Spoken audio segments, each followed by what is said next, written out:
What is up? What is up? What is up? Everybody, it has started. It has begun. Free agency. The dam is open. The gates have opened. Let the madness begin. Yeah. So, to all the Raider hungry, we are here for all the news. We've already had some moves happening, and we'll talk about that. But we have our special guest of Jeff from NE Raider Boosters. And How of course, how we doing? And if you know, you know. We got Morris, man, repping that 9-8, man. Let's go. It's appropriate. It's appropriate. You know what I'm saying? Yeah, I was saying that might be the jersey you got to get, either Brock or Max next year. JPJ probably be a good jersey. JPJ is probably a good jersey. I wonder what one I would get. I wonder is Geno rocking the 7? I was gonna say I might get the Geno, maybe the 1 year Geno. The Geno 7 right now. That's what I was trying to think. We don't really have a lot of 7s in our. What's Tyree? Oh, he's 9. He's 9. Yeah, he's 9. I was gonna say, damn. I was wishing because when we were getting Stafford, I was thinking that 9 will look good in a jersey. We haven't had that since like Leckler. We haven't had the 9. Well, good 9. Yeah, but with the Max jersey, somebody said it the other night in one of my chats saying, at least now, if you own a Crosby jersey, you can count on keeping that for good. Mm-hmm. It's because he's here now. He'll retire a Raider more than likely. Because at this point he'll be here long enough. Definitely. It's not like he's here for 3 years and gone. It's like shit. I just bought his jersey. Yeah. Yeah, I was kind of worried. I didn't know whose jersey I was going to get this year. I rode out pretty much with Josh Jacobs last year, but this year I would definitely get another one. Good thing I was going to get Nate Hobbs too, and looks like he's out the way. Yeah, he ain't coming back. Yeah. So a couple of the people that we wanted on our team, they are going to other places right now. They are packing up as we speak. We have Devontae Adams going to the not LA Chargers, but the LA Rams. So he teams up with Stafford and Puka Nacua and whoever else they have over there. No, but that's I'm glad we were talking about that a little earlier. We're glad he didn't go to our rivals like the Niners and the Chargers. So he gets a pass for going to the Rams. So he's still under the Raider Nation good grade. Yeah. Just a tiny pass, and they got him for a little bit too. Like I think altogether, $26 million guaranteed, and I forgot what the big number was, but it was like 48 for 2 years or something like that. 2 years, 48 or something like that. Yeah, I think 26 or 27 guarded or something like that, which is Yeah, 2 years for $46 million. There is contract. Yeah, that's shit. How does anyone but the Raiders? I'd pay that for Devontae. Sure. Yeah. Oh, that's right. I forgot. You guys are right. I forgot Merrick changed his damn number. Yeah, he is 7. Merrick 7. Well, he might be gone. So Merrick, that 7 might be opened right back up. That's right. I think he's going to be a new 7. Hey, that's funny too. Yeah, swap a good 7 for a was getting there 7. Yeah. Although, by the way, even though it seems pretty plausible that Hobbs goes to the Steelers or whatever, like I haven't heard any concrete news. Like, is it a given he's not going to stay a Raider? Like, what's up with that? That's what there's. Oh, no, who was that? They said not coming. Yeah, I think it was Nate. They says not coming back. Merrick, we still have a shot. Yeah, they basically said that they weren't going to pursue retaining him, is what I heard. Or like the reports come out. Okay. In Mooring, they're just going to let him explore free agency, and whatever happens. I think some team's going to throw. I think it's going to be Denver. They're going to just throw a boatload of money at him, and if we really want him that bad, we'll beat it. But I don't see us doing it. Yeah. I think he has value to us because that would be the top end of our of the defense. So like I don't know.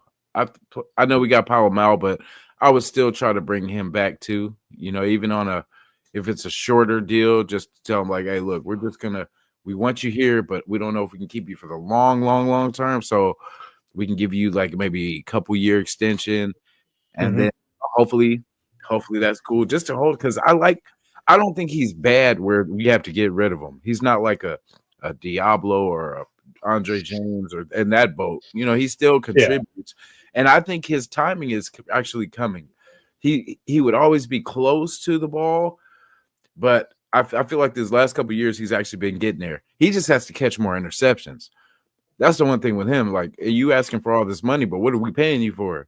You know, if you're a ball hawk and you can, you know, take away the ball, then yeah, but you got to start catching some of these interceptions.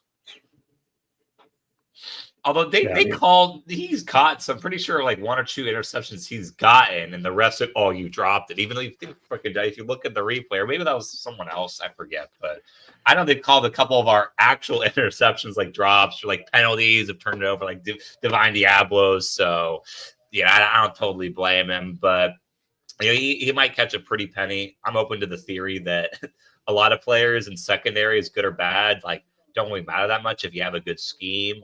Like, you know, Bill Belichick can freaking handpick a cornerback in the 5th round, and that guy is going to end up being, you know, second team all pro or whatever. Right. So there is a theory that like secondary players in some respect don't really matter that much if you have a good defensive coordinator, defensive coach.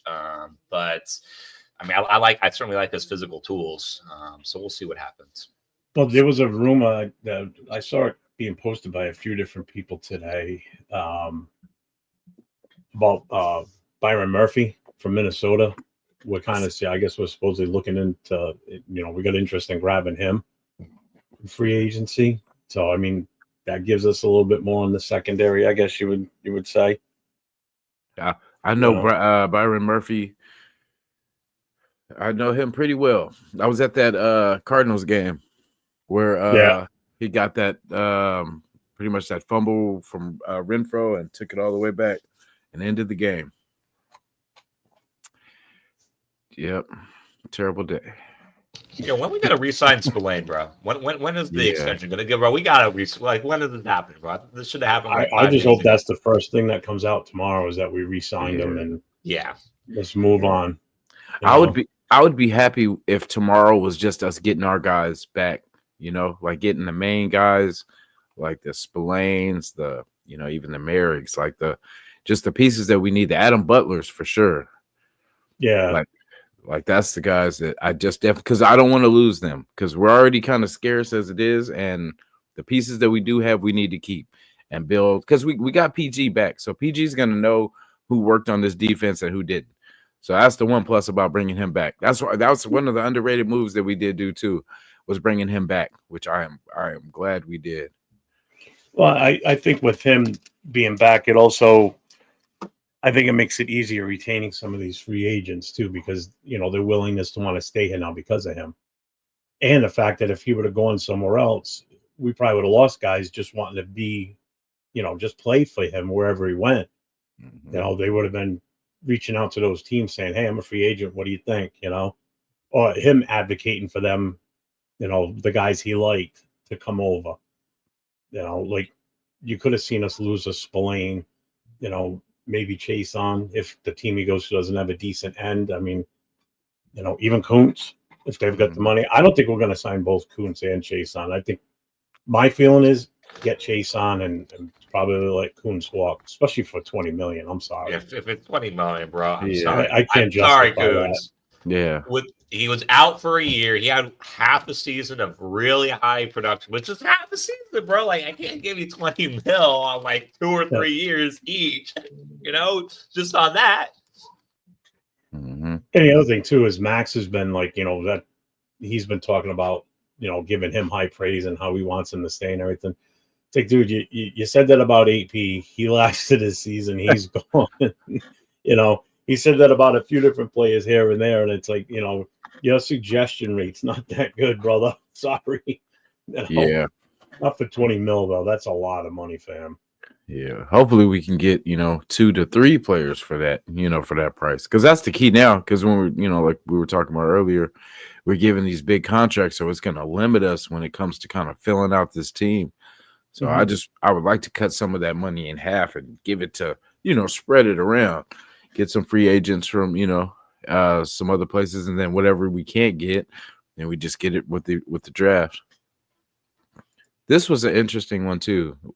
Pittsburgh getting DK for a second.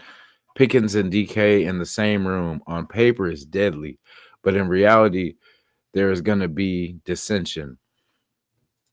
I was going to say that's an interesting comment, because when you think of the type of players that DK and Pickens can be, like attitude wise, is the first thing that comes to me is their attitude, and big receivers that like to push DBs around. So I was gonna say they're gonna be playing bully ball in Pittsburgh, so it might get nasty. Yeah, who's gonna be their quarterback in Pittsburgh? They're getting all these. That's the big question. Who's throwing them the ball? Who's throwing them the ball? Lucky for them, they have a double quarterback problem. But that's the thing; they're not keeping them. So I heard they're not keeping Russell or Fields. So really? They're gonna let go both of them? That's what they're saying. There's no way. Come on, you have both of them in your hand. You can let one go. You can't let two go. That's a nice problem to have right there. Because I wouldn't mind. Yeah, I guess. I mean, I still wouldn't want either one of them here, so I'm glad we're out of that sweepstakes with both of them. Yeah, I know it was kind of split. Like, half the nation wanted Wilson, the other half were like screaming like, "No, Fields is the best option." And yeah, I would have been good with either one, but I feel like we actually did better with Geno, because at first I was like, but when you look at it, Geno is kind of on the rise. He gets to go back to the coach that brought him in. He gets to, what I mean? So it's like things are going to get easier for him. And like I was saying, they speak the same language.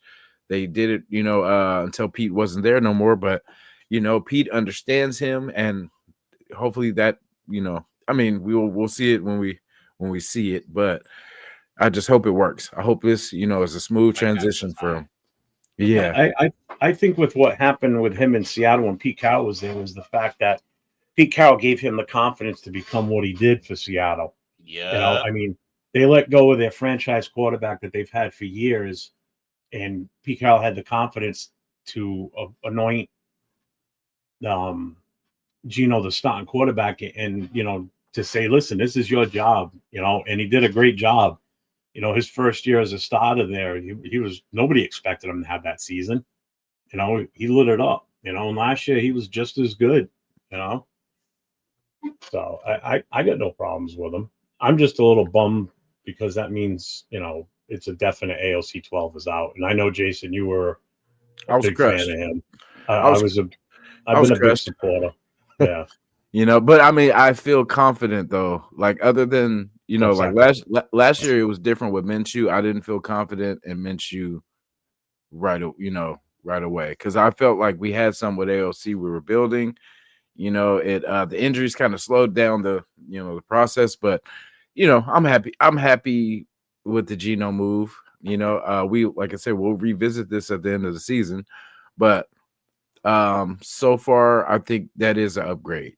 So, what I mean? That's where I could be happy with that. It is, I think, an upgrade over AOC. And looking at how Seattle feels about it, they feel like they got robbed. So I think we did something right. Back to the Raiders. Back to the Raiders. The other teams complaining about what you did to them. Maybe you shouldn't think it's that bad. You know what I'm saying? Like, it's oh shit, we lost this good guy. Like, all the guy. I really feel as though we got the better end of that deal without a doubt. Yeah. We've been winning some trades lately. Woo. Yeah. Back to back, the same pick. It sounds so wild, and it shouldn't even be like we have to be excited about this, but this is literally 2 trades that we have won back to back. Now you tell me the last one, and there'll be a prize probably. But what I'm saying? Like, you tell me the last time we traded and we won 2 trades in a row. Yeah, we don't really trade much. I'm trying to remember. Like, I guess Devontae didn't really win. Like, we tried to win now, But we really probably should just kept the picks in hindsight. Well, How bad we were. We didn't win the Devontae one when we acquired him. I think we won the Devontae one when we got rid of him. Yeah. There we go. I mean, that's going to be a win because we got rid of him and his issue that was causing the problems on the team. And then the next trade we made, we used the pick we got for him, and we brought in a quarterback that's going to be the starter probably for the next couple of years. Yeah, I think that's a win-win in my book. Yeah, definitely. I mean, And then the last real big trade we did was the Mac one, and we didn't do well with those picks at all. Those were horrible. Not at all. So it's like that was a wasted trade. It's like we might as well just drove down the highway and threw the picks out the window with the money. It was a waste. Yeah. I always say we might as well just start trading the pick, like the first round pick, for a player. I was gonna say because we do not draft well with that first pick, so we might as well trade that just for a player on the last couple of years of their contract. Like here, bam, and then just keep stacking players until we got a roster. Because we might as well just throw them away. Because that's why I didn't mind trading them away. Because it's like you might as well. Because if we don't know what to do with them, give them to somebody else and at least get something for it.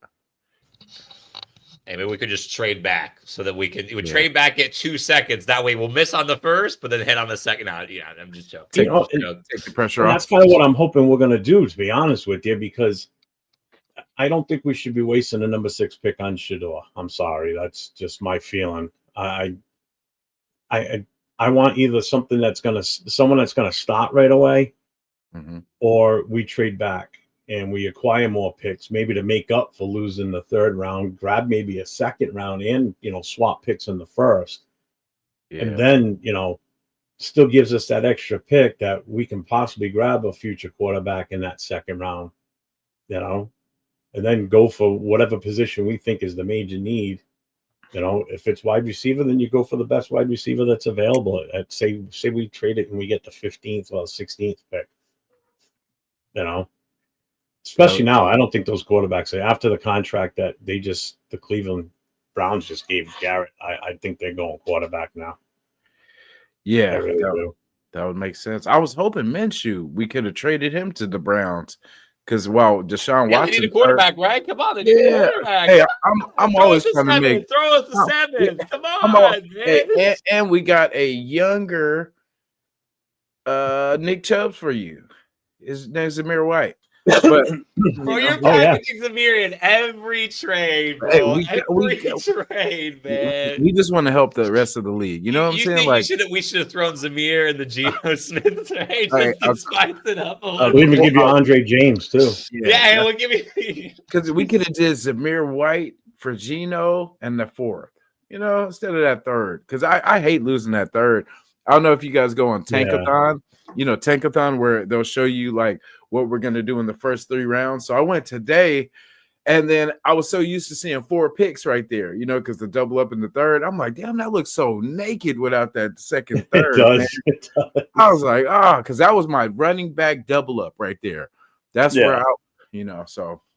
That's why I would seriously consider trading back, make up for that pick you just gave away. And again, you could probably get a second round out of that, especially if you trade with somebody that's, say, the 16th pick and later than that. If they're going to move up to number 6 overall, that's a first and a second rounder. I'm sorry. Easy. Yep, easy. And that's a big jump for them in the first round because you're guaranteed to pretty much get who you want. Yeah. And there's some good guys later in the first. Like, I think there's some guys that kind of risen up draft boards, probably for good reason. Like Matthew Golden, we may not get him with their second round pick. It's crazy, but we may not get him with our second round pick. You know what I'm saying? All these really good guys. Bless you. Thank you. Yeah. That's funny. I've been getting T-Mac, and then the second is either Golden or Burden. Excuse me. And then for the 3rd pick, I always get Henderson. And then from there, it varies. I try to get Judkins, but sometimes he's gone. So I was going to say for the first 4 picks, T-Mac, Burden / Golden, and then Henderson. Man, if we get any 2 of those 3, I'll be so juiced. I saw the one you posted today. Yeah, that was my best one. That was a good one, actually. That was the best one so far. I would take that 1-2 punch at running back any day. Yeah, I was like, if we get That's anything a close great to that, combo. yeah, yeah, I was gonna say that was my best one so far. That I've been going through a few you guys have seen, and I don't know. Sometimes there'll be a hit or miss because someone's gone, but that one, I'd be happy with that draft for sure. Yep, I Because told him. in all honesty, if you were to pull that one off, I don't know if you'd really have to bring in a free agent running back, to be honest with you. Yeah, or wide I would receiver, keep really, like yeah, with the double up there too. We could do some yep. things. I would that's what I said when I was looking at that. I'm like, damn, you went heavy offense. Like, holy shit, you weren't fucking around. Yeah, more than You 15 know? points will be scored this year. Yeah, thank God, right? More than 15 points a game will be scored. Yeah. I mean, if you were to get both those running backs, I would take that in a heartbeat. And I think the only running back I would keep that's in this room right now would probably be Amir, just for the veteran presence and be able to teach these guys. I think Yeah, everybody else can go pound sand. See you later. yeah, You I, know, I think except for Lobby because Sincere. he's under rookie contract. You really don't want to cut that. You know, yeah, I would hang on to him, but all the others they can go. yeah. Sincere is an interesting one.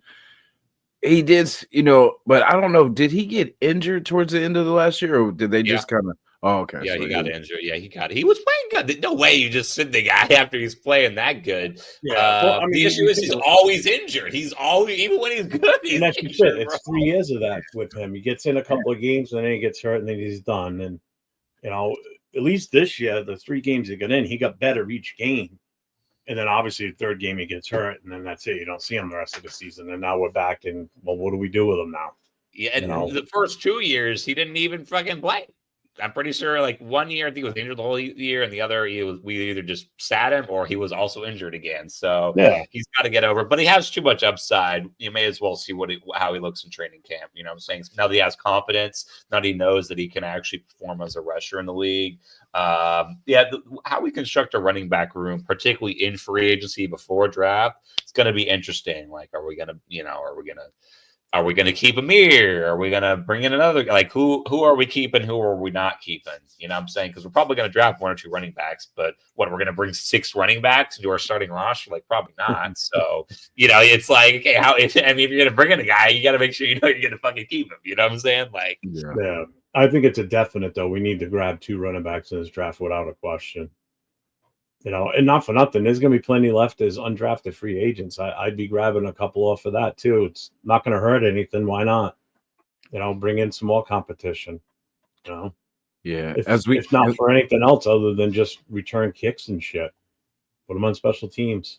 Yeah, because that's we're gonna have to do too is build the special teams too, because we can't have all our starters out there. You know what I mean? So we're gonna have to get some guys, but. That's the thing. I just hope we make another splash, and then I'll be happy. I think either wide receiver, but like I can see us doing it through the draft too. You know what I mean? Just the way we already got the quarterback, but us saving the money with him gives us a little more wiggle room to add one more big piece. Mm-hmm. That we can. So if it's something for the other side of Max or something for the other side of Jacoby, I'm good with it. Or even on the other side of Wilkins, because I haven't heard Adam Butler's come back yet. So, and Jenkins is gone. He's up there in age anyway. What's he, 36 now? Yeah, I like him and everything. I mean, he's still produced for his age, but it's like it might be time, dude. It might be time to pass the baton to somebody younger now. Definitely. I'm pretty sure we could probably bring it out for hella cheap. I mean, I'm pretty sure it's pretty cheap last year. That's the thing. I don't mind if we keep him. If we decided to kick it again, okay, it is what it is. Your little old brother. But if we decide to keep him, like, hey, good veteran presence, because again, probably going to pay him less than like $2 million. You know what I'm saying? So it's like, I'm sure. I don't know what his contract was, but I'm sure it's going to be nothing huge. Well, how did we get Adam Butler last year on that hella cheap contract? By the way, that was crazy. That was like one of the few good moves that Telesco made in terms of free agents beyond like Wilkins. Like you know what doesn't get talked about enough if you think about it. I mean, it's kind of a moot point at this point because the guy got shit canned. Talking about Telesco, the fact that we have as many free agents this year as we do is a travesty. That should never happen. Never. And that's a faulty that's the fault of your GM not re-signing these guys or extending them and reworking their contracts to make it, less of a cap hit, first of all, because that's part of your job is to manage that budget. So you don't get strapped like this year because we had so many free agents to worry about, heading into the end of the season. Like Spillane should have been wrapped up last year. I'm sorry. That should have been an extension put it based on how we played in 2023. Mhm. Should have had an extension done on him already. We should have buttoned up probably Mooring, taking care of some of these other guys instead of waiting till now. Chipping away. Yeah, I'll tell you what, I'm glad that we did what we did with Max because we set the bar for the market for that position. Because look at how much Garrett's going to make now. If we would have signed him after Garrett got signed or restructured him, we would have been paying even more money. It would have cost us even more. So by doing what we did was actually a smart move because anybody else now is going to have to spend more money and use more of their cap space to re-sign some of these other guys. Or when they pick them up in free agency or trade, their value is going up. So that wasn't a dumb move on our part either. Yeah, and a lot of people say that, signing him now pretty much like next year, his contract will be kind of more towards the middle because, and it was smart to do it now while everyone's trying to beat everybody's contract. So you always want to be the first to kind of set the bar. Yeah. And that way people either underpay or overpay after that. So you want to be first at the dinner table. You don't want to be the last one when there's scraps out there and you're still paying top dollar or the highest top dollar. No fucking way. Exactly. Yeah, I like Telesco, but that was probably one of the things I didn't like the most. Is like, bro, you couldn't even extend one guy. One guy. We didn't literally extend one guy, bro. Like, come on, can you extend one guy? Like, that's all I'm at. I like Telesco. I mean, the draft that he got, it's going to set us for years. You know what I'm saying? But you can't extend one guy. Yeah, one guy. Like, come on. Yeah, all the money should have been probably just for that. To be honest with you, that's not doing your job, is what that is too. Yeah, it's waiting till a 10-game losing streak to say that something's wrong. You know what I mean? Like it should have never got to that. No matter what, people should have been gone. Something had to change because if we're losing already, there's no point of there's nothing. We don't lose anything and shaking this thing up because obviously we're not headed in the right direction. So, we can afford to shake this thing up if we're losing 10 in a row. And then there should have been people brought in, but the only time he brought people in is just for injury. But you seen we weren't winning games, so there was obviously needs. Bulk up the line. We could have did the line last year. You know what I'm saying? That could have already been a fixed issue with just seeing how everything was going. But for some reason they were like, oh, well, we'll be okay. What do you mean we brought in Cody Whitehair? What do you mean? We brought in Cody White. We brought in Andres Pete, bro. What do you mean? We fixed the line. We brought in some guys. What do you mean? Come on, man. Yeah. We got Cody Whitehair, guys. Like, if we could have put them together, combine them as one, then yeah. But on their own, maybe they'd be a backup. You know what I'm saying? Yeah. They combine, brother. Yeah. Even in this draft, like I'm down with taking some of these tackles, and at worst case, they'll be guards. You know what I mean? Like worst case, if they don't work, and then just keep that interior strong. You know what I mean? Center, we definitely need a backup center now, but I would get a vet center. Get a vet center just in case things go awry for JPJ. There's someone you can plug in, and it's not like a teaching moment. We could just keep on rocking. You know what I mean? So definitely. And then for Miller too, I would say a backup for Miller, just someone that can just kind of get in there and at least hold their own. Like even if it's, I don't even know where Mumford is now, but Mumford was better on that side anyway. So for the cheap, we could keep him on the Colton Miller side. He's still under contract. Yeah, it looks like Meredith, we're restructuring or re-signing him. So he's staying. But I agree with the left tackle because comes the end of next season, end of 2025, Miller's a free agent. So we either have to have a plan for a backup for him. So if you grab one in this draft later on, someone that can groom behind him to take over if we don't want to retain him or try and bring him back, or if he tests his free agent waters after next season too. So I have no problem keeping him, to be honest with you, because he's not going to demand a shit ton of money. You know, he shouldn't, but still, we got to have that plan. And I think that's the good thing with, the ownership and the front office right now in this team is thinking logically, whereas the last few years they weren't thinking logically, and preparing for the future. Because you can't just prepare for the current season. You got to prepare for the future,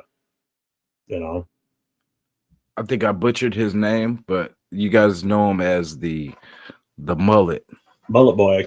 The mullet man at the combine. Telling you want to get offensive linemen out of this draft, go for any of the guys that have mullets, because those guys all performed well at the combine. They all looked good. Yeah, that guy mullet power strong this season. Yeah. Yeah, shout out Afakasi, bro. Shout out Afakasi. What's up, AR? Yeah, salute AR. Definitely. Oh yeah, he's got the Tecmo Bowl stream coming up. Yes, sir. Tap in. Definitely tap in, y'all. So we got, I liked him, and I liked we're talking about the undercover cop, and then Ratledge. This man said the undercover cop, bro. Yeah, but definitely, like, those are some pieces I like. The wide receivers, there's a few. Running backs we talked about. Someone mentioned safety earlier. Let me see if I could get back to that. They were talking about Watts. If Watts is there right here. If Jason Dales. Salute. If Watts falls to us at 37, we take him. No questions asked. Oh, from Notre Dame, yeah. Yeah, what do you guys think? I don't really know too much about him, but I've heard, that he's one of the best. So, hey, in Spy Tech I trust. Hey, last year I said in Telesco I trust. This year I'm saying in Spy Tech I trust. You know what I'm saying? I'm gonna let him cook. I mean, he's average height. I mean, he's 5'11". I still rather have a little bit taller, like, over 6 feet a little bit. But I'd still would take him. 5'8". You must be hella fast. Yeah, it doesn't show his times in here. I was just looking. Actually, I might be able to see this one. Yeah. It depends. Like if Golden,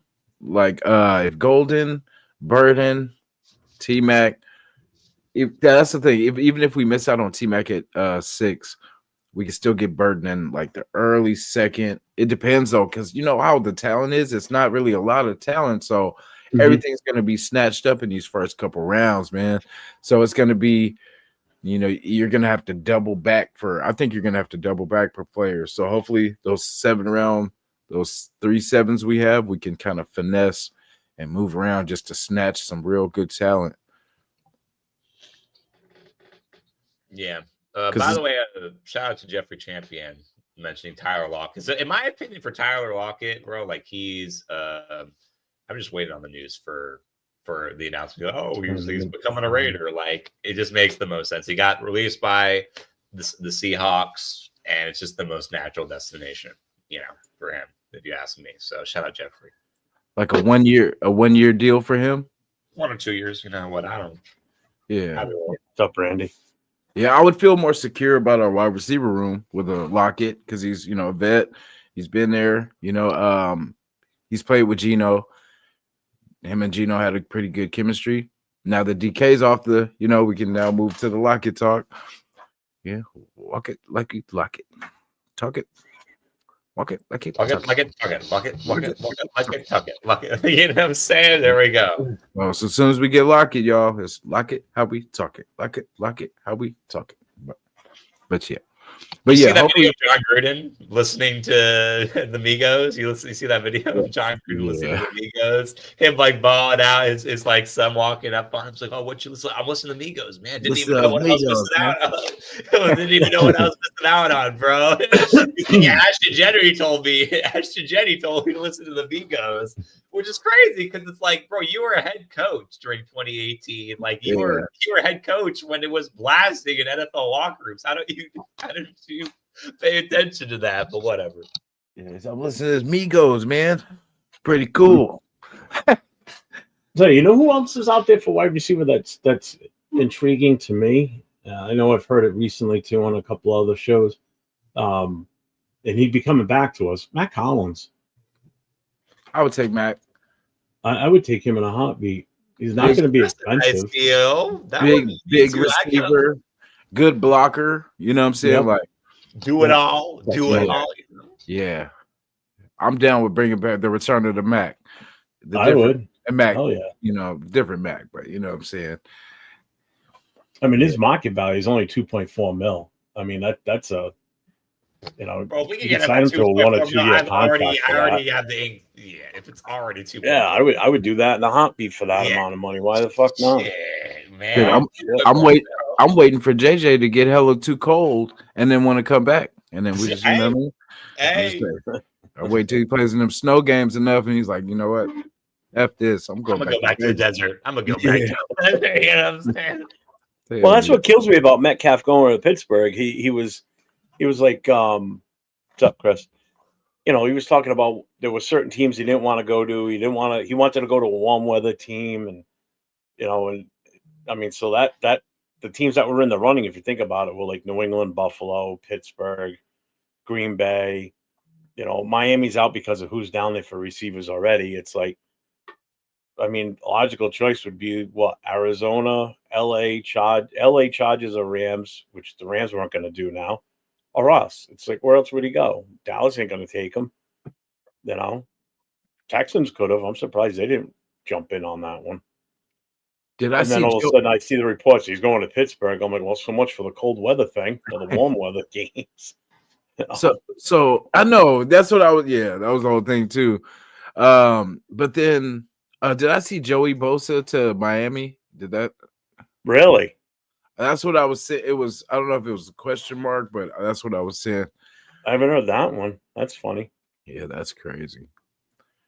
But it was just a question. I just looked it up right now. I would see something. I was going to say, yeah. It was like, could star edge rusher Joey Bosa come home to Dolphins? Or I mean, I've been wondering Joey Bosa, Niners and Dolphins. It's like, okay. I was wondering if he was going to go to San Fran and, team up with his brother. That would have been wicked right there. That would have been nasty. Let's talk to TJ Watt. JJ Watt. See if he wants to come out of retirement. That part. Don't play for us. Play a couple snaps here and there. Just he doesn't have to do anything fancy on him. He doesn't have to come in and play like Max and play every down. If he plays half the snaps on defense, I'd be okay with that.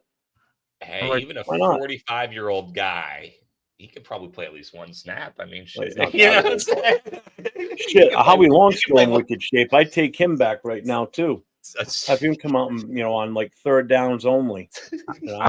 I think Ed Reed still's got it. Yeah, Ed Reed was something else. Like he was one of the. Like they were talking about like the hard hitters last night. I just remember Steve Atwater for sure, Jack Tatum, of course, Dawkins. You know what I mean? Paulo Malo, even for his size, that dude was that dude would light you up too.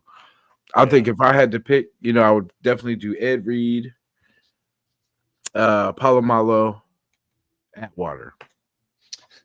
If we're not able to, or Dawkins. If we're not There's able to one other I would probably throw in there that I could think of. He's deceased now. It's too bad because he was a hell of a player. Sean Taylor. Hey, we can put his corpse on the field. Maybe it'll kind of I scare. still play it better than some of the guys out there. Yeah, I mean, what I'm saying. I mean, he can play contained. I still remember to this day that Pro Bowl game where he just laid out that kicker. Yeah, coming right up the sideline. Pro Bowl game. Laid the guy out. I mean, fuck this shit up.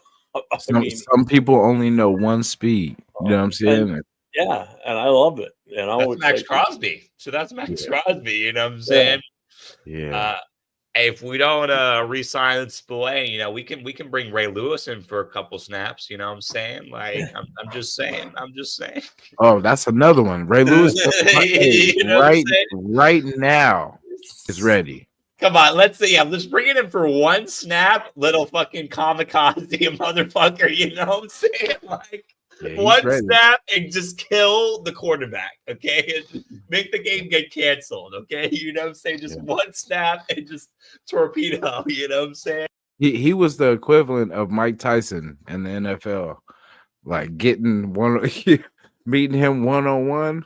Ooh, was have nightmares. Now, was it on your show that you were asking who was your most? I think it was. I think Afakasi was on when you were asking us. Who's your most hated rival? Player? Era of rival. Who did you end up going with? Because I had one. I wasn't able to get in, but I had one. Mine was really the LT, Phillip Rivers, Vincent Jackson, Antonio Gates, that era of the Chargers. My guy fits in that era then. The guy I had in mind. Yeah. Oh, we got to this day I still can't stand him. Rodney Harrison. Oh, damn. I didn't like so there's a lot. I didn't like none of them, but like I just LT every time he played us, that fool went off. Oh, you know what I mean? It was like he had at least 2 touchdowns. Gates. We couldn't do it. It's our tradition. We can't do shit against tight ends. Gates owned us for years. Yeah. Kelsey's owned us his entire career. You know, he could be like this past season. He was having a shitty season. As soon as he plays us, look who woke up for the rest of the season.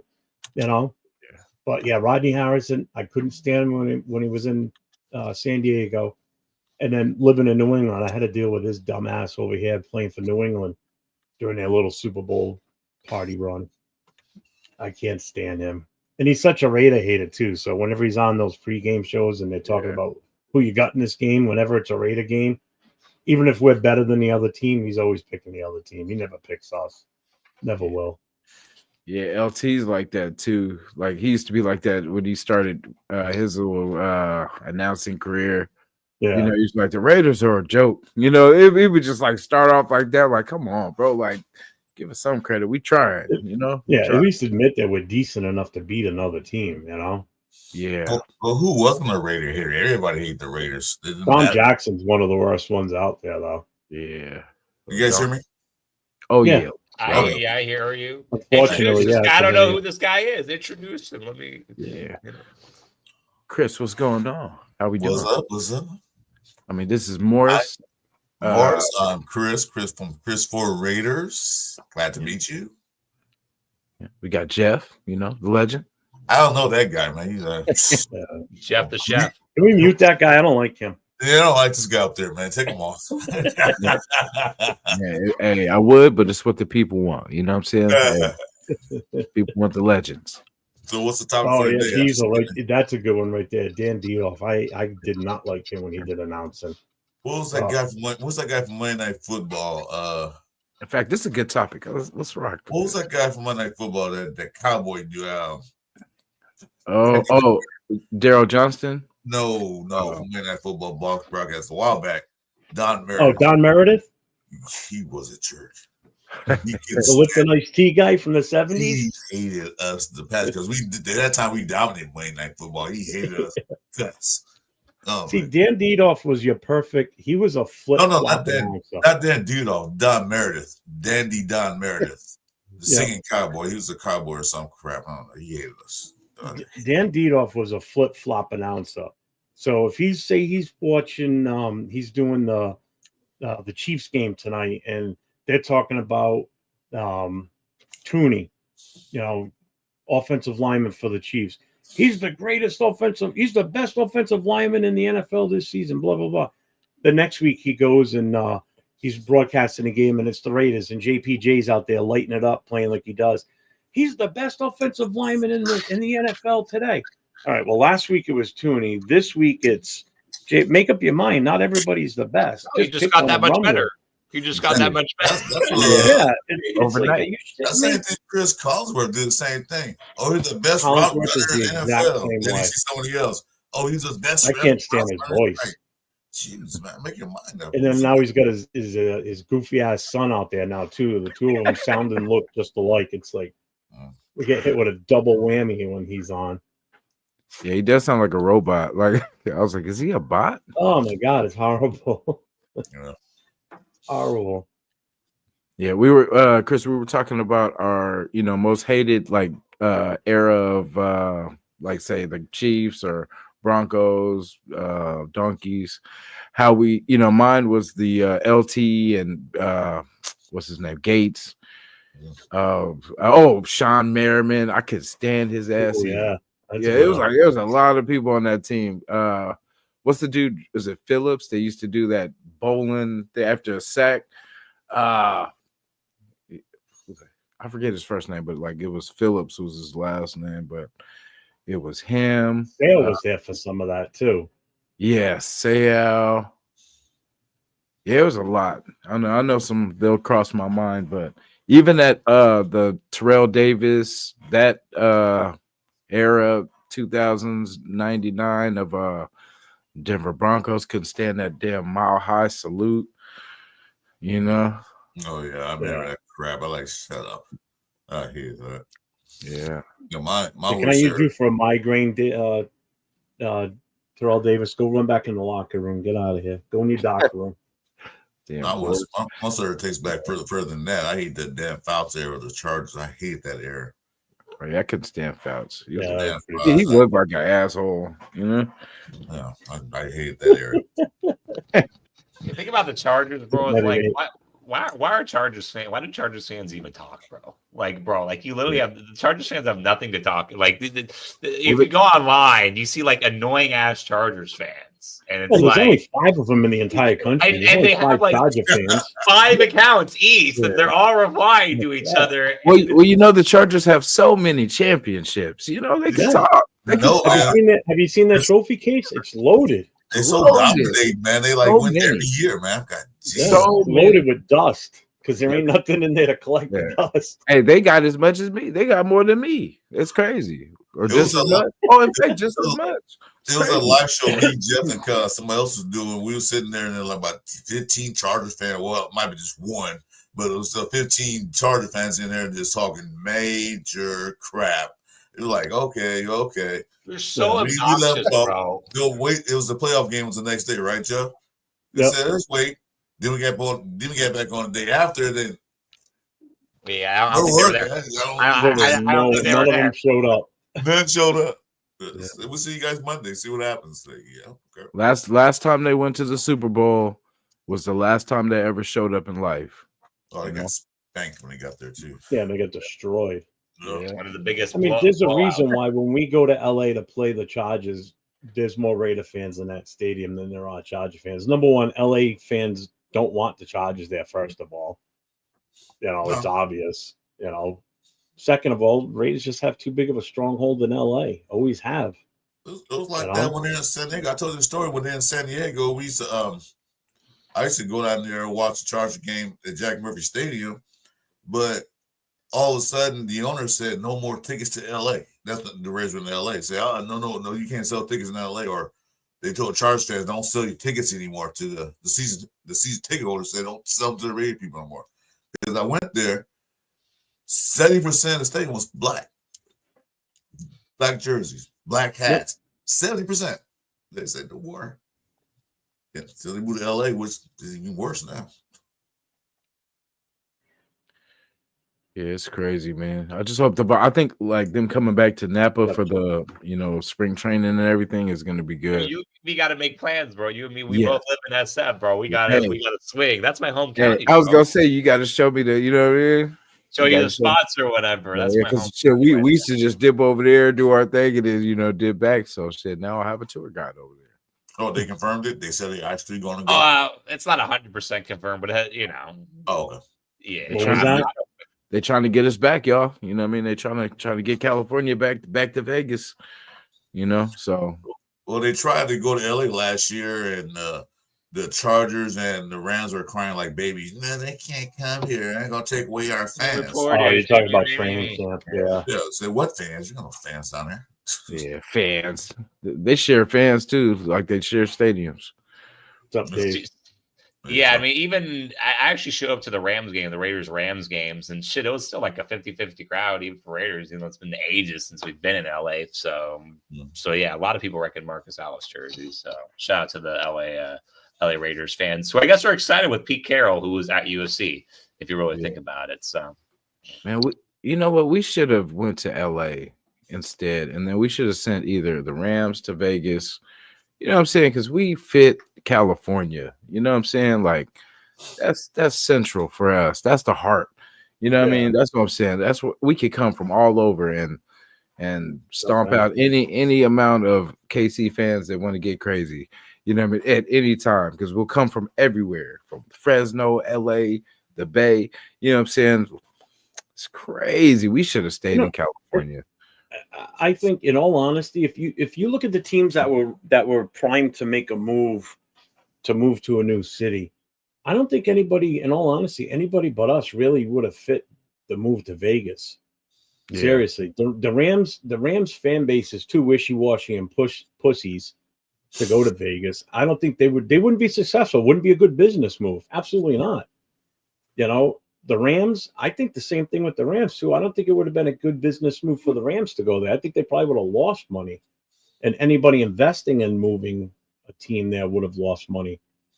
I think the Raiders made the smart move to be the one to move there because of what it did for the team's pocketbook. I mean, it opened up that wallet wide, you know, because of the fan base. You know, the amount of Raider fans spread throughout this country is a hell of a lot better than what the Chargers and Rams have. Definitely. I mean, I'm on the East Coast and I've been a Raiders fan since the 70s, and they weren't on TV much around here, you know. So the expansion of the fan base of this team is so much bigger than the Rams. You know, all the Chargers combined, I'll tell you right now, I guarantee our fan base is bigger than those two teams combined. Oh, yeah, definitely. You know, without a doubt. I think, in all honesty, I think the Raiders were the prime choice to move to Vegas. What other team would you have put there that you think would have been successful? I don't think there's a single team in the NFL that could have been successful there. Only team that and meaning by success, I mean by being successful as far as bringing fans in, not just fans of the team, but fans in general. Yeah. You know, because there's just something about the Raiders that still attract people that aren't even fans of the team. The only team that might have came close to that is the Cowboys, because they do have a big fan base. The Cowboys might, but it would just be but the Cowboys, there's no way they lose out. No way they move. No, that's just it. That's hypothetical. It's hypothetical. He's saying no. I know what you mean, but I mean the Cowboys. That's a Texas thing. That's them going to Vegas. I don't think that would be a good move either. I don't think, seriously, there's a team. I got you. The Niners. The Niners. Yeah, the Whiners can go all the Vegas, all the Whiners. Yeah, because you want to get rid of them from where you. I want to get rid of them. You know, I like I like your thinking. You and me being an SF. I mean, maybe only. I'm saying this only maybe because of the extreme success they've had in the last 20 years. Maybe the Patriots could have, because I mean their fan base is pretty damn big across the country. I will give them that. Pretty neutral. The Patriots possibly. No. I don't see any team from up north moving to Vegas and being successful there. Not even Pittsburgh, and Pittsburgh's got a huge following too. Well, I think it was a no-brainer. Well, you're saying that because that's fine, but you got to look at the map, because they were Vegas Raiders were in L.A. and Oakland. You said LA is only like a 5-hour drive or a 45-minute flight, so it's close. I don't know how far Frisco is to drive, or Oakland or to drive to Vegas, or flight is. I think it's probably like an hour, maybe. So it's like close. The fan base is so close, they can take a bus trip there. All the rich techies, out here. So all the rich techies and SF. I literally saw randomly, I think it was like some fair weather, like Niners fans. They were like wearing Ram shit or whatever, like at the Rams game or something. I don't even know. It was kind of wild, but I don't even know what was going on there. Even look at the Rams when they moved from LA the first time. Where did they go? They went to St. Louis. They lost. They went to the middle of the country, really the legit middle of the United States. And did their fan base kind of follow them? Probably not. No, a lot of people in LA fans. Yeah, because there was no other team in that area. The Cardinals have been gone. So it's like I live in LA, so I know how the fan base. I hate the Rams period. But the fan base, they were highly upset. A lot of these the Rams they fans, were. before they moved, I'm not a Rams fan no more. Why they moved? They took them out because they moved from the Coliseum to Anaheim, and then they moved to St. Louis. So I'm like, yeah, and where they moved to, it wasn't like a driving distance move. I mean, it is, but you're talking a day plus. Whereas I think someone just said 7 to 8 hour drive. So 7 to 8 hour drive, and you're in Vegas. So you make a long weekend of it. Basically, St. Louis, you're flying. yeah. So yeah, I mean, there really wasn't anyone else logical that could have, even an expansion team. Well, an expansion team could have. That would be the only other way. A brand new spanking team to the league, going to Vegas. That would have been the only other way. I mean, we're better for it money wise. We definitely can spend a hell of a lot more. Mark Davis can spend more money on coaches and that he fires. And shit like that. I mean, he has to because he's still spending money on contracts for coaches. Yeah, on 3 head coaches. What's We're technically paid for 4. What's a 7 to 8 hour drive from where to Vegas? From SF to Vegas. I think that's what he was saying. Oh, okay. SF to Vegas. That's not bad. That's a typical work day. I mean, I've driven from Rhode Island to Washington, D.C., and it's about an 8 hour drive. It's 9 hours to Buffalo. So it's really, in all honesty, that's not that far. Yeah, that's not a bad drive. I mean, I still would have rather flown to Buffalo because that was a horrible drive. Driving to St. Louis take a day and a half. I drove there before, so I know. Yeah, that's what I mean. Yeah, like I lived in Oakland, so of course I'm gonna always wish they were right there. Again. Oh, trust me, I wish they were still in Oakland too, because the Oakland Raiders just sounds better than the Vegas Raiders. I'm sorry. Yeah, like it's. I mean, I love the stadium. The stadium's dope as shit. Like, it's just damn. It just sucks because when you go, it just feels like not all of us are there. You know what I mean? Like it's a portion of us, but not the heart and soul yet. So, we'll get there. I mean, could you imagine if they built that stadium, the Allegiant Stadium in Oakland? I mean, and they could have stayed there. But that's the problem. He wasn't getting any help from the city. Yeah. I mean, he would have had to move outside of Oakland in order to get that stadium. I mean, the Nevada government, I think, partly paid for, they give a little state fucking government. You know what I'm saying? I mean, if you think about it, I mean, you're talking the amount of money that's in Las Vegas itself that can be used for that shit. I mean, that's why it was kind of a no-brainer. I mean, for a franchise like the Raiders, the Raiders, already, and the amount of the increase in the tourism, the overall price value of the team skyrocketed. It's worth billions now. When they first moved, it was only worth like about $700 million. Now it's in the billions. You got to take out that the casinos helped out too. MGM and all them, they helped out a lot too. Because that's money for them, because they get the visitors coming from out of town or the Raider visitors to stay in their casinos. Because you go to Vegas, I've never been to Vegas before. So you go there to watch the Raiders and, well, since I'm here, I might as well stay a little bit, have fun, gamble, watch some shows. So that's a win-win for them. I like this comment about where's the flag? He said casino money sign-on bonuses. Pretty much. Oh, hey, we didn't talk about this one too. There was a lot of moves, and Josh Allen. That's the one we didn't talk about. Thank you, Randy. Hey, good time to sign an extension right after you get an MVP. You know what I'm saying? That's probably the best time to sign an extension. Did you see how much it was for? Well, 233. Was it 4 years? 233 or he agreed to a 6-year deal worth $330 million. You got to be kidding me. Oh, $250 million of it is guaranteed. He'll never go hungry again. Nope. And his grandchildren's grandchildren are never going to go hungry. At that length of time that he's going to be under contract, he'll never leave the Bills. He'll be a Bill for life at that point. Yeah, no.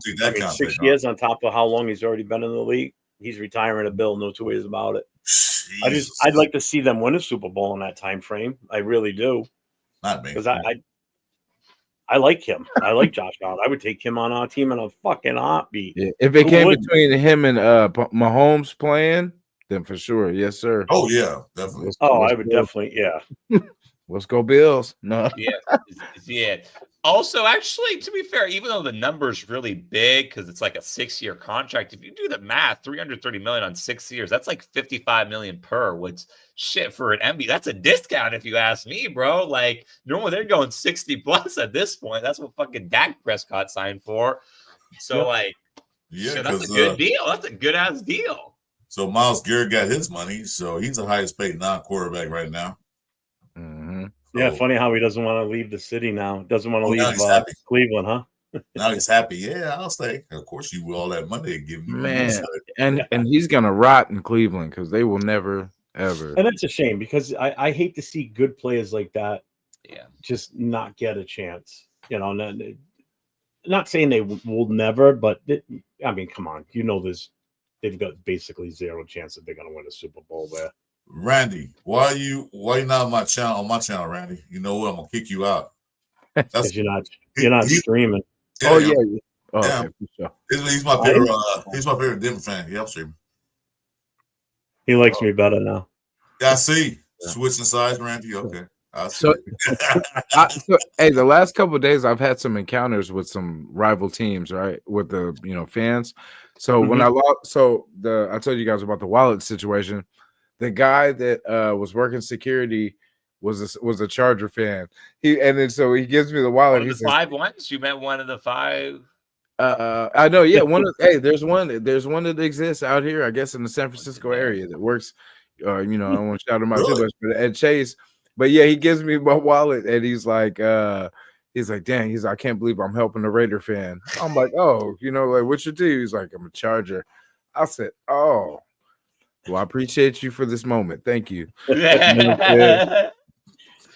you for helping me, and may you never win a Super Bowl and walk away. Yeah, that's what I said. Like, I didn't want to rub it in and give him the 3. Like, hey, one day you guys will maybe never get one.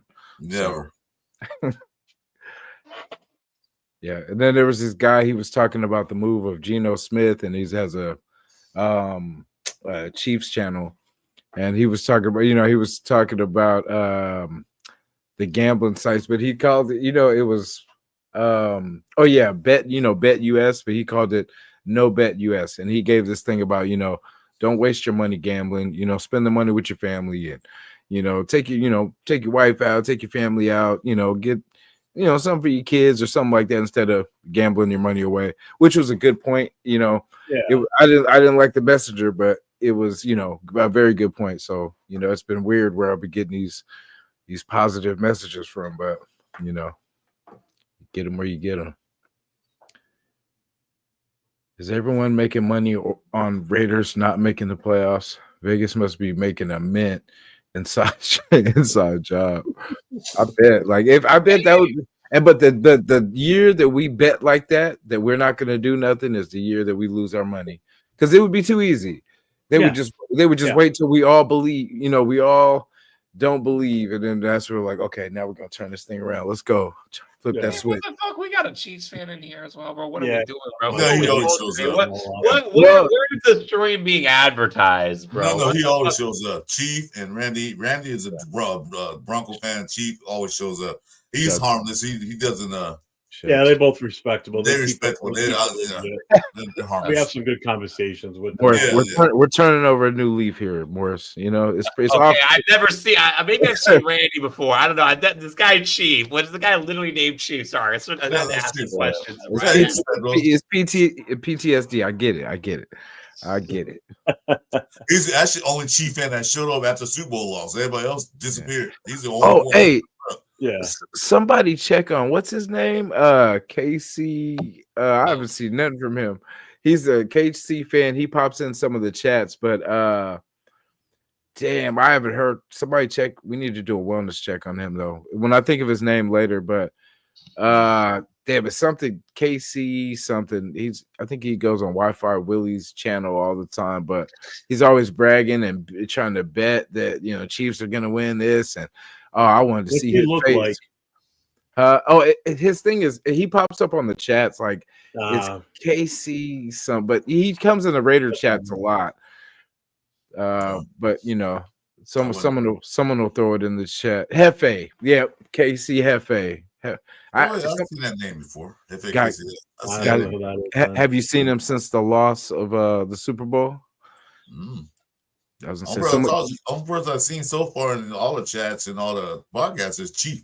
Yeah. I don't see nobody else. We're reaching out right now, guys. Hefe KC, if you're out there, let us know that you're alive and that you are okay. Your official wellness check. Yeah, we're just checking on you, brother. Like, you know, even though you wear that, you know, that mustard and ketchup, we still care about you as a human being. So we hope that loss didn't hit you too hard, man. You know, because we know how much you had faith in that sorry ass team. So, you know, we're reaching out. Hopefully you're okay. More to come. By the way, Ja Raider, I love you and I don't blame you for this, but you know everyone's name but me, bro. You know everyone's name. You shouted Jay, you shouted Jason, you shouted Chris, bro. You didn't shout me. I'm Morris, by the way. It's all good, bro. It's all good. Hey, Morris, first time meeting you, I'm going to ask you a couple things on a couple of things, if you don't mind. I know these guys are fans. So, what do you feel about Geno Smith? Oh yeah, no, I'm definitely pleased. While obviously sucks that like AOC has less opportunities. Like, bro, Geno for a third. You know what I'm saying? Like, again, see, we were talking about this earlier, bro. Like, you know, you did a good trade if the other side of the trade, like everyone on the other side is complaining. Like, what happened? I'm sorry, I just started laughing at Jason's comment about Niners fans renting out their gear. They rent their swag. They don't buy it. Okay. I'm sorry, boys. Go ahead. They cut us off. What happened? Sorry. It's all good. I was at the end. Like, I think Geno is a really good move, and also for me, like, he checks every box, like everything that you would want in a starting NFL quarterback in the modern league. Like, he fits. He can run. He can dissect an offense. He can make make a call an audible. He can make an adjustment. He can freaking dip it and dunk it. He can chuck that thing. Trey Tucker is salivating right now with the amount of deep balls he's going to catch. Like, it's a good trade, particularly for the late third that we traded for Geno. You know what I'm saying? And we got to pay the guy, but it is what it is. You know what I'm saying? It's the price of doing business. Well, wait, we're gonna pay somebody anyway, right? 50 million to 100 million. So somebody was getting that check, but I appreciate Geno Smith. People complain $40 million. You just saw that it's gonna give him 50. What's that? Sam Darnold 50. They're gonna offer him 50, and they're gonna offer Stafford 100. He's only getting 40. But we had good news today, Jason, right? Yes. Good news today. Oh. The Seahawks beat that first payment, the $31 million we saved. Yeah. That was good. That was great. The other thing you're going to look at Geno too is he's had a couple of consistent years, whereas Donald's had consistent shitty years. Then he had one good year and two horrible games at the end when they counted the most. You know, so it's like, and you're going to pay him the same amount that we're going to be on the hook for Geno or more. So money wise and talent wise, I think it was a better move. Obviously, you know, would have I still rather had Stafford in here? Possibly, but I'm okay with this because we didn't have to trade away the draft to get this guy. We didn't have to give up a first round like they wanted for Stafford. That was too much. Yeah, sorry. Not for a quarterback that's, you know, late, 37 or older. I'm good. I'd rather have Geno. Yeah, I mean, I'm happy with it. Like I said, he performed well under Pete Carroll, so they both have know each other. They know exactly the game plan. He knows Pete Carroll's style of football, so they ain't gonna be taught that. So fits right in. The only get different is the offensive coordinator for him, and Chip Kelly can work with any quarterback, so should be no problem. No problem. Yeah, I think if Shedeur or one of these quarterbacks is not there, then I think they'll probably trade back because, you know what I mean, there'll be more because I think they're going to wait for the opportunity to get a quarterback, and then if it's not there, then they're going to be like, well, shoot, we'll just get more picks, more players. You know what I mean? Stack up. Yeah.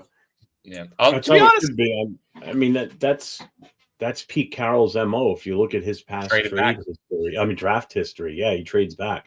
He never trades up, and he'll trade back, and he also trades a lot for players in the draft too.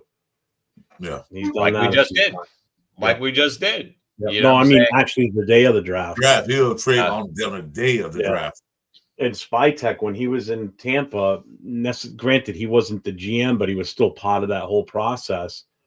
They moved around the draft board a little bit too. They didn't sit still at their picks. Like Telesco, this was Telesco drafting this year. We would stay at 6 and wouldn't even be thinking about moving because that's just the way he was. Yeah. You know, unless Brady forced him to say, you know, hey, you need to move around. You know, He moved one. I think he moved 3 spots to get Sherbert or Herbert.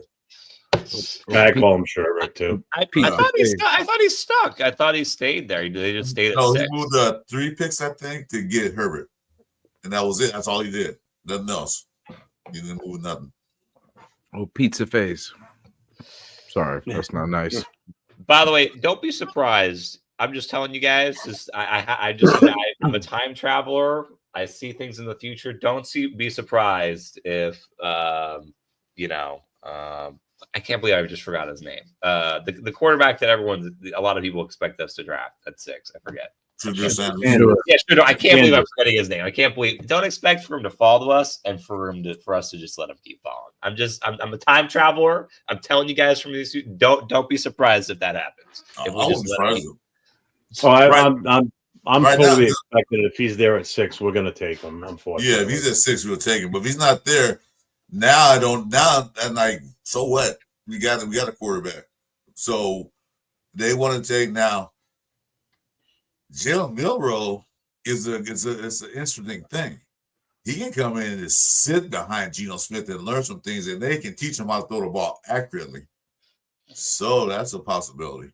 Jackson Dart, same thing. They can teach him some things. So any quarterback we get, it's going to sit regardless. They're not going to start unless they come here and just like be so spectacular that they have no choice but to start, or something happened to AOC or Geno Smith. So yeah, they're going to draft a quarterback. They have to because they don't have 2. Yeah, they don't have 2.5 quarterbacks on their roster.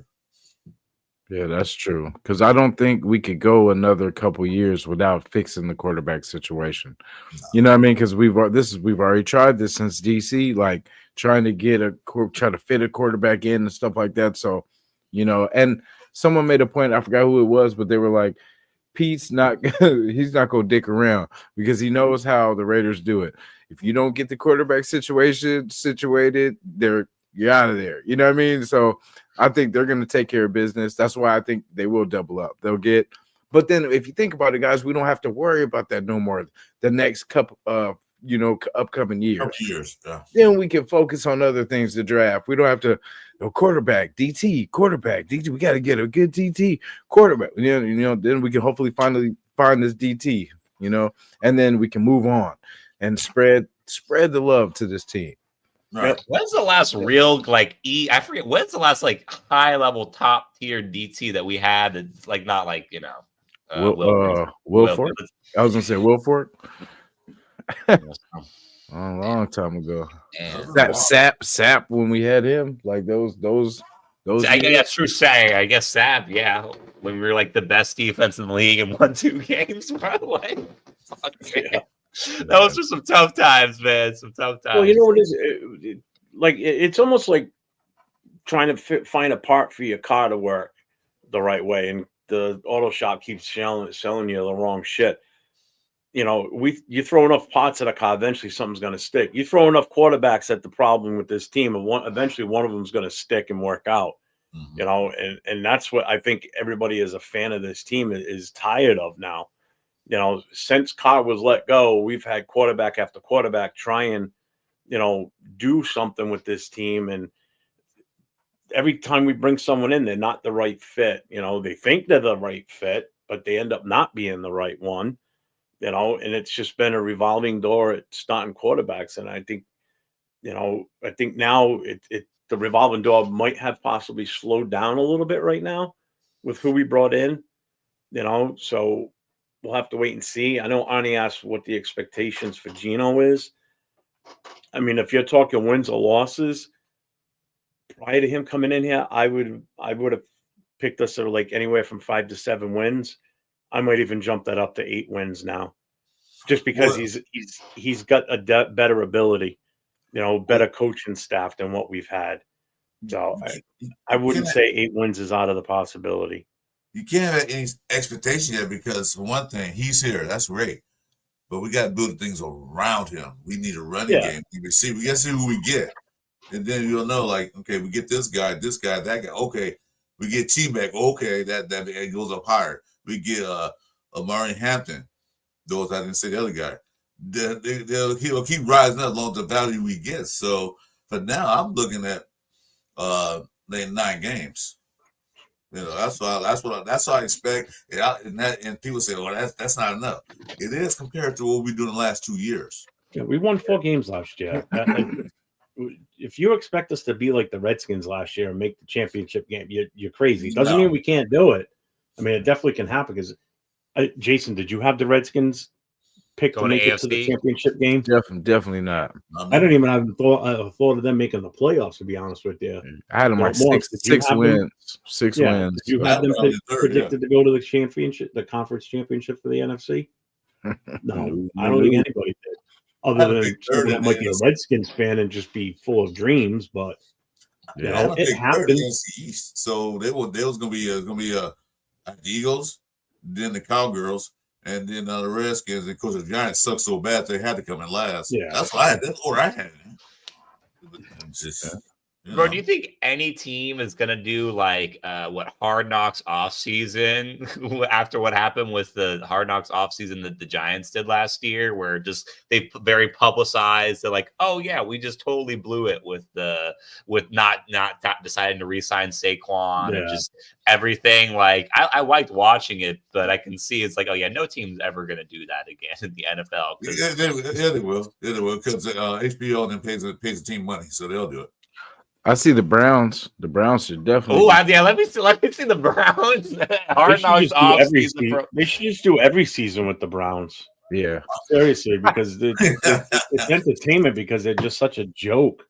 I still look back at that contract that they brought in Deshaun Watson for, and with everything they had going on when he was in Houston, knowing what you were getting with him with that issue. And you spent that kind of money for this guy. And how many games has he played since he's been there? Remember they used to call him the Michael Jordan of football when he was with Houston. I think Cleveland thought he was the LeBron James of the NFL. Oh, he kind of is. I mean, he's full of talent, and he needs other people to help him win because he can't do it alone. He's no MJ. Well, MJ didn't do it alone either. He didn't win championship till Pittman got there, so he didn't do it by himself neither. So there's that. But Cleveland. Sorry, I'm not a LeBron fan. I can't stand the guy. So me too. I'm a Jordan. You're wearing a Warriors jersey. You're wearing a Warriors jersey, of course. Same. I mean, I live in the Boston area, basically in New England, close to Boston. So I mean, if I'm talking basketball, it'll be Celtics, even though I don't know much about basketball, but I got to root for the home team there. The only home team I don't like around here is the Patriots. All the others I'm fine with. Yeah. Well, the Boston beat my Lakers yesterday, but that's okay. They're still second. But anyway, what I was saying, Cleveland never had luck with quarterbacks. So they did when they had Baker Mayfield. They had Baker Mayfield. That's it. They don't have any luck. They had Baker Mayfield. They let him go. So they had no luck. They let him go. Go ahead, Jason. They let him go. Why? Look at him now. Yeah, it was good. He won a playoff game for him against a divisional rival. That was like his house, man. Remember all the commercials. He owned the place, man. Baker. They should have kept Baker. I think Baker was good. He was good for the franchise, and all they had to do was build around him. Hey, you and me said Baker. You and me both said we're on a podcast once. Like Baker Mayfield, he a Raider. Really. Yeah. You know what I'm saying? We should have signed him. And that's what I was calling for in that offseason that we picked up fucking Jimmy Garoppolo, bro. Adam Butler got a 3-year deal. Yep. I'm going to look that up, please. Okay. Let me look that's great. If that's good, Adam Butler got a 3-year deal, he's back. Okay. I got to find out. If that is, that's awesome. Let's go. That's one of the guys that did want to come back. Let's go. Ooh, cheap, bro. Cheap. How much? It's like 3 years, $16.5 million. So that's nothing, bro. That's How like much? 5.5 mil per, 16 basically. million. Yeah, it's 5.5 mil per, bro. Oh, What? We got discount like Discount, bro. That's The real AB is back. Yeah, bro. Like Raiders are doing it, man. They're being aggressive. They're doing it. They're not messing around. Yeah. Thank goodness, finally. Yeah, like 16.5 million. I almost wonder, is this fake, bro? I almost don't want to. Yeah, let's see. Oh no, I mean it's from Ian Rappaport, bro. It's literally from Ian Rappaport. What was saying? This 3-year deal worth 16.5 mil, 11 million guarantees, but 16. I don't care how much of a guarantee. We called it too. Hey, we said I would rather them start getting our guys. Like it's cool to get these free agents, but let's get our guys secure first, and then exactly what they said. They're doing it. Especially on defense. That's where we really, because that wasn't the problem. So let's keep what we got and build. We can add to it. But offense, we got to fix that. 15 points a game is not gonna. Why are teams undervaluing like Adam Butler, bro? This guy is really good, bro. Like how do we keep getting him on discount? Let them undervalue him, so we're gonna pay him that much money and we can keep him. Because as soon as his name go up in the lights, everybody like, well, we want you for $35 million. No. Damn, man. So I'm fine with it. Keep getting him on the cheap, bro. It's like, what are teams doing, bro? Like, just giving us handouts like that, bro. 5.5 million per is insane. Oh, did you see this one? News is one of the news things out here is talking about Rodgers possibly going to Seattle. Oh, I heard something like that. I guess the Seattle is expected to talk about Aaron Rodgers this week after trading Geno Smith. Sam Darnold remains the front runner to end up in Seattle. Sam Darnold want to stay in Minnesota because Aaron Jones. That's right. Aaron Jones got re-signed by the Vikings, so he's staying. Okay.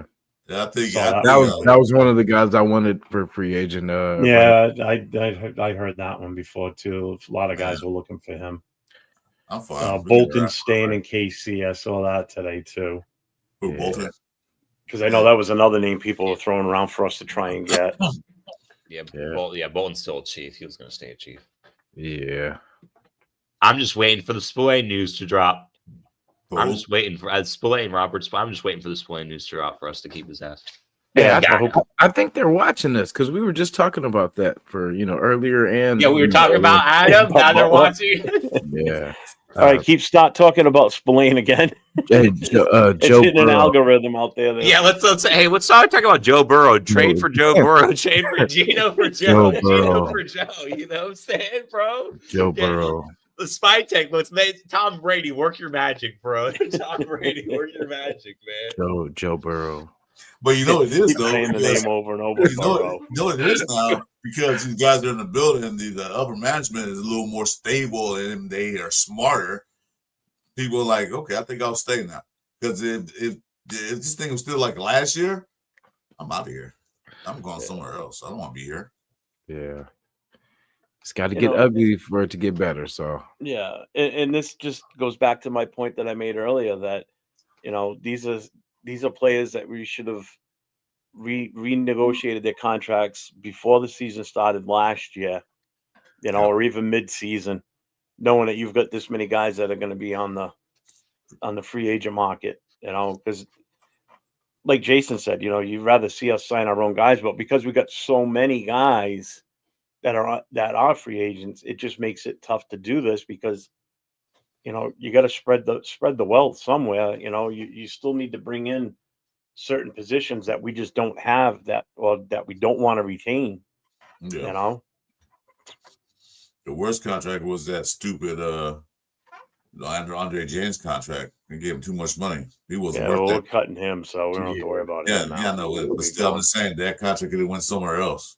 Yeah. Does it actually start at like midnight tonight? Yeah. Or does it start at like 1 o'clock tomorrow afternoon or something? Sorry, it's midnight. This starts on the 12th. The new season starts on the 12th. It looks like it starts now. It looks like it starts now. I think the legal tampering starts tomorrow at 10. It starts tonight. Then 11:59 on the 11th into 12. That's when it starts the like all these moves that have been agreed to. will then take effect on the 12th, which is the first day of That's when the they new calendar year, the new season start. Can't extensions they take can place immediately? the players they retain, they still can sign them. If they get a new player in the building, they have to wait till the 12th. So they still can sign, like they can sign Splain, say here's your contract, you can sign, he's fine. They have to wait till the 12th. But the new players coming in, like somebody come from say the 40 Winers, if they come into us, they have to wait till the 12th to sign in. Morris, you're gonna pull a flashlight out and tell campfire stories and shit. Look at who's that?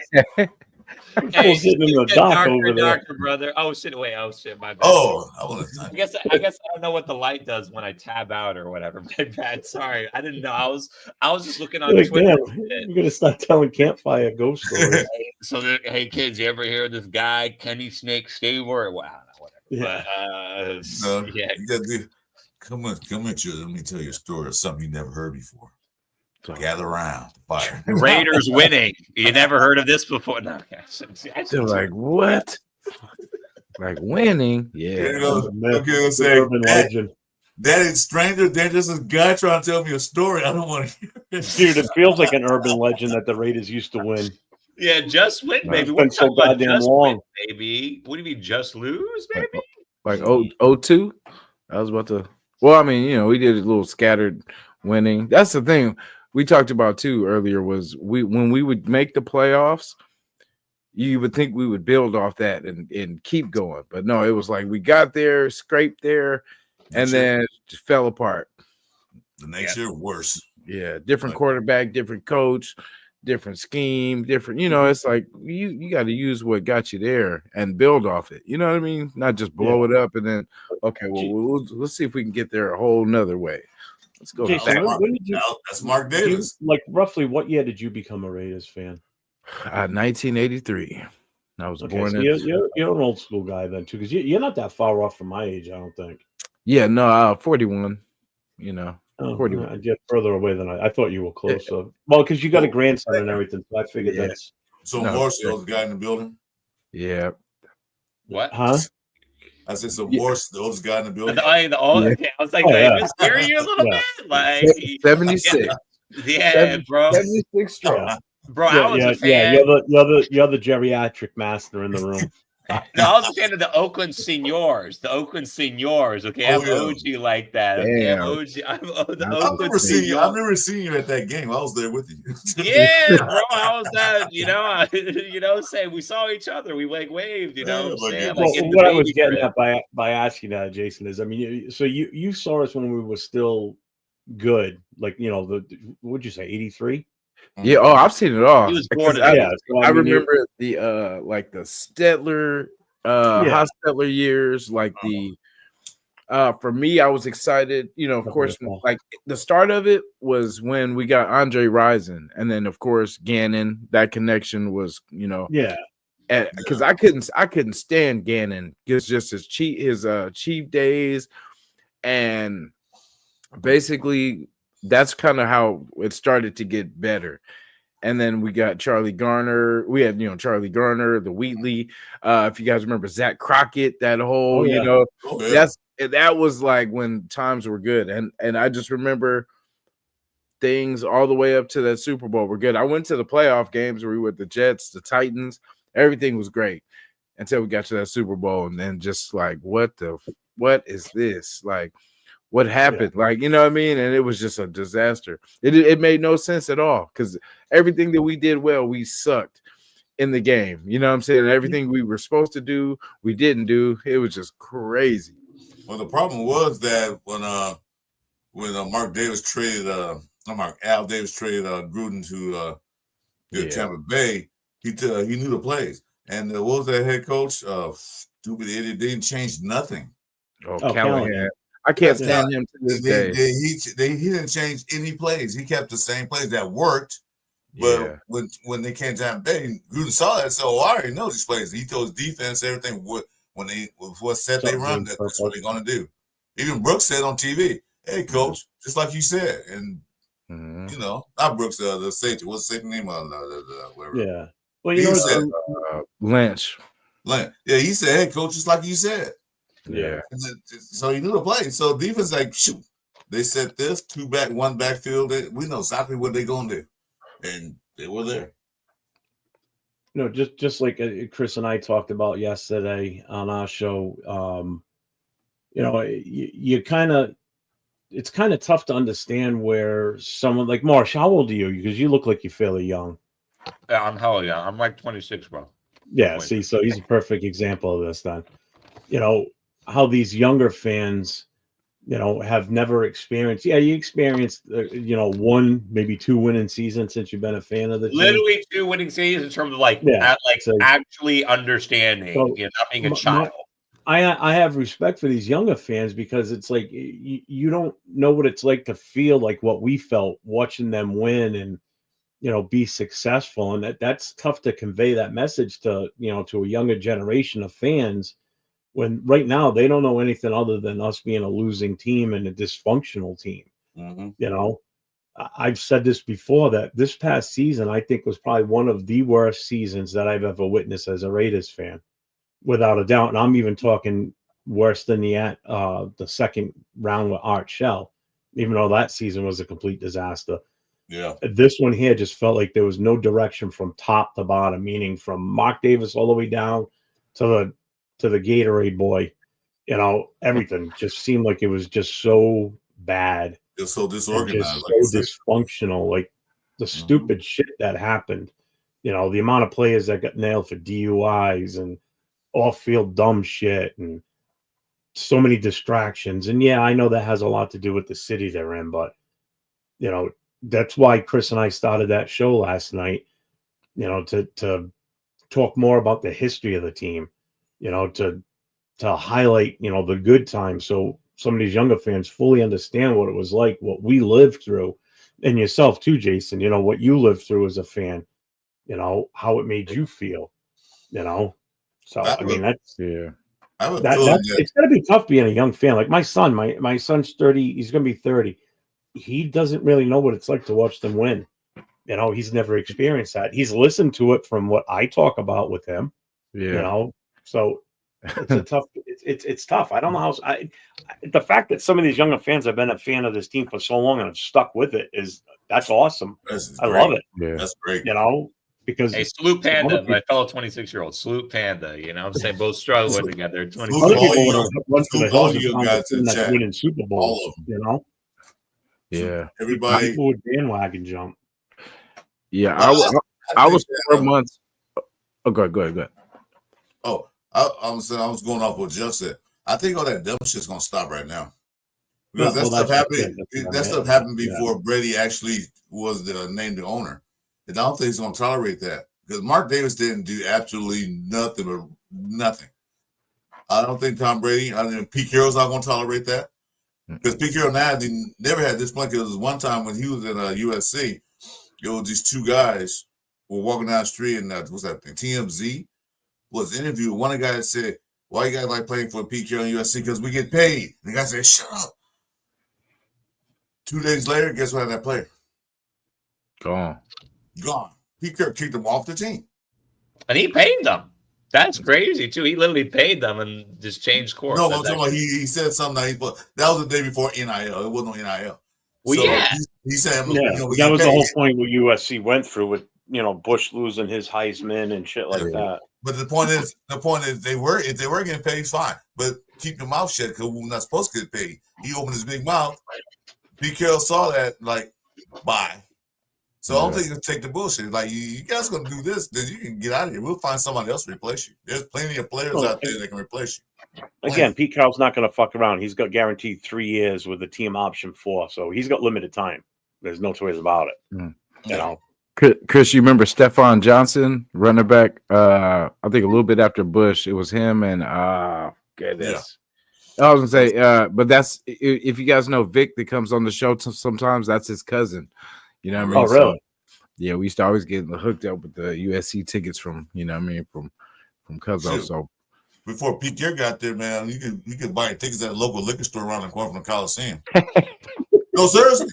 You can actually go to this liquor store that sells. I believe it. I just think it's funny. Yeah. Before you got there, USC sucked. They could barely make the bowl game because they had to win 6 games. He got there. He went 6-6 in his first season. Went to a bowl game.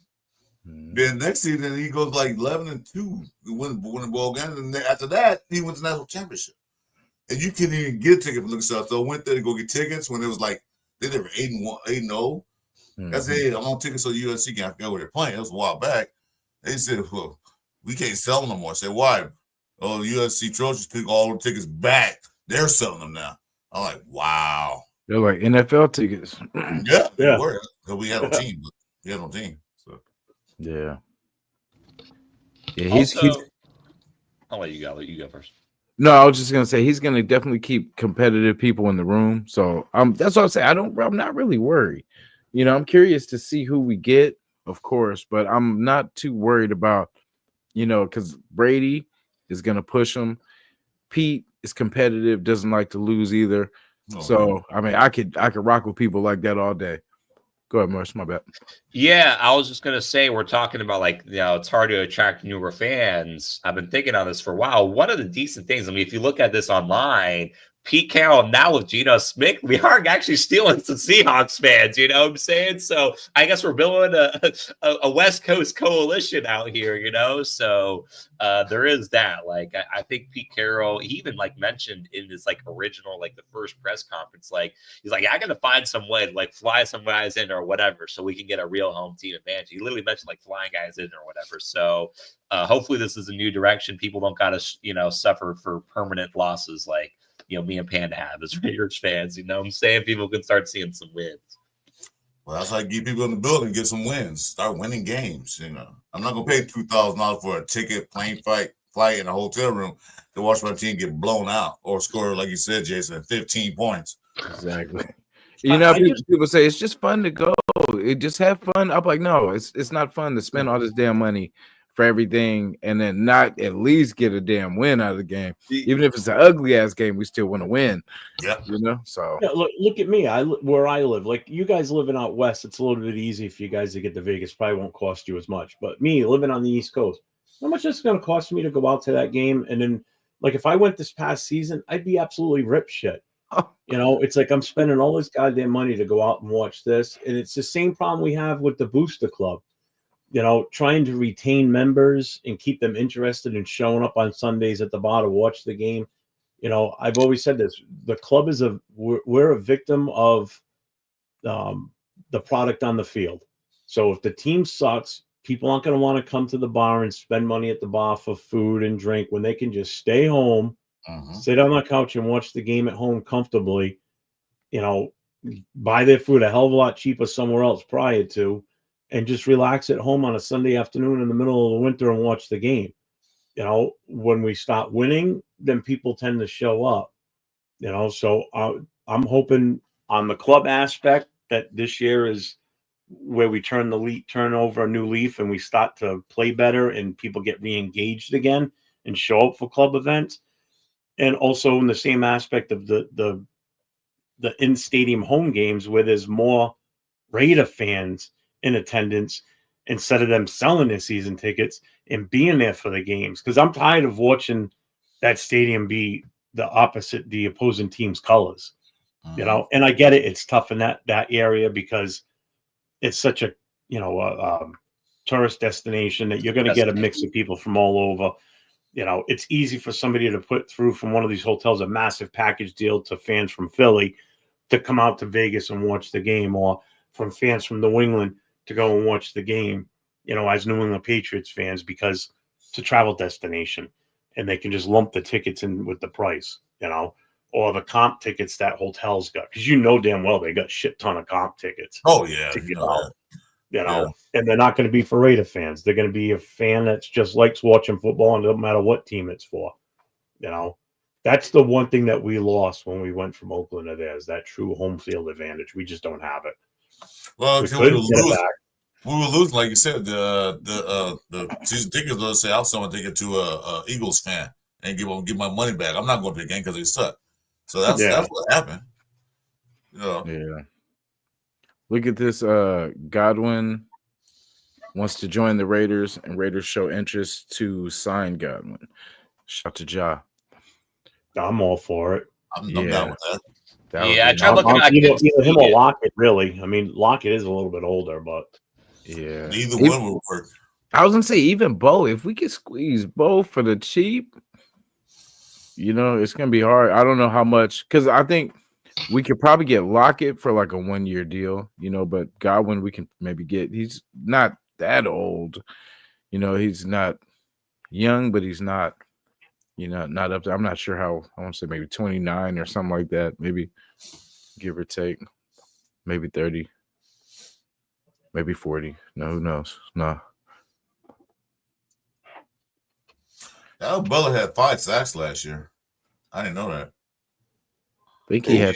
He might have had more the year before. You know what I'm saying? Like he's just Yeah, but he didn't play as much this year until Christian Wilkins got hurt. But yeah, I mean for defensive tackle, that's not too bad. Yeah, I'm a big Adam Butler guy, so I love it. I felt like that was cheap as hell, bro. Cheap as hell. He said Godwin to the Raiders is happening. I tried looking it up. I couldn't see anything on it. You won't be able to see anything till tomorrow. Here we go. Joe Burrow. They can actually talk. Joe Burrow.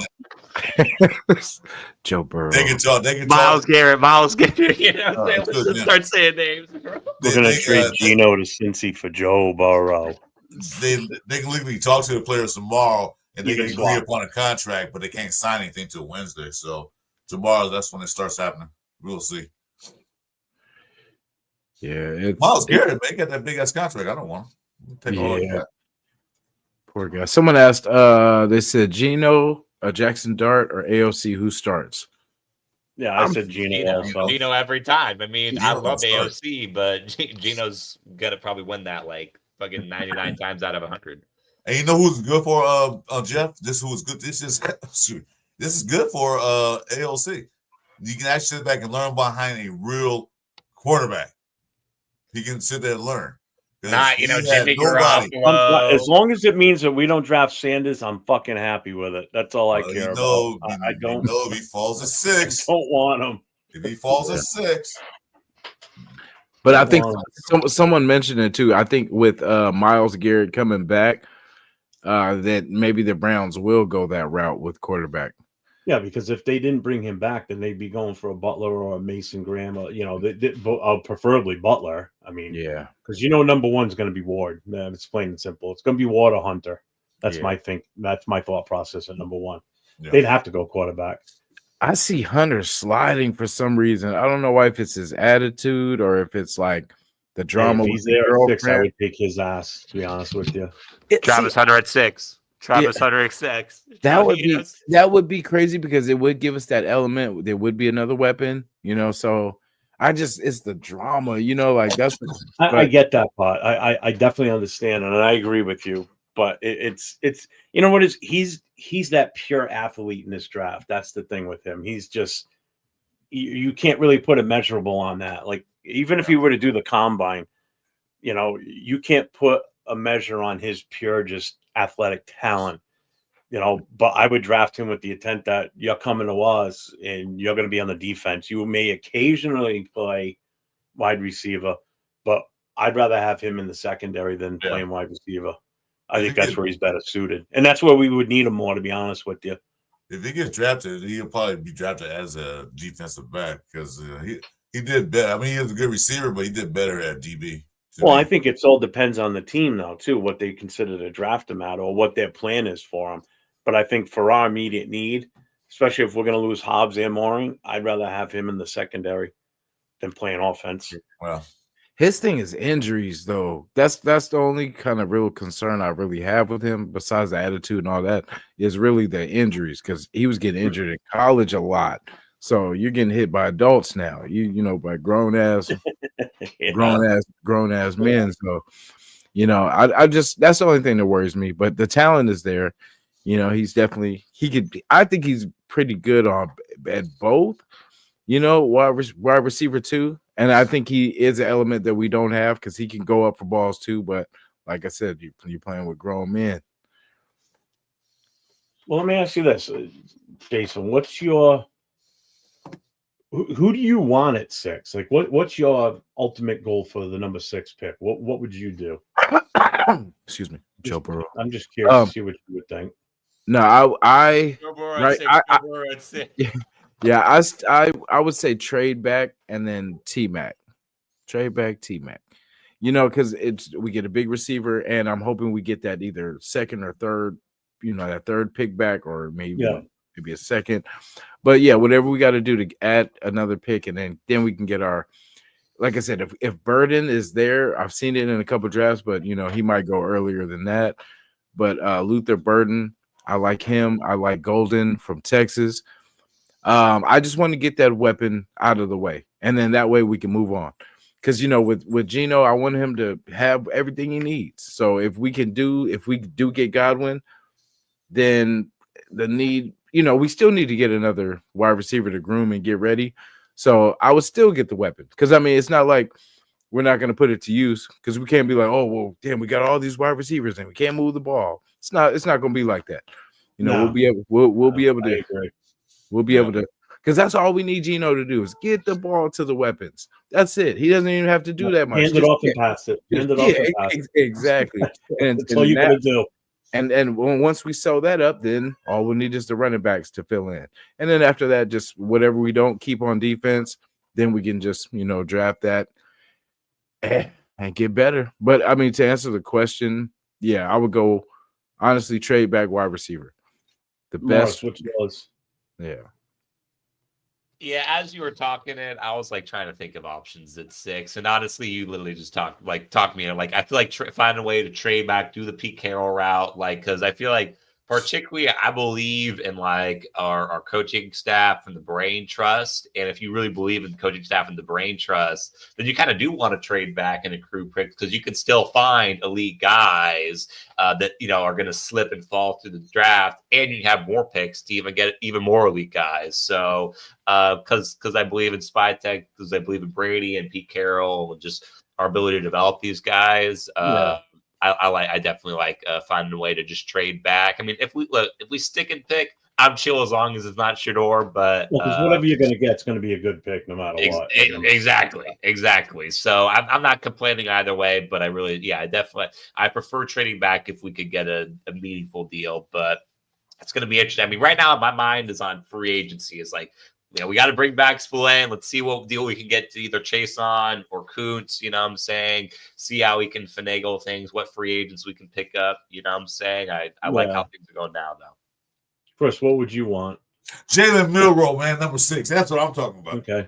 Damn. All right, that's the end of you doing. Hey, kick him out. Kick this guy out. No, you want to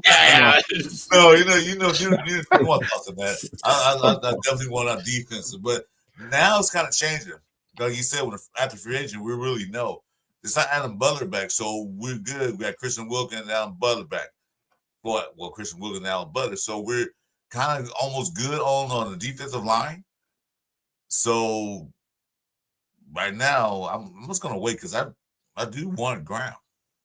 I like to see Graham next to Wilkins. And then that's where I'd be going with mine. It would be, if Graham is there, that's hard to pass up. Even though we got Butler signed and we still have Wilkins under contract, that's a tough one to pass up.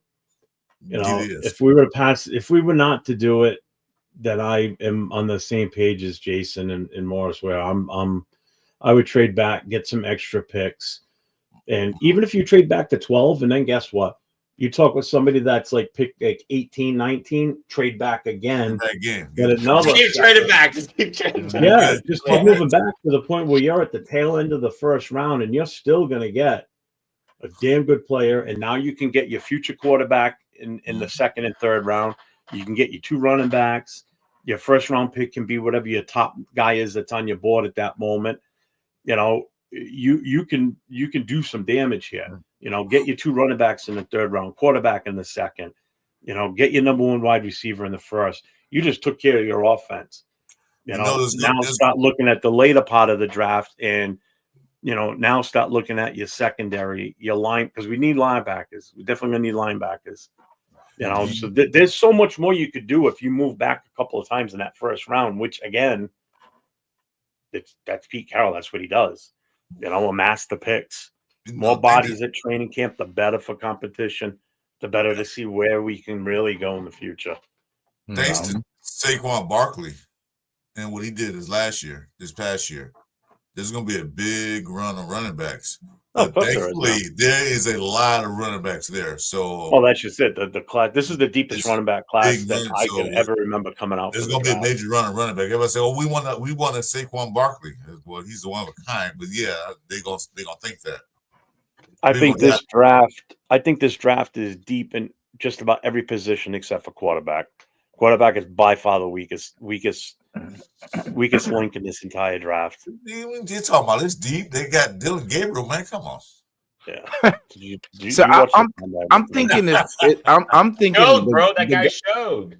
I'm Dude thinking the showed. guys that they're hyping aren't as good, but then like you said, the Brady Cooks and the Bros, you know what I mean, might be surprisingly good this year. This might be a crazy draft.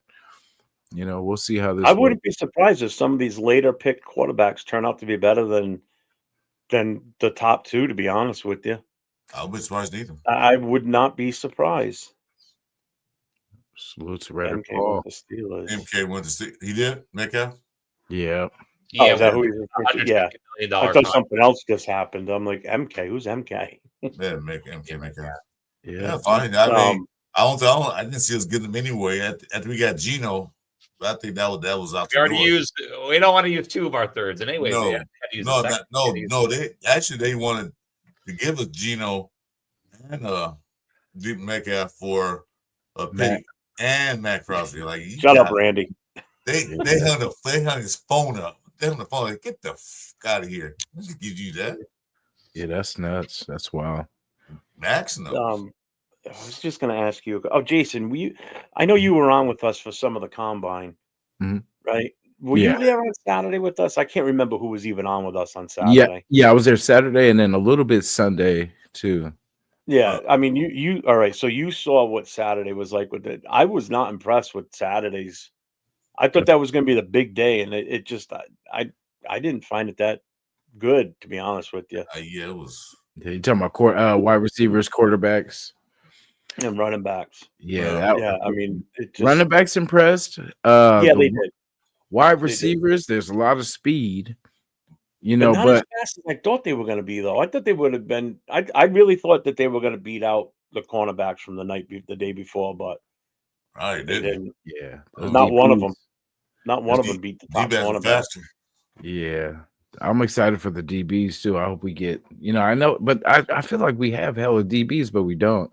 Because, you know, even when we lost, what's his name, Meek last year, we still kind of didn't replace him. You know what I mean? And then us losing Nate. Now our whole slot is gone right now. And then we had like Tyler Hall and players like, you know, all these different DBs. Bring back Sam Webb. Sam Webb's round 3, baby. Sam Webb is the gifted. He's still on the roster, dude. Yeah. They haven't signed him yet, but he's still on the roster. There we go. We'll get him for about $3 million, maybe. No, 2 years, $3 million. 3 years of ham sandwich and some chips. And then an out burger, you know what I'm saying? No. He don't get that. No. Oh, when you said the Adam Butler deal, did you say what the contract was for? 3 years, 16. I was looking at 3 years, 16.5, 11 guaranteed. All right. I didn't know if you did or not because I just saw it now. It just came over on my phone. Yeah, so I just looked it up. Yeah, 3 years, 16, 11 million guaranteed. That's not bad at all. Yeah. If it was 16 million guaranteed, I wouldn't mind. If it was 16 million guaranteed, I would. Yeah. So, yeah. So that's cool. So we're good.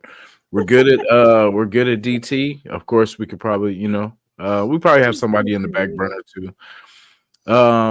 Someone just posted something on the NFC Trash Talk. Yeah. And it says, alert, Buccaneers signing Henry Ruggs III. He's not out of jail yet, right? No, he is. He is. He's out. Wait, he's what? No, but he's been out. He's been out actually for a minute. He's been doing some kind of. I didn't know this either. No, he's out. He's doing some type of like work. Yeah, he's doing like the work. It's got to be a joke. That's gotta be. He's out. He's in the halfway house. That means he gets out of prison, but he can't go to the public society yet for a few months to probation. So they have to make sure that he's okay. So he can't travel anywhere. He got to stay in the Vegas area. You can't travel out of state. So I don't know what that's all about. They can sign him, but Yeah, that's crazy.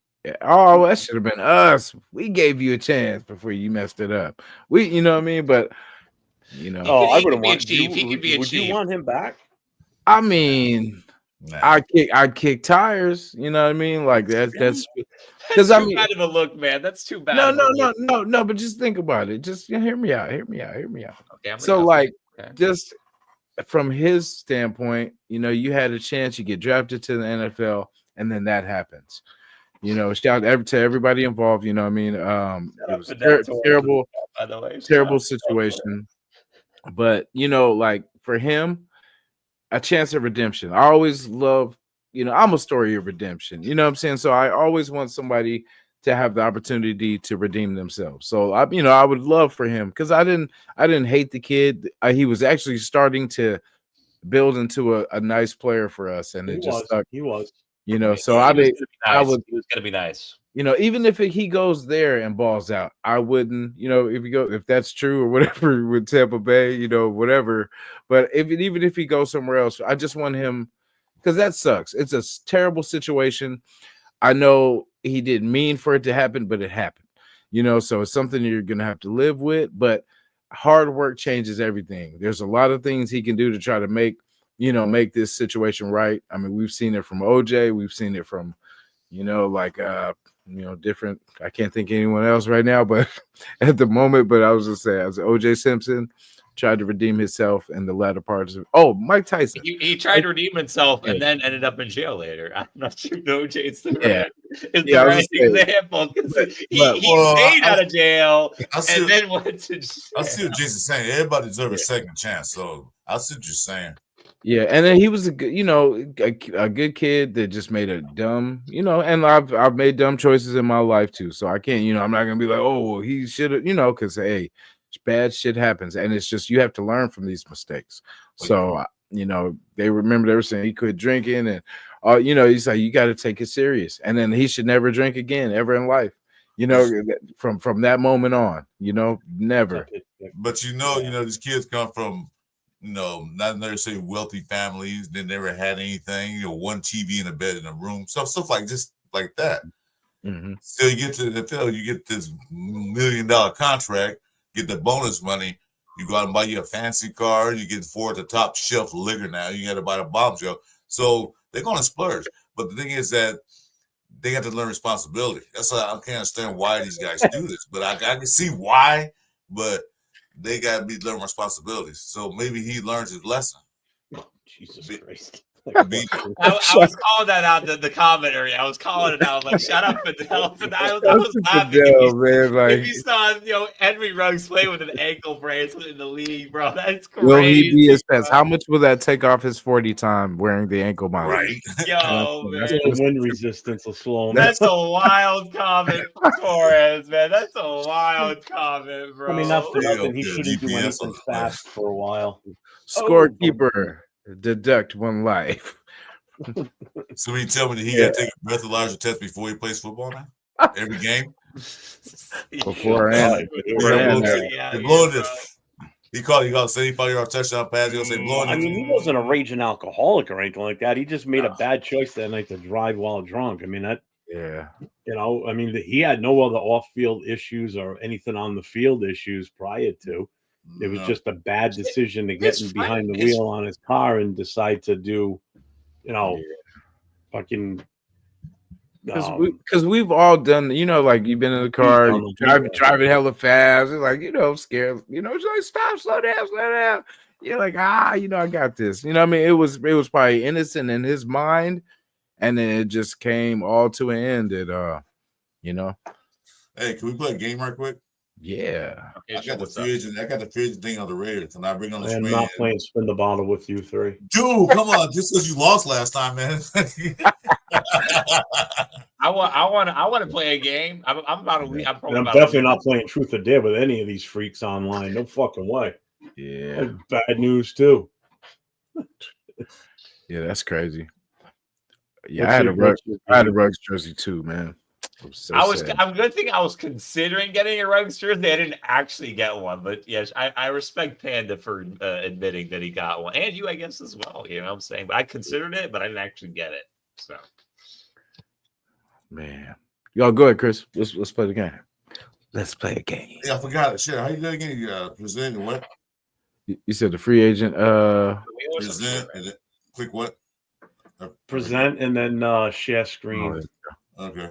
And then Jason will have to put it up on the screen. Okay. There it is. Okay, there we go. Got you. That's John Leon. All right. Exhibit A. All right. So it's free agent tracker. Now, these guys we signed, but they don't include a thing. So let's play this. Keep or get rid of. Oh, nice. I like this game. Keep. Oh, fuck it. Keep. Yeah. Harrison Brown, keep or get rid of. I would actually keep. Well, if we're gonna trade away Michael Mayer, maybe we should keep him. I don't know. That's either way too. Because even if Mayer cats out again, we're gonna need somebody. And he did okay. He just got knocked around a couple times, but what was the question on this?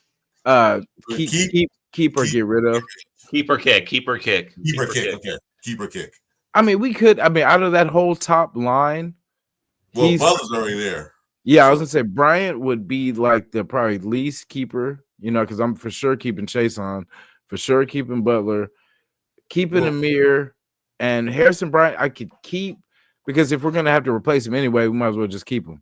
You know what I mean? Yeah, that makes sense. We're gonna want a T3 anyways, right? So, plus the other thing too is if we end up trading away Michael Mayer, we're gonna still need another tight end. Because I was on Mitch Rant's show the other day, and he was putting up the list of this is who we can get for free agents if we get rid of Michael Mayer. And I was giving him shit. I'm like, that is like the worst free agent tight end list I have ever seen in my entire life. I wouldn't take any of those bums. So not a single one. I guess we got to keep him. So he's a keeper then. If you trade Mayer, I'd rather have him than any free agent that's out there for sure. So our buzz already there. I know Chase on. I'm gonna ask that question. We don't even got to ask. Now this is where it gets. This is a fun one. Yeah. Diablo. Bye bye. Yeah. I don't hate the guy. I wouldn't necessarily mind if we kept it on a cheap deal. I mean, probably kick for me. You know what I'm saying?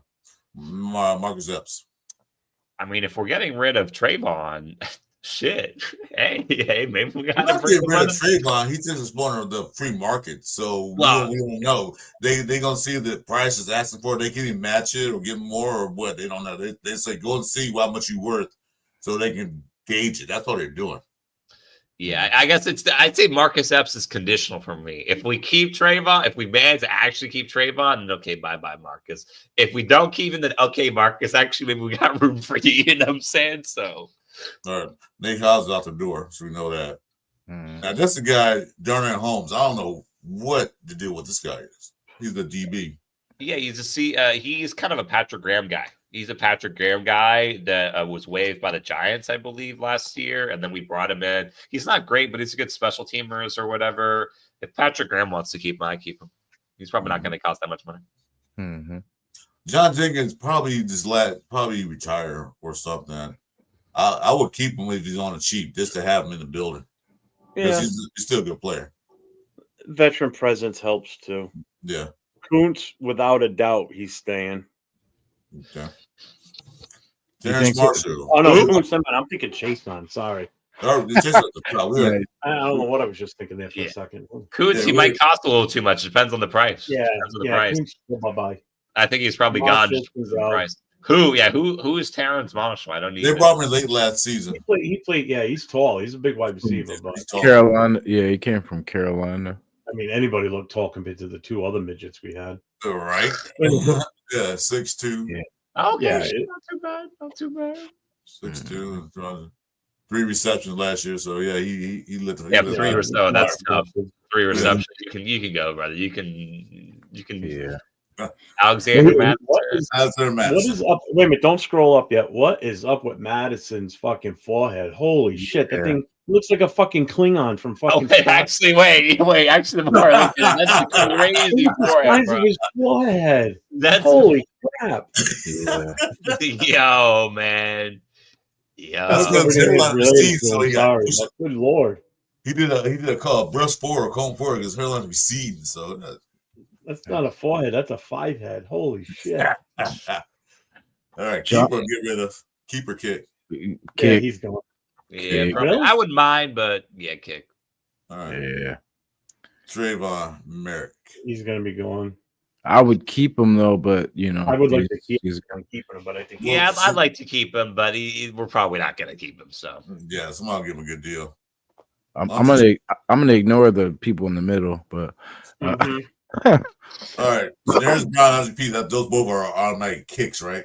yeah, bro, Jadarius has like all the physical tools, and he just is not able to. I mean, maybe we could bring him back on a minimum. He had a DUI, dude. He's gone. Oh, show. Okay, never mind. Spillane for sure. We don't even need to ask. We want everyone.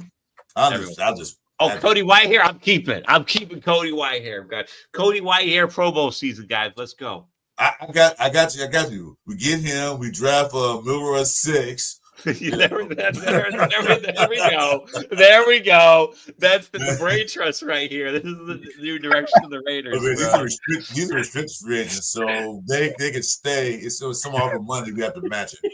Shout to John. John look crazy. He said, Madison, why you leaving? Because they say I got a big forehead. Yo, man. Yo, we're doing this man dirty, With the bro. haymaker. How about Zach Carter? God. I didn't even see him play. I don't know what. I heard he wasn't maybe that bad. We would bring him back on something cheap. I say keep him on a training deal. Keep him on a camp body deal. Yeah, and you if he can't get rid wins, of everybody Looks because like we need depth. He looked like he just got out of prison. I do. I mean, with Bad- these, someone said these look like mug shots, bro. Half these look Yeah, I was gonna say, but then half our team looks like they just got out. Yeah, bro. He goes, look at all these shots. They look like mug shots, except the one smiling. Whoever's smiling's never had a mug shot before. Yeah, I was like, you must Nobody be really Ricky. smiling. Yeah. So Luke Madison. I say keep him. I say keep him. Yeah, again, depth, Yeah. Yeah. especially at linebacker. Ritter, go on. It's Oh, in that's his my name. QB1. That's my It's in his QB1. name. It's in his name. Get rid of Yeah, his. Get rid of. Get His rid next of long him. too, anyway. So I don't want to long make quarterback. Yeah, DJ Turner. Keep- After the injury, I'm like, we can get somebody healthy. We can get a healthy. Matthew Butler's still good because he's staying. Yeah, he's staying there. Assigned him. He just got out too. He's pissed off. He got out. Yeah, he looks bad, bro. They got been to in there him for a back. minute. You know, he made some friends, bro. He's What running. the- He might He be going started back. an early release program. He said, "No, Looks like look, he's ready I to won't eat stay." someone. This guy right here, I never seen play. Yeah, he's Who? from Stanford. That's a Blu-ray Kelly. yeah, that's an ex Stanford. Blu-ray, yo, man, don't do my man Blu-ray. like that, bro. When you look at it, when I looked at it quick, that's what I thought it said. Yeah, bro. To be fair, I called Whitehair White Claw once. I called him White Claw once. So there is This that. guy, that Mog was kind of interesting. Yeah. too. He's a linebacker. Yeah, He give him a cheap deal, camp body, let him compete. yeah. Yeah, He he's looked. a bullet. He's a bullet. He goes straight at you. He doesn't do anything. He just hits you. He looks like an ex bouncer or something. Like he used to bounce people at the clubs. He look like he's from the WWE. That's what he looked like. Aquaman. He does look like a Meredith WWE was wrestler. keeping, right? Didn't we just re-sign him or something? Who? Which one? We're keeping Meredith. Yeah. Yeah, I'm got pretty sure him. we already Yeah. kept it. I'm pretty sure we Yeah, already 1 point something million. Yeah. Yeah, they got him. Yeah. Snowden. He can go. That's an interesting because he can get numbers, but it did just kind of do He that. only had thing. one good game. He only had one good game. One. That was the Browns game. That's all. He didn't do Yeah. anything else. How about Sam Webb? Sam Webb, round 3, baby. Let's go. I like Sam Webb. I don't know why he's not getting more spin out there, but you know, it's He's a big kid, 6'2". yeah. No tackles, nothing. Yeah, that's what I'm saying. I don't know why, because he played a lot his rookie season, and then after that, they didn't really play him a lot. They kind of, because I feel like he would have been better than DeCamerion last year.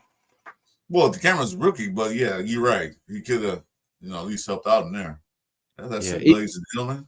Even for Snowden, would you guys keep Snowden for depth, like at least? No, Camp No. body? That keep him as the camp body. Shit. I mean, over Tyree Wilson, like not even over Tyree. Yeah. Tyree Wilson. I feel like he's gonna make it. Tyree was still on the roster. I thought we got rid of him. Oh, yeah, a couple years left, dude. I was gonna say, unfortunately, it's not an option yet, but I think for him, I think this is his last prove it year because I don't think Pete's gonna go for nothing, no production. Yeah, he's gonna be like, okay, you can sit down somewhere, but not. I don't know what Snowden's contract is. That's the other thing. What we would save if we dump his ass now. Yeah, no, he's a. I was saying it should be cheap. He's a he's only 960,000. All right, you can keep him for the price. It's still cheap. Yeah, because so he stays. I know he's already signed. Okay, so my things are updated. Oh, good. Oh, that's fine. He's a big boy, so that's not a bad deal. He's got to get some more playing time. Yeah, Pete likes his big corners, right? Pete likes his big corners. He likes big corners and cannot lie. No diddy. There we go. Oh, I didn't know that. Yeah, by the way, guys, I gotta actually go, bro. I gotta go. I gotta make some food and dip. But it was a pleasure meeting you, Chris. Pleasure talking to you, Jeff. And you already know what time it is, Jason. You already know what time it is. Oh, you have a channel, Morris? Nah, bro. Channel positivity. That's my channel. Channel positivity. Channel Raiders playoffs in 2025, baby. Let's go. Let's go. That's what I'm channeling. I like Joe Burrow. Hey, Morris, hit me up on IG on my YouTube thing, and I want to talk to you. I like your attitude. I love it. Okay. Especially for a young guy. I love the attitude. Definitely. Okay. Sure. Wait, what's your IG? Or I don't really have a way to get your Chris. Oh, you can go to YouTube, Chris for Raiders. You can go there. Oh yeah, I saw you on. Yeah, there you go. It's easy to find you. Okay, I'll freaking hit you up. I'll hit you up, brother. All right, cool. All right, peace, y'all. Salute. Thank you, Mario. Appreciate you, brother. I like that. I like his attitude for a young guy who's still positive about the Raiders. It's awesome. Yeah, I was on with Jason about a month or so ago when he was on. It was the three of us. That was the first time I met him. Pretty cool kid. Yeah, he's got some good takes. Like we used to work together, and then we just did a show just on just kind of on a fluke. And man, it I like the way it flowed because he knows the stuff definitely. You know what I mean? So it helps when they're knowledgeable and know what they're talking about. So, yeah, he's definitely a good person. Always welcome to come on the show, and but we're down to the nitty gritty. What's up, Angelo? Angelo, I still have to catch up on all the boxing and everything, and then the fights. I haven't, I was getting my rest in this weekend. Angelo, I didn't catch my injury yet. It's free agency time. I can't watch boxing. I gotta wait. Yeah, it's boxing right now. Boxing is my third sport. It's my non-sport. It's football and basketball and boxing. Can't get into it. I just Mayweather money. I can't believe they made Josh Allen be Mayweather money on the table with his face on it. I don't see anything about them signing Sam Webb. I didn't hear anything about it.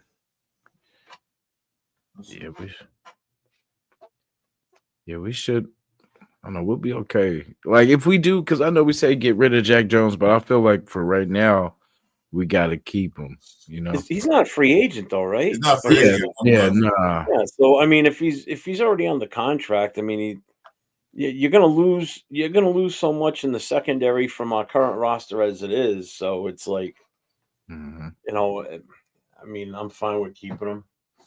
I just hope he just doesn't try and pull any stupid shit. That's all, because Pete Carroll ain't gonna go for that crap. No, he got away with that with AP because he know him. But yeah, but you know what though, I think Patrick Graham might be able to keep the reins on him.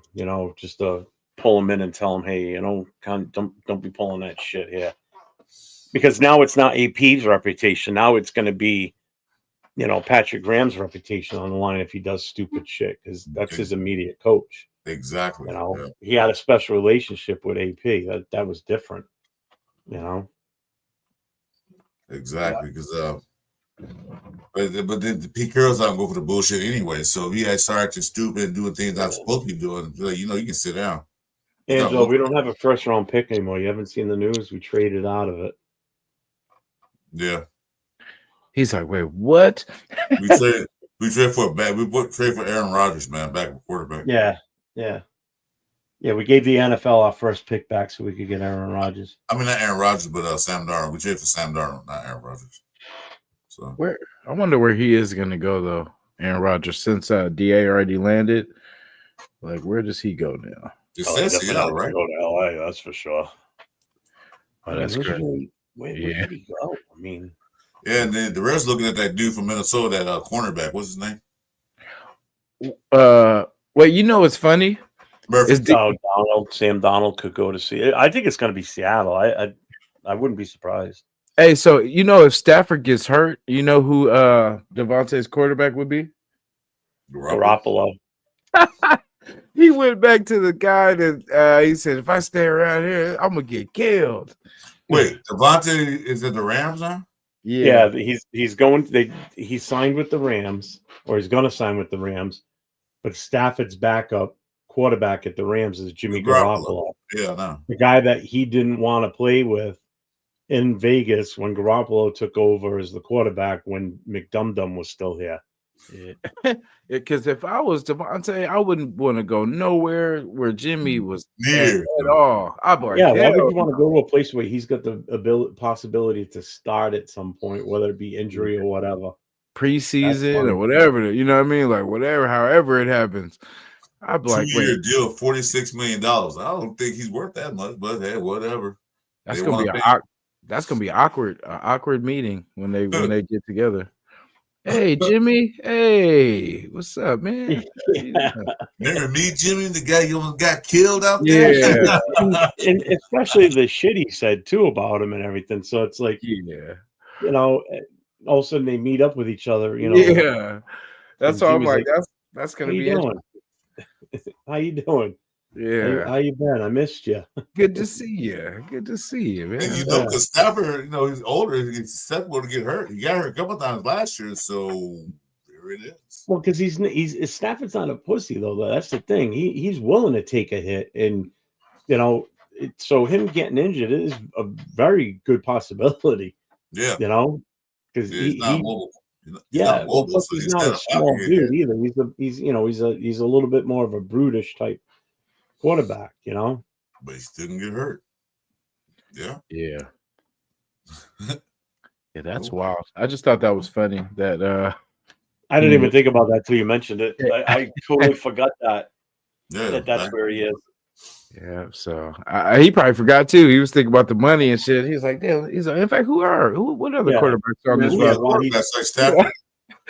While he's sitting at his house eating his Taco Bell, he's looking on the depth chart for the Rams and goes, no, he probably went there. Rams offered him $36 million.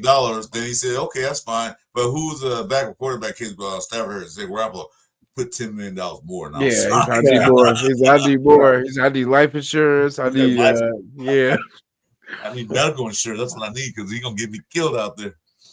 Or no, he didn't know, he signs and then he gets a text and it's like, welcome to LA from Jimmy Garoppolo. Like, what the? Like, oh, hell no. Welcome to my city now. Yeah, it's my home, not yours. Well, good for him. He got his money. So what? We got a legend Rams in the of all teams. We got the legend in the building. Hey guys, I just finished on Captain Jack, so I did my whole take that's driving people crazy, right? Oh, I gotta go. See ya. We can barely hear you. Jeff knows that I'm a big O-line guy, right? And I keep saying, man, the more can't hear you, Angela. Can't hear you.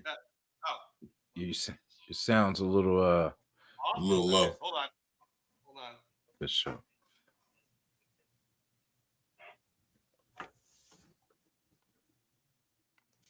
This show is sponsored by FKC, by the way.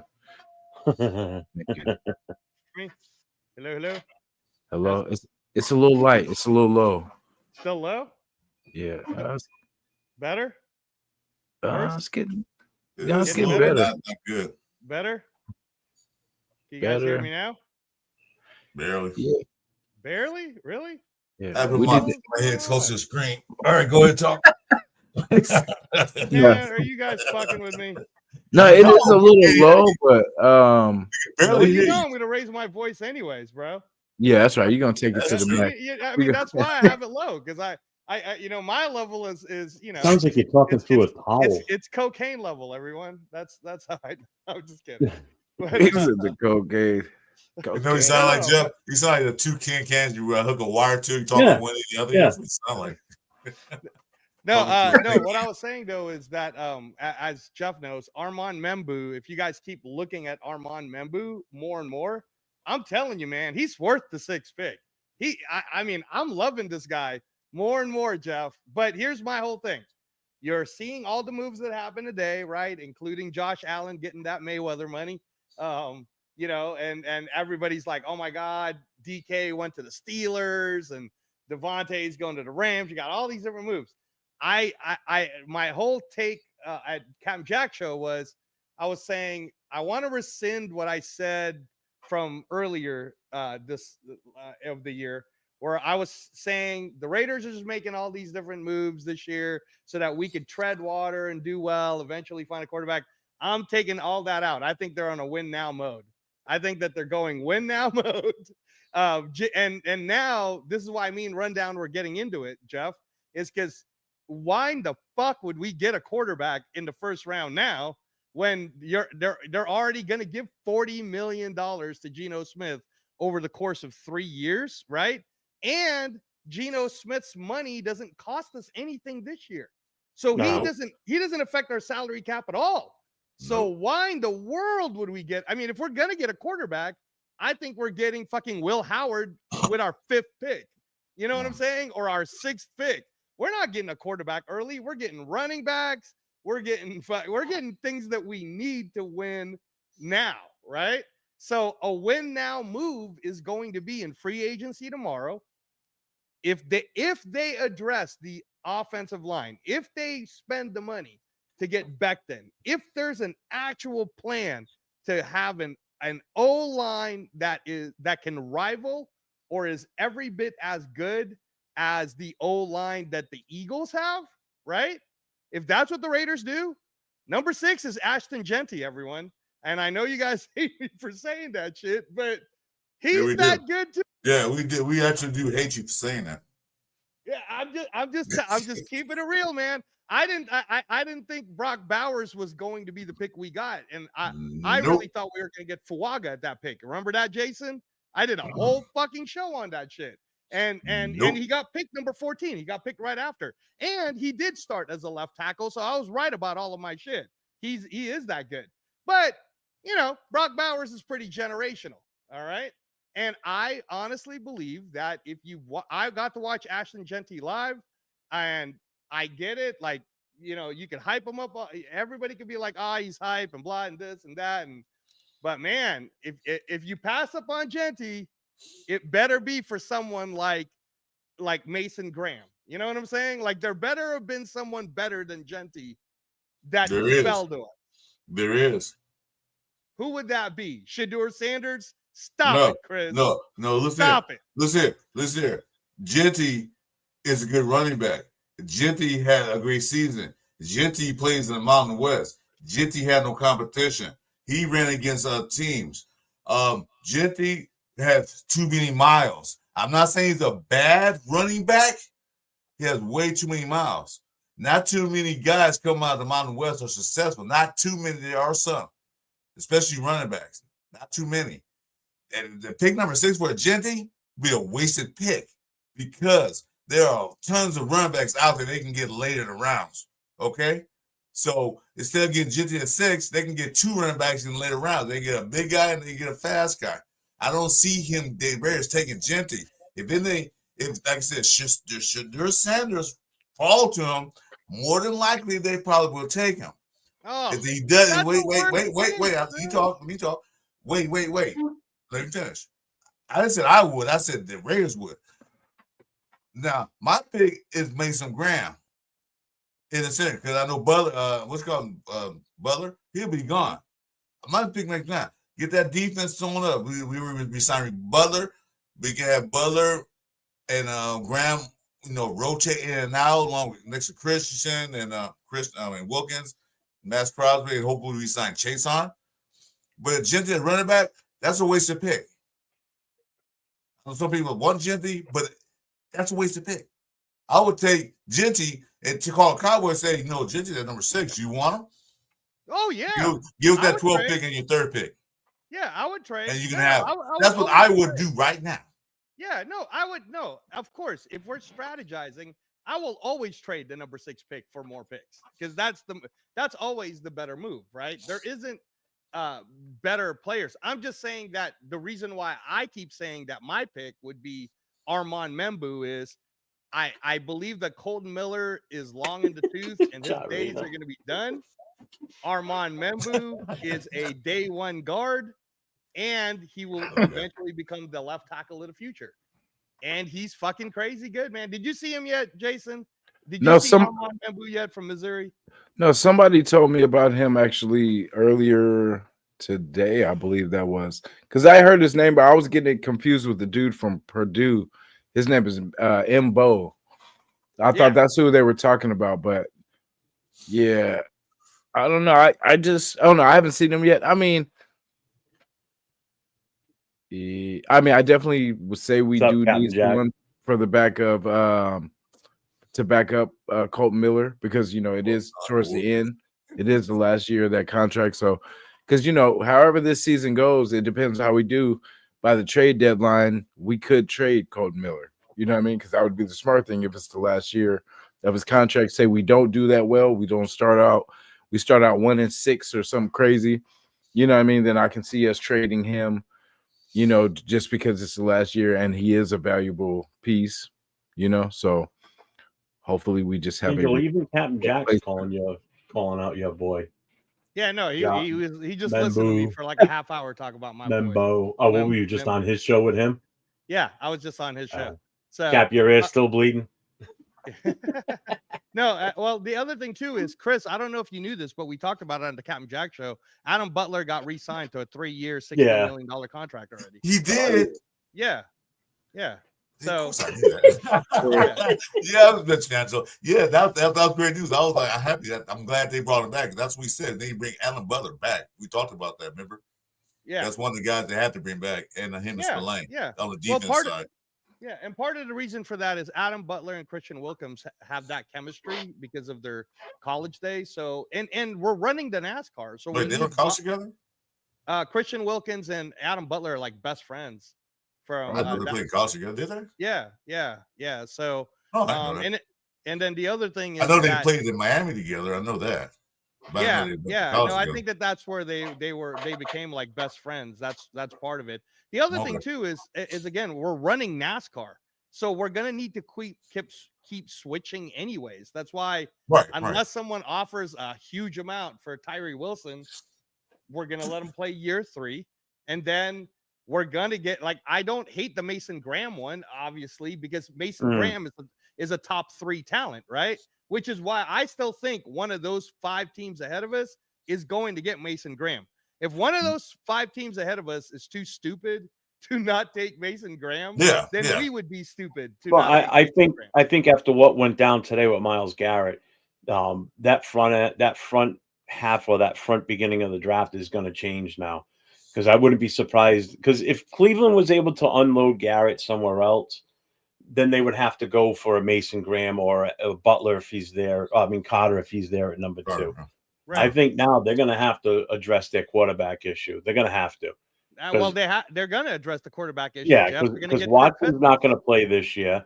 Jameson Winston is not the answer there. They're going to need something. They're getting Kirk Cousins. Jeff, they're getting Kirk Cousins. The Browns are going to When did that come out? Yeah, when that came out. That's been a rumor for the last few months because of the whole. Well, it must be a very well kept rumor because I haven't heard that at all. Dude, it was actually said. I'll have to Google search and find you a video of everybody saying that. Either way, they're still going to need something for the future. Oh, I know. Because Kirk Cousins is ancient already as a quarterback. But just imagine this. Imagine if let's say Tennessee does the smart thing, which is to take Abdul Carter. Because this year it's Abdul Carter no matter what. You're an idiot if you pass up on Abdul Carter. Well, Carter may also fall when because has- of the has- stress fracture, but I would still take him at number 6 if he made it to us. You'd be crazy not to. Why When would you has- pass up on that? It's a stress fracture. It's not like ligament damage and serious nerve damage where it's going to affect him for the rest of his life. It's a bone fracture. Tell me That something, shit'll so heal. when has Tennessee made a smart move? It's been a while. That's huh? true. Yeah. So True. I don't see. I see them because they're moving on from Tough Levitt, so they probably take a quarterback because they had enough of Levitt. They're gonna try to take another quarterback and ruin his career. So we'll see what that Tennessee, goes. if they stick with their pick, they're going Cam Ward because Cam Ward is Yeah. the consensus best. If you need a quarterback, even I would take Cam Ward, but Shador, I don't trust him. I don't like what I see with him. I don't think he's that great.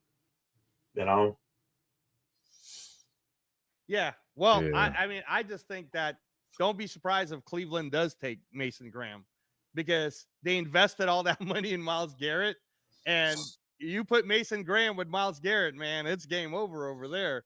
But they need to address their offense too. They need- Because they Amari need a lot Cooper's more a than free just agent. that. Oh no, Right. Cooper's not even there. Right. Never mind. With DC going back to the Saints too, that kind of because I was thinking he would maybe possibly go, just for the money, possibly to Cleveland, you know what I mean, or the Giants or something like that. Because I think they're gonna. That's why I was thinking New York will go free agent. You know what I mean? They're gonna go with a free agent, try to plug in another, because they still need a running back. That's what I'm saying. They need a running back too.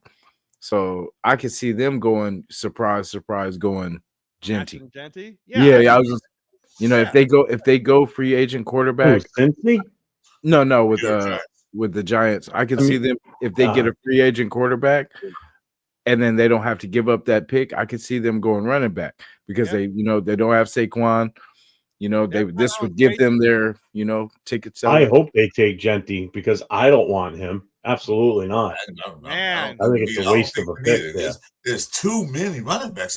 Yeah. It's not only that. I think some of the running backs that are going to be available later on are better than him.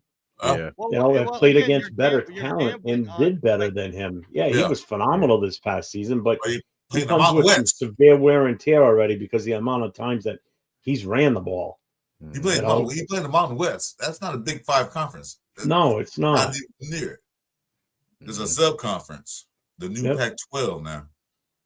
But no Genty, Mr. Angelo. I'm sorry. I disagree. Well, my main pick is Membu. So that's who I'll argue for until we address I'm not taking an offensive line at 6. They got a lot of offensive line there too, man. Come on, there's a lot. I'm taking Mason Graham, or I'm trading out of that pick to move back in the first round somewhere. Well, we can call the Rams up after they want Tyree Wilson because they already pay Diva Adams like $14 million. Say you got one Tyree Wilson, we'll give you a good deal. Yeah, and Zamir White, man, that's a combo. Oh, yeah. That's a package. We get a package deal. Andre James, Zamir White, and Tyree Wilson, and Michael Mayer. We'll give them all. Nah. I'm not giving them. I'll give him Diablo. No, Diablo without a doubt. Yeah, package deal. We get that for your number 2 for your number 2 pick. You get all 4 players for a number 2 pick. How about that deal? Andre James already gone, but damn, I was gonna say we'll even. He's not officially gone yet. They can just walk in and tell him come back. Yeah. They plan. We can trade them Minshew. Huh? We can trade a Minshew too. No, we gotta keep Minshew. He's our best quarterback in the building. Hey, that's great. So we got a quarterback that can actually scramble.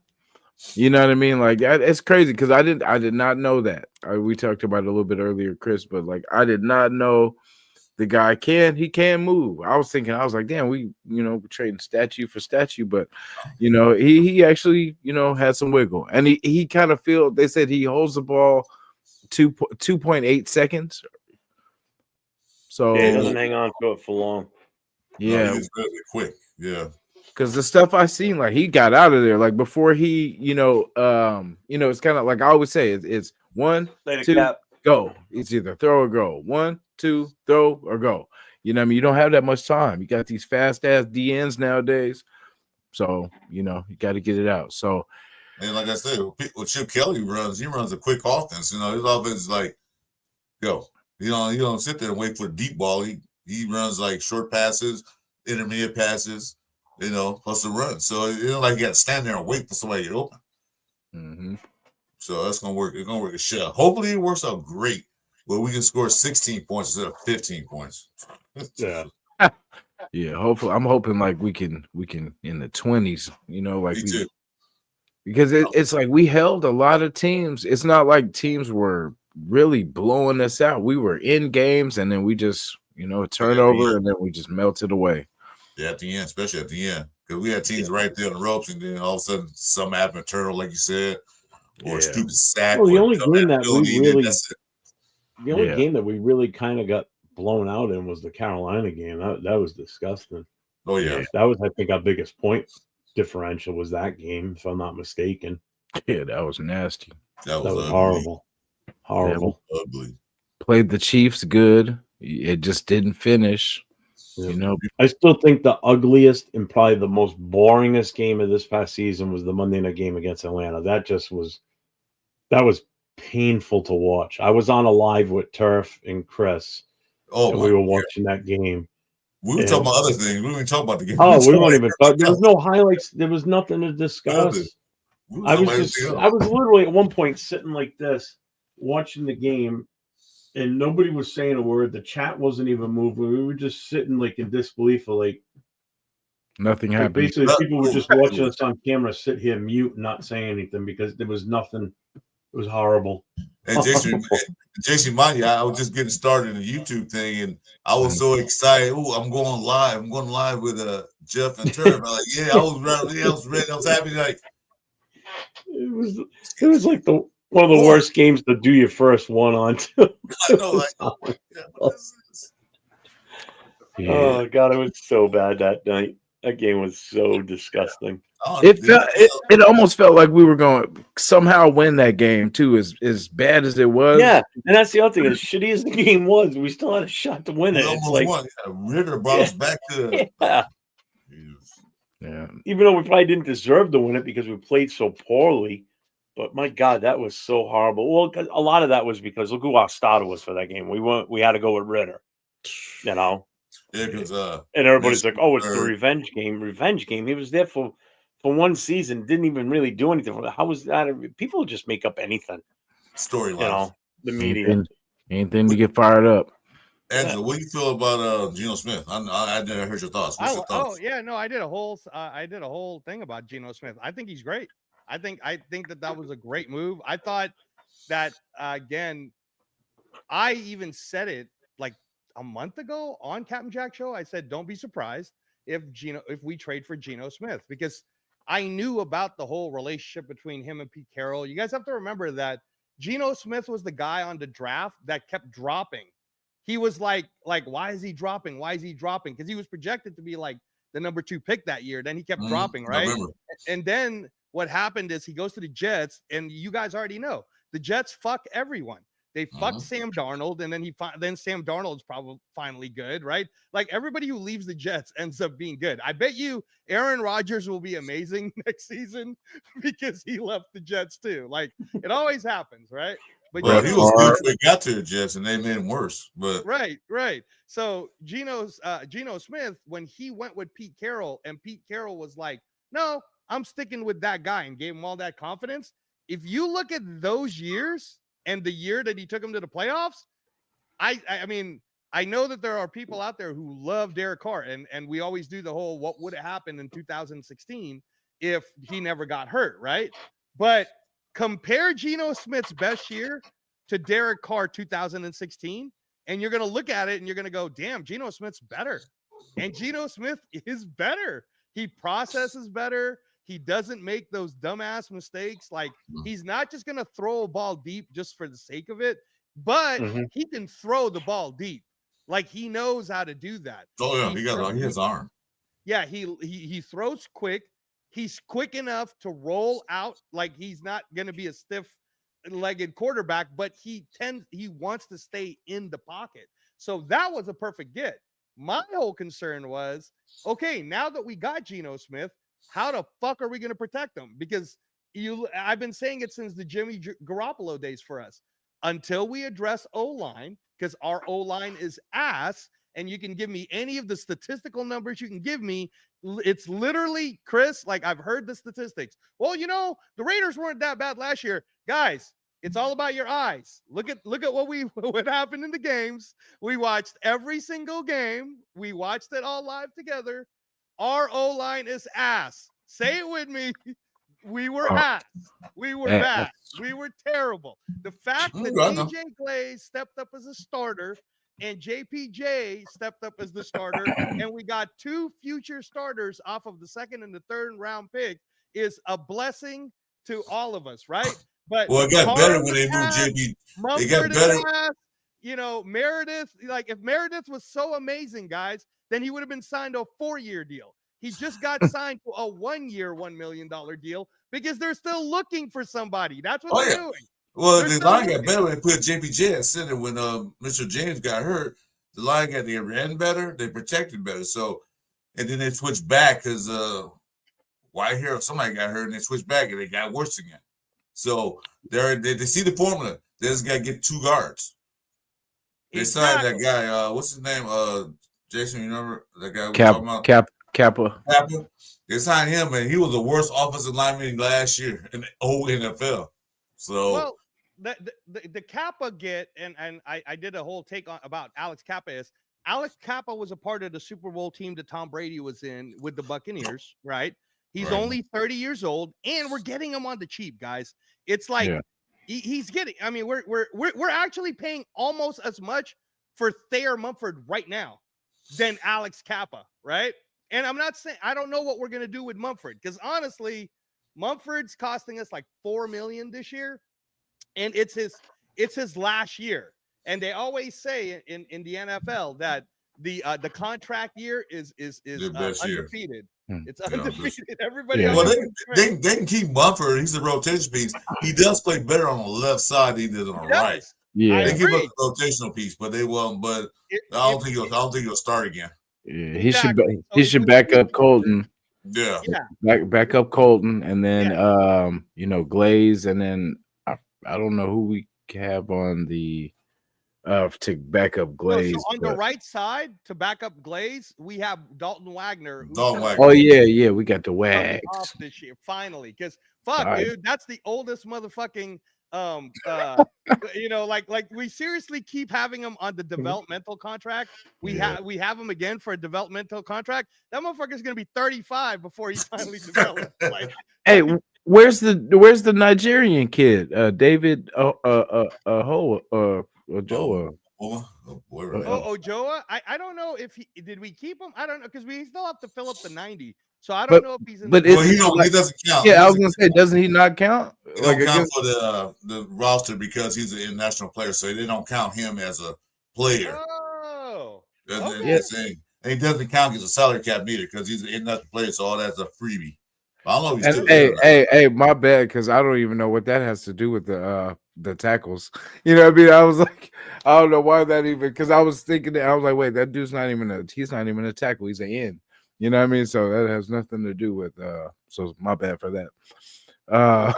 Stop messing around. Oh, and then but no, hey, real quick, Justin, how long are you staying on for tonight? For me, I'll be on for a little bit. We're still cooking a little bit. Because I'm gonna run out for a smoke. It's been a couple. Oh yeah. All right, I'll be right back. No, so let me cook with this Geno Smith thing. So again, for everybody who's worried about Geno Smith, when Pete Carroll gives him that confidence, and you can see like how accurate, how quick he throws the ball off quick, he processes really well, and he wouldn't have thrown that many. First of all, if your offensive line is 29th and you almost took your team to the playoffs, imagine how good he would have been with us last year. Exactly. That's what I was saying. They were 29th and 30th ranked in the NFL, just below us. And people thought, well, he threw 15 picks. That's because the running backs were hurt. They couldn't run. They couldn't run through the line. They couldn't run.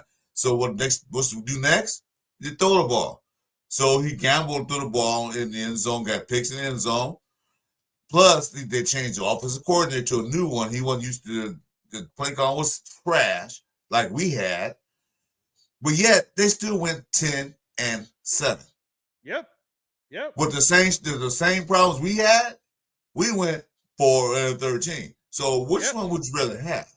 Yeah, right. Exactly. No, and again, Geno Smith, quarterback nowadays, because of the soft, I don't want to call it soft, but basically the game has changed. It's kind of like the You NBA. can say soft because it is. Yeah. Okay. All right. I'm just saying, like, there's so many rules against you now to like fucking level a quarterback. Not like back when LT leveled Joe Montana in that playoff game where you're like, damn, right? Or even in a Pro Bowl, I remember, who the fuck was that? Taylor, the safety from the Redskins at the time. He fucking I think it was Peyton Manning. He leveled Peyton Manning. Yeah, Jeff's just talking about that. Yeah, he laid him out in a Pro Bowl. Yeah. Like, what are you doing, dude? So this you can't do game. that. Yeah, you can't do that type now. So Geno Smith at 35, Stafford's fucking 37. He's about to be 38. So you know what I mean. And they just re-signed him too. So But Stafford looks older than Geno for some reason. I don't know what it is, but he looks a lot older. He's really good at throwing though, man. I actually think the Rams are gonna make sure they shore up their O-line this time because Stafford can take them to the playoffs. Stafford almost got him there this year, which is crazy. They didn't go to the playoffs. The Rams? Yeah, the Rams. They didn't go to the playoffs. No. It almost took them all the way. Like, that's what I'm saying. Okay. That one game, like, yeah. Okay, they didn't go playoffs. They beat They beat who they beat? They beat Detroit. Detroit. The Buccaneers. Buccaneers, yeah. Yeah. But no. I like the Geno move. I understand what Jeff was saying about all these different running backs, but look, like, Jason, I don't know if you've done your homework yet on the draft. Like, remember how last year we were doing those type of shows, right? Mm-hmm. So I mean, I'm staring at the list right now, okay? And I know what you guys are saying. Oh, there's so many. I'm looking at this shit and I'm like, there isn't that many unless we take them high. So let's say, like we talk about Ashley Genty and Omario and Hampton, right? That's the first two. Did you watch the combine where the running backs were down? You tell me that was on the field? Yeah. There was a lot on that field. No, I know, but just listen. Okay, so here's the list, right? Let's say you pass up on Genty. He's gone. By the time the first round is over, Omarion Hampton will 100% be gone. Well, anyone who doesn't think Omarion Hampton's not going to get picked in the first round, you guys are crazy. And it's because running backs cost a lot now, right? So what would you rather have? A rookie contract quarterback in the first round or not? So then we missed out on running backs in the first round. Now, if we go to the second round and we don't take a quarterback, let's say, so we didn't take a quarterback in the first round, we didn't take a quarterback in the second round. If we don't take a running back, because here's what's left. Cam Scatterboo. That's the third best, according to this list. Cam Scatterboo ain't no second rounder, guys. He's not a second round. I wouldn't take Scatterboo until late. Exactly. Like I said, I've seen a lot of running backs. I seen you didn't mention Ohio State running backs. Chris, hold on. I'm going down the list. I'm telling you what's on the list for rankings. All right. The fourth best running back they have based on rankings is Quinshawn Jenkins of Ohio State. Now, I like Quinshawn Jenkins. I don't know if we'll take him in the second round, but I like him, right? But he's ranked number 55 overall. Okay. Then the next guy they have is Dylan Sampson from Tennessee, right? He's ranked number 64 overall. Caleb Johnson from Iowa is the next guy. He's ranked number 65 overall. Like, that's what I'm saying, guys. Travion Henderson doesn't show up till rank number 70 in this list. And again, so we don't have multiple picks in the second round. We don't have multiple picks in the third round. So when you guys say, yeah, we do. We got two. No, we don't. We traded away the third to get Geno We had Smith. 3 third-round picks. We traded a third round to Seattle. Still got 2 left. No, we do not. We have 3 6th-round picks, Chris. 3 sevens. Right, we got 3 6th-round picks. No, we had 2 third-round picks. We had 2 third-round picks before we drafted send Devon Ayers on the way. We had 3 third-round picks. No, we did not. We had 1 3rd-round pick, and then we draft. Go ahead, Jason. Well, no, we had 2 3rd-round picks for the one for the Devontae, and then one just our regular. No, and we then had 3. I wish we had 3 because then we could double up at running back. Yeah, but Okay, we got 10. We got 10. So how many we have in 6? 6-round picks, and then we now we have 9. We gave away. No, we had 10. So where the other pick go? Because we're gonna get 8 picks a year. Listen. All right, I'm gonna do the math for you. No, I'm not doing math. No. Okay. We had a first, we had a second, we had a third, we had a fourth, we had a fifth, we had a sixth, we had a 7th. That's 7. Okay. Then you add 2 more 6-round picks. That's 8 and 9. And then you take 1 more 3rd-round pick. That's 10. And then we just traded away the 3rd-round pick. So now we're back down to 9.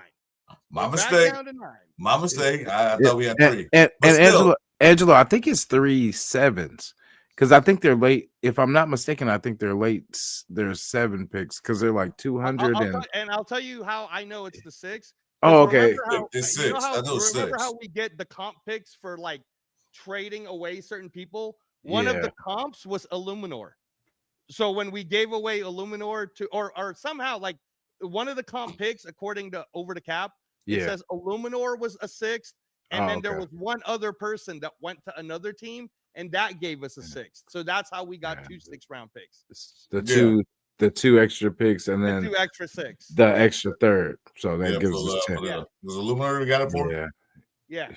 Okay. I'm still mad we gave up that damn 3rd because like you said, Angelo, like the running backs. Because in my mock draft, it would go T-Mac 1, Henderson 2, Judkins 3, another. Oh well, it would depend, but I would be satisfied with those 3 for sure. If it went in that. Jeff's fucking with me, man. Jeff, while you're having your smoke, I'm reading a fucking list. I didn't invent the list. This is the list after the combine of the top running backs, dude. And I'm telling you, if we pass up on a running back too early, because you're like, oh, we can get 2. Look, we only have 1 2nd-round pick and 1 3rd-round pick. So are you saying we're gonna get a 2nd-round running back and a 3rd-round running back? And if we do get it, you're gonna get Scatterboo, bro? Scatterboo is who you're getting? Like, come on, man. Stop it, Jeff. You're keep smoking that peace pipe, bro. You got to stop. You got to stop with me on there isn't like a buffet of running backs. You made it seem like, oh, don't worry about it, Angelo, because the other 31 teams aren't going to be trying to get running backs too. Come on, bro. Everybody's getting a running back. All right, you need to get. Oh, now they are. They're going to be a running backs now because of Barkley. That's what's going to happen. That's all Barkley is. The winning running backs. I don't know if you were here for that, Angelo, where we said that I could see New York, if they take care of their free agent quarterback, them getting Genty even at 3. You know what I'm saying? Just to get, someone in the building. Yeah. I can see that. And you actually make my point for me is I believe that it's extremely possible Genty goes higher than 6. It's possible. I don't think it'll happen just because anyone who drops Mason Graham to us is stupid, because if we get Mason Graham, that shit is over. I hope they're stupid. I mean, but again, though, man, if you're the Cleveland Browns, right, bro, my medication time is in 4 minutes. But thank you for reminding me. I appreciate that, Jeff. Thanks for reminding me. Yeah, but like I said, Genty, I don't know. They take him with it. No, okay, I'll tell you but what. I don't think he's worth a 6 right now for us. No, I'll tell you what, though. I like the trade back idea. I like the whole if the fucking Cowboys are like, hot for Genty and they sit to us and go, we'll trade our first and we'll give you our second pick. If Genty's there at 6, I'm picking up that phone. I'm calling Jerry Jones saying we can pick your boy. You want to trade it or what? Yeah. No. Give us a 12 and another 3rd. Yeah, fuck that. I'd be like, Jerry, I want your first next year. And I want your second this year. You know what I mean? Well, we still need to pick this year because we still got to build our team up because we had a new regime. Yeah, no. I'm just saying, Chris, what I was saying is we'll swap it. We'll swap with Jerry.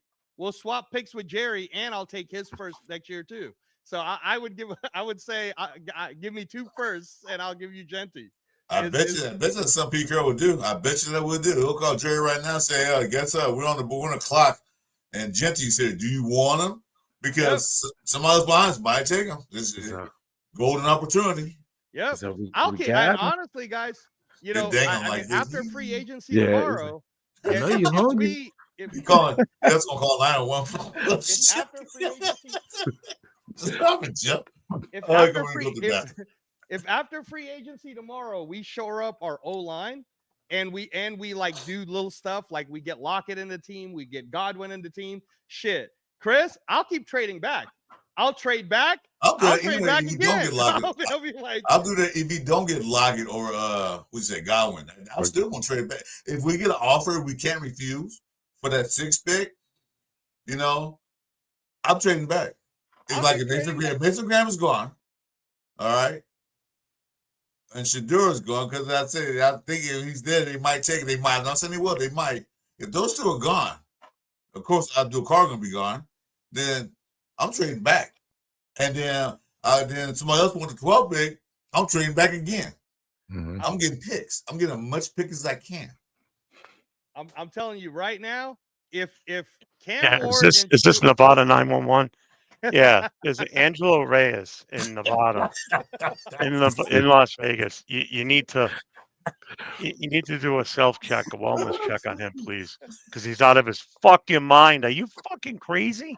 I was reading you I didn't create the list. That's the list. That's the list that's online right now for the best available running backs in the draft, Jeff. Did you get that from Sesame Street? From PFF, dude. If that's the overall ranking, do you know how many running backs are in this fucking draft? Okay, so that are fucking good. Like, how many are going to be undrafted free agent running backs that are going to be better? Are you telling me 31 other teams in the first 3 rounds aren't going to be getting running backs also? No, they're not. Oh my gosh, bro! Everybody is running back hungry now.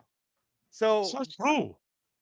Oh my dude, because the price range. Okay, what would you rather do this year? Would you rather pay for Najee Harris? If we're talking about the Raiders, you're the Raiders, right? Yeah. Would you rather pay for Najee Harris or get a running back in the draft? In the draft? Exactly. So you're not the only one. All the other teams are thinking the same thing. They're all thinking the same exact thing. Yeah, because they're drinking from the same shit you're drinking from. No, you don't think right now that the Pittsburgh Steelers won't sit there and go, oh, okay, great. Genty's gone, so let's go get Hampton. Boom, there's your first 2 gone. Already out of there. So who else do we got? Now you're talking about the Ohio boys, right? The Ohio boys might be gone by the time it gets to let's say the Chiefs even, right?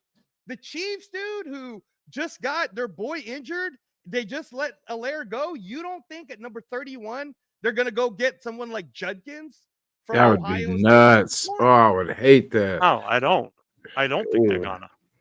Oh my gosh, dude, who are they gonna get? Did you watch the Super Bowl? Did you watch the Super Bowl? What do you think they're gonna do? They couldn't run.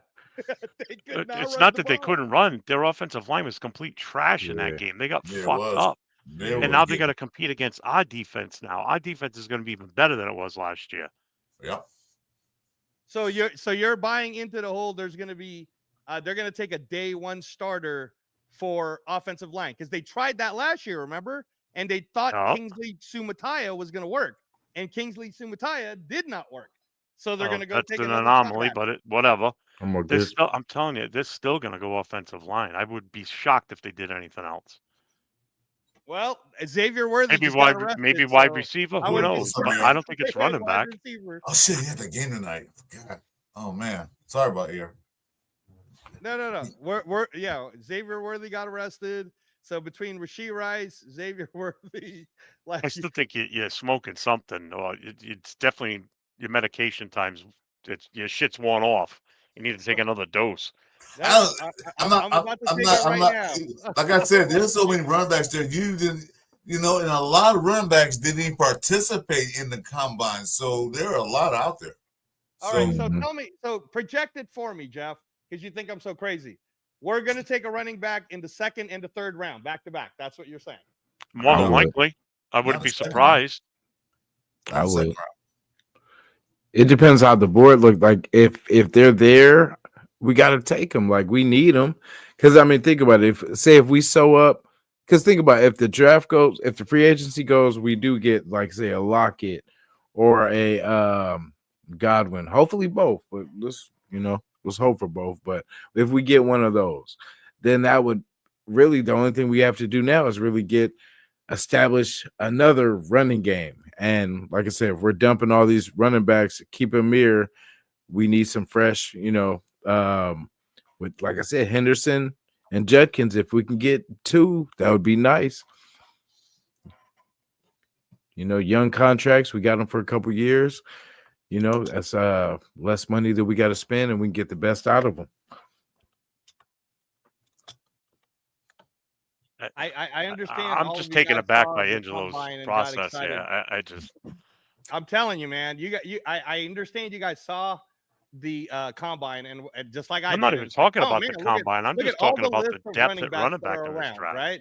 I'm just telling you, man. Pick any analyst you want. Daniel Jeremiah, pick them all, and all the running backs, the same running backs you're seeing the names of, they might get taken before we even get a chance. Okay. They might. So I'm saying, like, as long as we pick a running back by the second round, I agree with you, Jeff. But if we don't take a running back early enough and we fuck around and wait till like the 4th or the 3rd, there might not still be going to get a running back that as could be a starter in this league at that point. Yeah, like I'm saying that we can get a running back late. Might even get a UDFA running back. Because like I said, Andrew, I don't know what list you're looking at, but me and Jeff saw a list with Turf about a few weeks ago. We was at number 40, and most of us guys ran a 4.43 and above. And that was only 40, and there was Jeff, say 30 more on that list? Yeah. There's like 75 running backs that are eligible for the NFL. There are a lot of running backs. No team is going to take 3 running backs, okay? Not one team going to take 3. They might take 2, but they're not taking 3 running backs. Nobody's going to do that, okay? So, and I'm sure it's not taking now you do the math. If each team take 2 running backs, how many running backs are there left in the first 2 rounds? Let's do the math. I mean, look, I'm not disagreeing with you guys on the fact that we need a running back. So, I mean, and remember that John Spytek was the genius who took Bucky Irving in the 3rd. I just think that because of what happened last season's draft, where someone like Tyrone Tracy went all the way to the 5th, and they started to see, damn, maybe we should take running backs earlier because look at all these good running backs that went late and that are good, right? That's why I think there's going to be a run of running backs that's going to be taken either in the 2nd or in the 3rd. And we need to get in that party. We can't fuck around and not be a part of it. And I don't think Genty or Hampton will be available by the time. I don't care if he's not. I don't care if Genty's there or not. I don't care about Genty. Hampton, maybe if he's there, fine. I don't care about Genty. Like my Steve DeLeon said, build up trenches. That's what they're gonna do first. They're gonna get some guards, they're gonna get whatever D tackle, they're gonna do that first. And then whatever running back's available, the best running back available, they'll take them. They're not gonna why would you waste a pick on a Genty at 6 when you don't have an offensive line? What's the purpose? He can't run. He can run through that. No, he's a good runner, but you need blocking. So picking him at 6 be foolish, I think. Either get a defensive tackle, I agree with you, or something like that. No, I agree with you too. So you agree that that's the same thing you just said is the same thing that applies to the Raiders too, right? We got to make sure we shore up our O-line. So unless we address it tomorrow at free agency, if we don't, then guess what we're drafting? We're drafting O-line too. So, well, what O-line's out there in free agency though? There's nobody out there. Mekhi Becton. That's the guy. You pay that fucker $23 million and call it a day. Mekhi Becton is right there. No, nothing. I mean, but where would he play? You put him at right guard where he won the Super Bowl. He's a guard. He just won the Super Bowl. He fucking destroyed the whole defense of. I mean, he was damn near the best O-line the whole Super Bowl. Yeah, but Philly might bring him back. So there's that. Will Philly brings him back? Okay, what's your number 2 choice on the whole line? I mean, now it gets a little hairy because then. Well, see, so it's one guy for 32 teams. No, I mean, I'll give you a list, all right, because I know that there's the Bears guy, Jenkins, but he was asked, kind of, sort of. Darius. Oh, what are we gonna get ass? We already got ass. We don't need more ass. Ass is big enough. We don't need a bigger ass. I know. So you're making my point for me. If we don't address O-line in free agency, guess what we're doing? We're not fucking taking running backs, Jeff, in the second and the third round. We're taking O-line. Unless we take it in the first. That's what I mean is it's like we can't play this. There's so many running back buffet game. There isn't that many running backs that we can't either get it early or we address O-line early. But we're going to address one of the two in the draft. Right? Thank God you're not drafting our team this year. Holy shit. Hey, is John Spytek available? I need to ask you about this guy, Angelo. He's talking about you guys taking a running back on number 6. You going to do that? Yes or no? He said no. No, I already said, okay. First of all, see, you guys are breaking up the context. I never once said I wouldn't take anyone over Mason Graham. I was the first one to say, of course it's Mason Graham. I'm fucking telling you guys that the first 5 picks is going to have Mason Graham in it. Because if they're that stupid, then they deserve to lose a guy like that. The first 5 teams in front of us are stupid. The first 5 teams in front of us are stupid. That's why they have losing records. That's why they're picking early, because they're stupid. So there you go. There's your answer. Mason Graham, Abdul Carter, those are all generational type talents. They're getting taken. Travis Hunter might be the one that drops, maybe. And I still don't think he will. So if Travis Hunter goes, Abdul Carter goes, Mason Graham goes, that's 4. I just named you. There's one other team in front of us who's probably going to take a quarterback, and that's going to be Cam Ward. That's 5. Okay. So now you get the Shedeur Sanders at 6, which I've been saying, fuck that. Right? Well, yeah, but I'm saying, though, if the Raiders do, they might pick him. I'm not saying they will guarantee, but they might pick him up. Oh my God! Because they're gonna need a quarterback, and I see there's some quarters that I got ready to take this Shedeur, but if he comes, he comes. That's just a possibility. That's what I'm gonna say. It's a possibility. That's not my pick. Alfakasi's being funny because you know we can't get a cheeseburger for Andre James, man. I mean, that's why they said they'll just release him in the hope that somebody. They release him, so they put him out there. Nobody wanted him, so we might get Mr. Irrelevant if we're lucky. If we're lucky, somebody will call and say we'll give you the very last pick of the draft for Andre James. Like that's why they're just cutting him. There's nobody. Nobody want him. I'll take that too. I'll take the last pick of the draft. I'll take the last pick. I'll take a damn cheeseburger right now because I'm hungry. So, man, no, Alfakasi, I wasn't even on a few. If you listened to Captain Jack from a few weeks ago, it wasn't me. I was talking about possibility Geno Smith. I never said Andre James. That's somebody else, bro. So that wasn't me. It wasn't me as Shaggy. A third round for James? Nobody give a third round for James. I never said that. I know what he's referring to. Remember that you were on with me and who was it? We were on super late, and you actually did say that too. Because I do remember you saying that, bro. And whether you were or not, you did say it because I do remember you saying it. You're gonna have to find it because that's hella funny. Like we were in a whole thing where we were joking around about. And then somebody said, I think it was you, Jeff. You said, man, I'd take a cheeseburger for Andre James, you know? So it was one of those times where we were all saying Andre James's ass and we all didn't like it. But I definitely never would have said that for a serious take. If I even said it at all, but I don't think it was me, man. I don't think it was me. If you find it, find it. So we're taking a cheeseburger for Andre Graham, a ham and cheese sandwich for Tyree Wilson. What else can we get dessert? I get a bag of those lifesaver gummies for Zamir White. Well, no, he's not worth that much. Actually, I was going to ask you, That's a little greedy. I was going to ask you. Yeah, that's too much. That's too much. They won't offer. That's too much. I was going to ask you, Jason, with the whole Michael Mayer thing. What do you think we could get for him if we were trading him? What can we get for him? A fourth.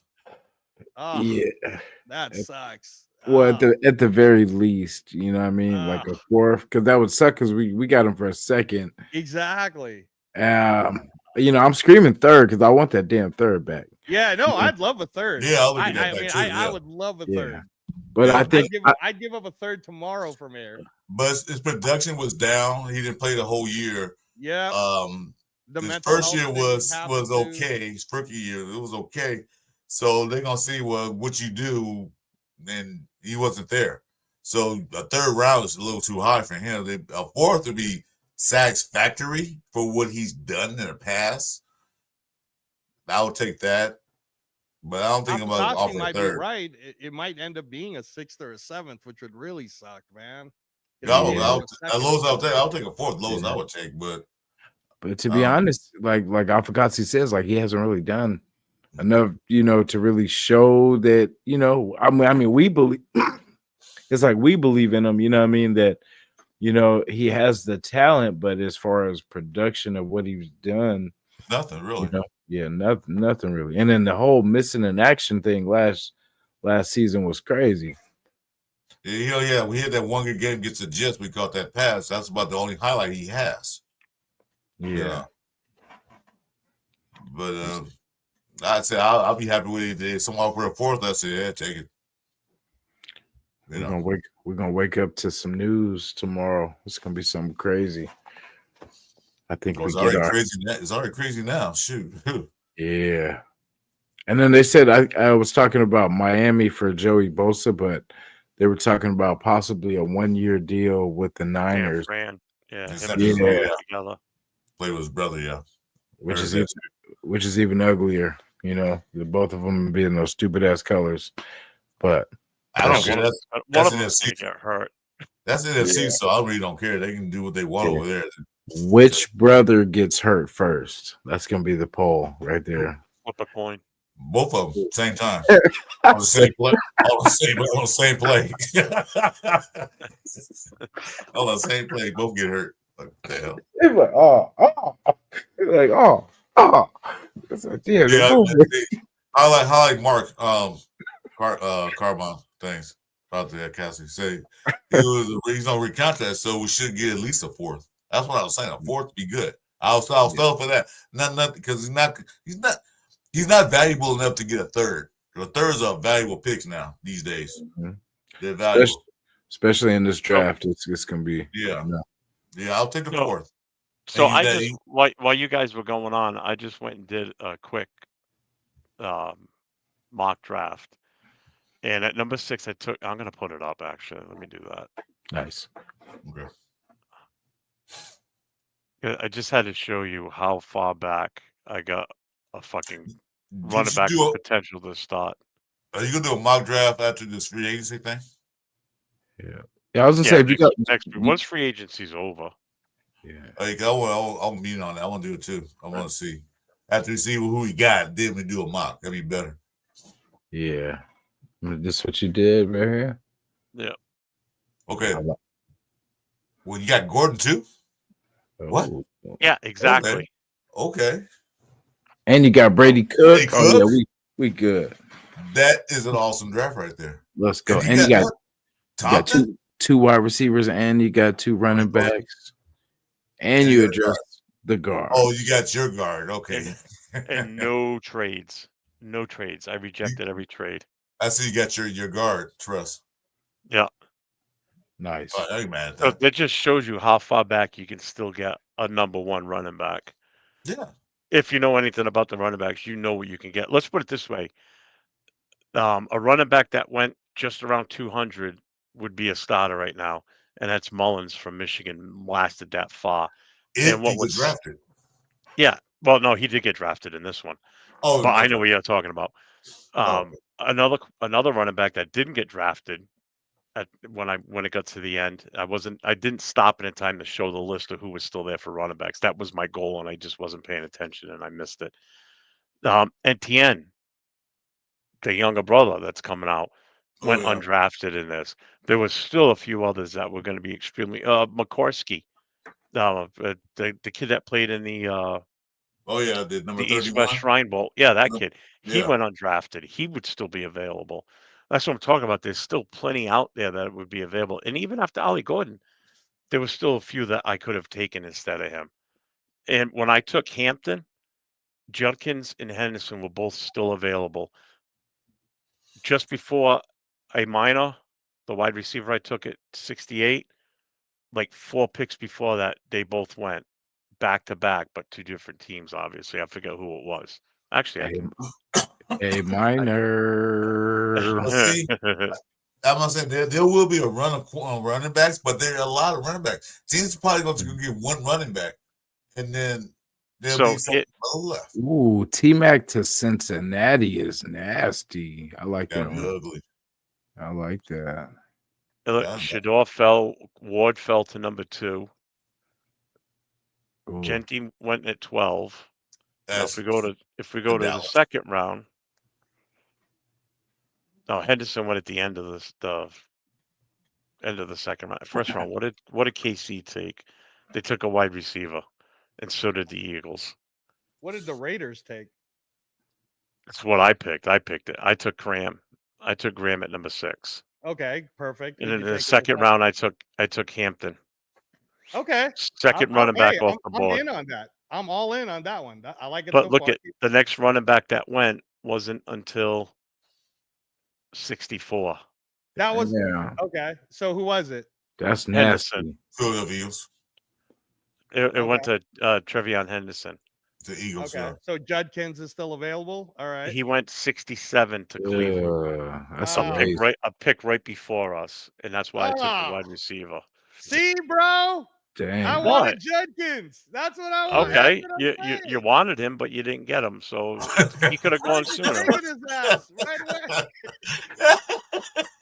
Henderson and Judkins. That's the dream. I'd get both of them if we could. You did it in yours. If we trade back, it's possible. Like if we trade back with that first pick and get that, extra third or second, whatever, we can do that. We can get, Here's what I'm getting to try and prove my point to Angelo, who I think is stoned out of his mind. You think the other teams need all these other players other than running? Of course they do. Of course they do. Seriously, just look at the rosters. So, all right. So 67 was Judkins. Okay. So the next running back taken, I already know where it is, but I'm just double checking. Next running back taken was at 97. Literally 30 picks later, Scatterbo. Yeah, I was going to say because I don't want Scatterbo. 97 would be no, yeah, that's third. It's Minnesota. That's the third round. That's the third round. Yeah. Okay. So now in the fourth round, the next running back taken was me with Ollie Gordon. Okay, hold on. Let me just look at Ollie Gordon's projection real quick. What the analysts say about Ollie Gordon. Okay. Who are the analysts 6'1", 226, Oklahoma State. This is CBS. He ran to 40 and 4.6. Averaged 4.6 yards per carry. They're 2.8. Jason, his size is good. So you got him for a fourth rounder, right, Jeff? Yep. You took and then after that pick, after I took Gordon, the next running back wasn't until 128, Tootin, Virginia Tech to Baltimore. Ooh. And he's 5'9", 206. He's a little dude. Who is it? Tootin. Bashul Tootin from Virginia Tech. Yeah. Who should have actually gone higher also. So in a perfect world, if everybody was really running back needy, like you say they are, he wouldn't be there at that point already. He would have been taken a long time ago. So now if we go further down, now we're in the fourth round. No more running backs in this round. Okay. So let's go to the fifth. So you're telling me no one took Trevor Etienne in that thing yet? Nope. No one took. Nope. Wow. So in the fifth round, pick number 141, Carolina took Corey Kiner from Cincinnati. Then Phil Maffa went a couple of picks later to Jacksonville. Here's another one that should be going higher too. Kyle Monagai For from Rutgers? Rutgers. Yep, Yeah. went to Chicago at 149. He should be way higher than that. He should have Mhm. been. This is sixth Then round, right? the next one, yeah, no, fifth. Next Oh, one, fifth. the Jets took Damian Martinez at 157. Yeah. Mm. And here's another one that should go higher. Taj Brooks. He went to Cleveland at pick 165. Rashad Smith, running back from SMU, went to Dallas at 172. Here's another one that could go at any time in this draft. Raheem Sanders, 6 feet even, 217. Hmm. And they're even predicting he could be a top 50 pick, but he fell because of other teams' needs. Now, that was it for running backs on that round. Round 6. First running back taken in round 6 is Jaquez Hunter from Auburn. Wait a minute. Dallas took 3 running backs? Mm-hmm. Wow. See, man, this is unrealistic, bro. Jerry's not that crazy. Yeah, he is. Yeah, he is. He loves then running backs. He Dylan loves Sampson. his running backs. Dylan Sampson from Tennessee went to the Broncos at pick number 192. After that, next running back, Jordan James, Oregon, went to Cleveland. That's Cleveland's third running back. Ludemins. R.J. Harvey, UCF, went to Baltimore at 205. Devin Neal, that's a big name right there. Devin Neal. Oh, shit. I forgot about him. Yeah, he went all the way, another one to Cleveland, all the way back to pick number 217. Okay, so now we're in round 7, the final round. Running back. Trevor Ente went to Georgia, went to Cardinals. Did he get taken? 220, Yeah. 227. 227. Yeah. Oh, I missed it then. I missed Yeah. it. 227? Where am Yeah. I? Oh, right there. Yeah, Okay. right there. But still, look how far he went. You know, and then the next one, this is here he is. according Here's to Mullings. If you ever watch any video on Mullings, watch it. Yeah, And no, there you he's- go. he's high- Pittsburgh he's high needing a on the running list. back. Yeah. Needing a running back. Look where they took him. Mullings is from Michigan. He's high on Yeah. the list. No, I saw him live, dude. Like, yeah, no, Mullings. And then Mullings is dope. the Patriots take LaQuint Allen from Syracuse. I've heard his name come up quite a few times too. And that was it for running backs. Chicago had a pretty good draft. Yeah, they did. Yeah, they did. They had a Man, lot of this shit picks is so too. unrealistic with the Cowboys doing 3 rounds. Wait, Jimmy Horn fell all the way to 235, huh? Man, they Yeah. got him. They got Yep. which They running got back? Johnny Walker. They got what else did they get? Where'd they get in 6? They didn't have a 6th round pick. 5th round, they got Monagai. Yeah, they got Monaco. Right. And then I forgot who they got before that, but it was a good wide receiver. They don't have a 4th round. They got Sebastian Castro, safety from Iowa, in the 3rd. Oh, they got Judkins at yeah, that's in the who. 3rd round.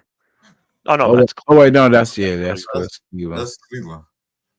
they got Trey Harris, Emory Jones in the 2nd round. Give me 1 second.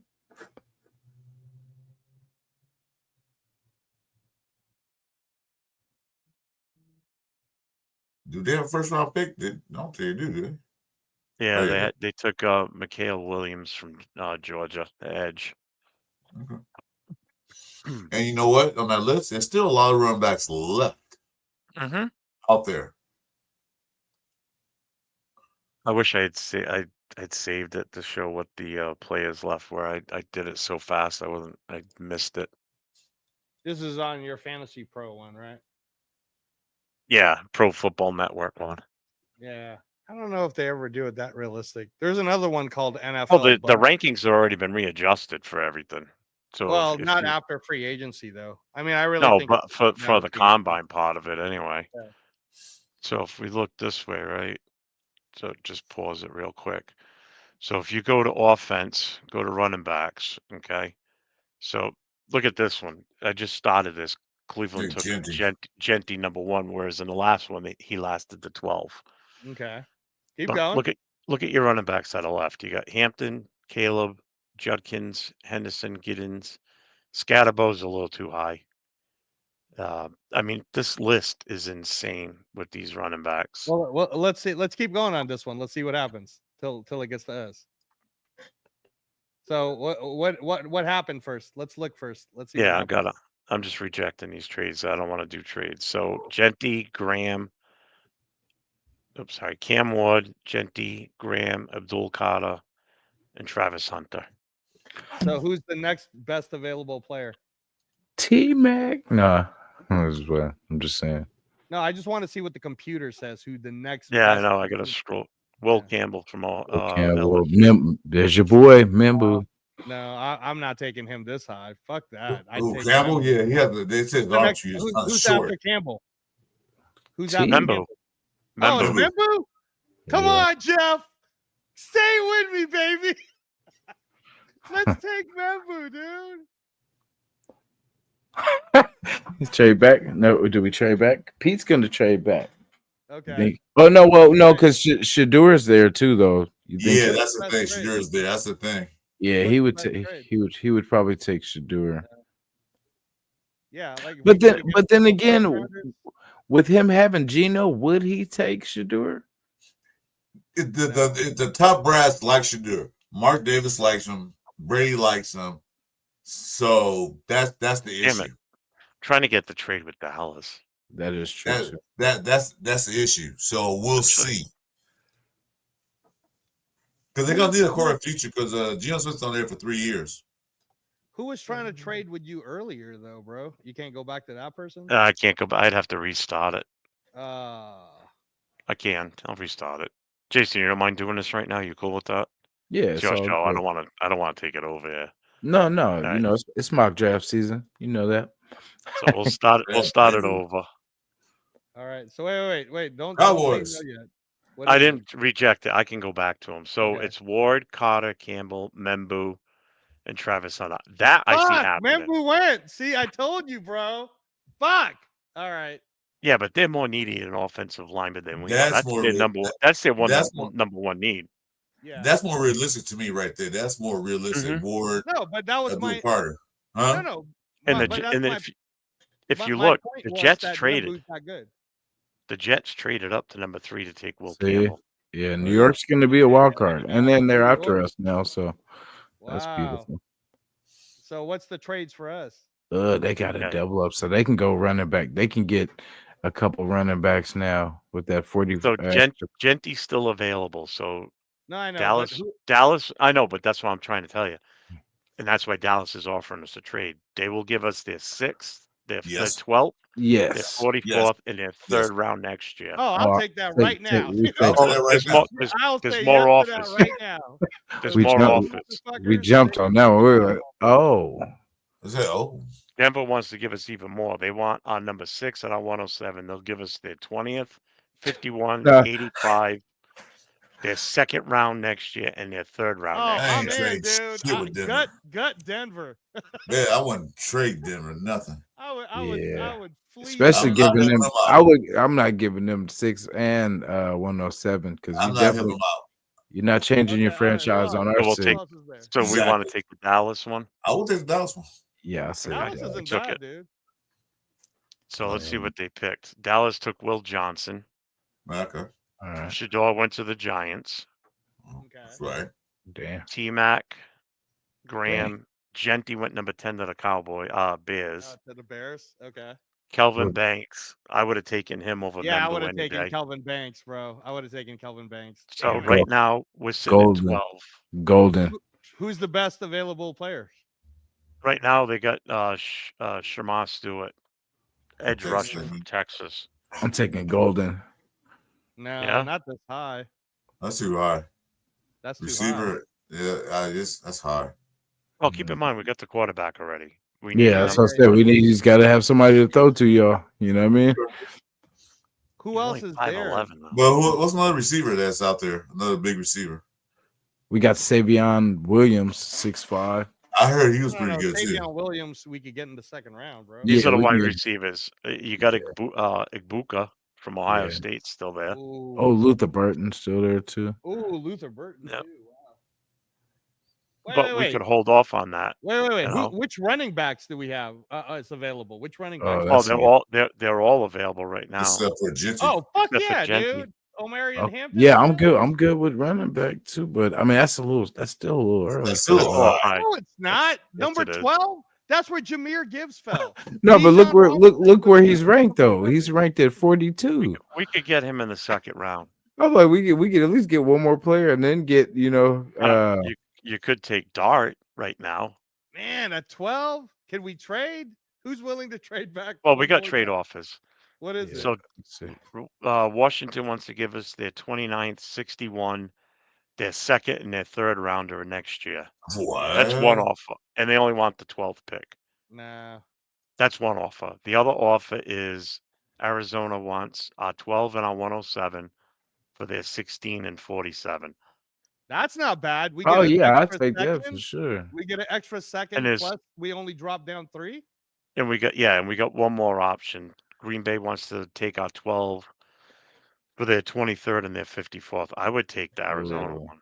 Yeah, I take the Yeah. Arizona one. I think All right, Arizona. the we'll take Arizona that. one. Yeah. All right. So Arizona took Shamar Stewart. Right. That's fine. That's what Booker he want. went. Tyler Warren, the tight end, went. Of course. I mean, now And can Malachi Starks.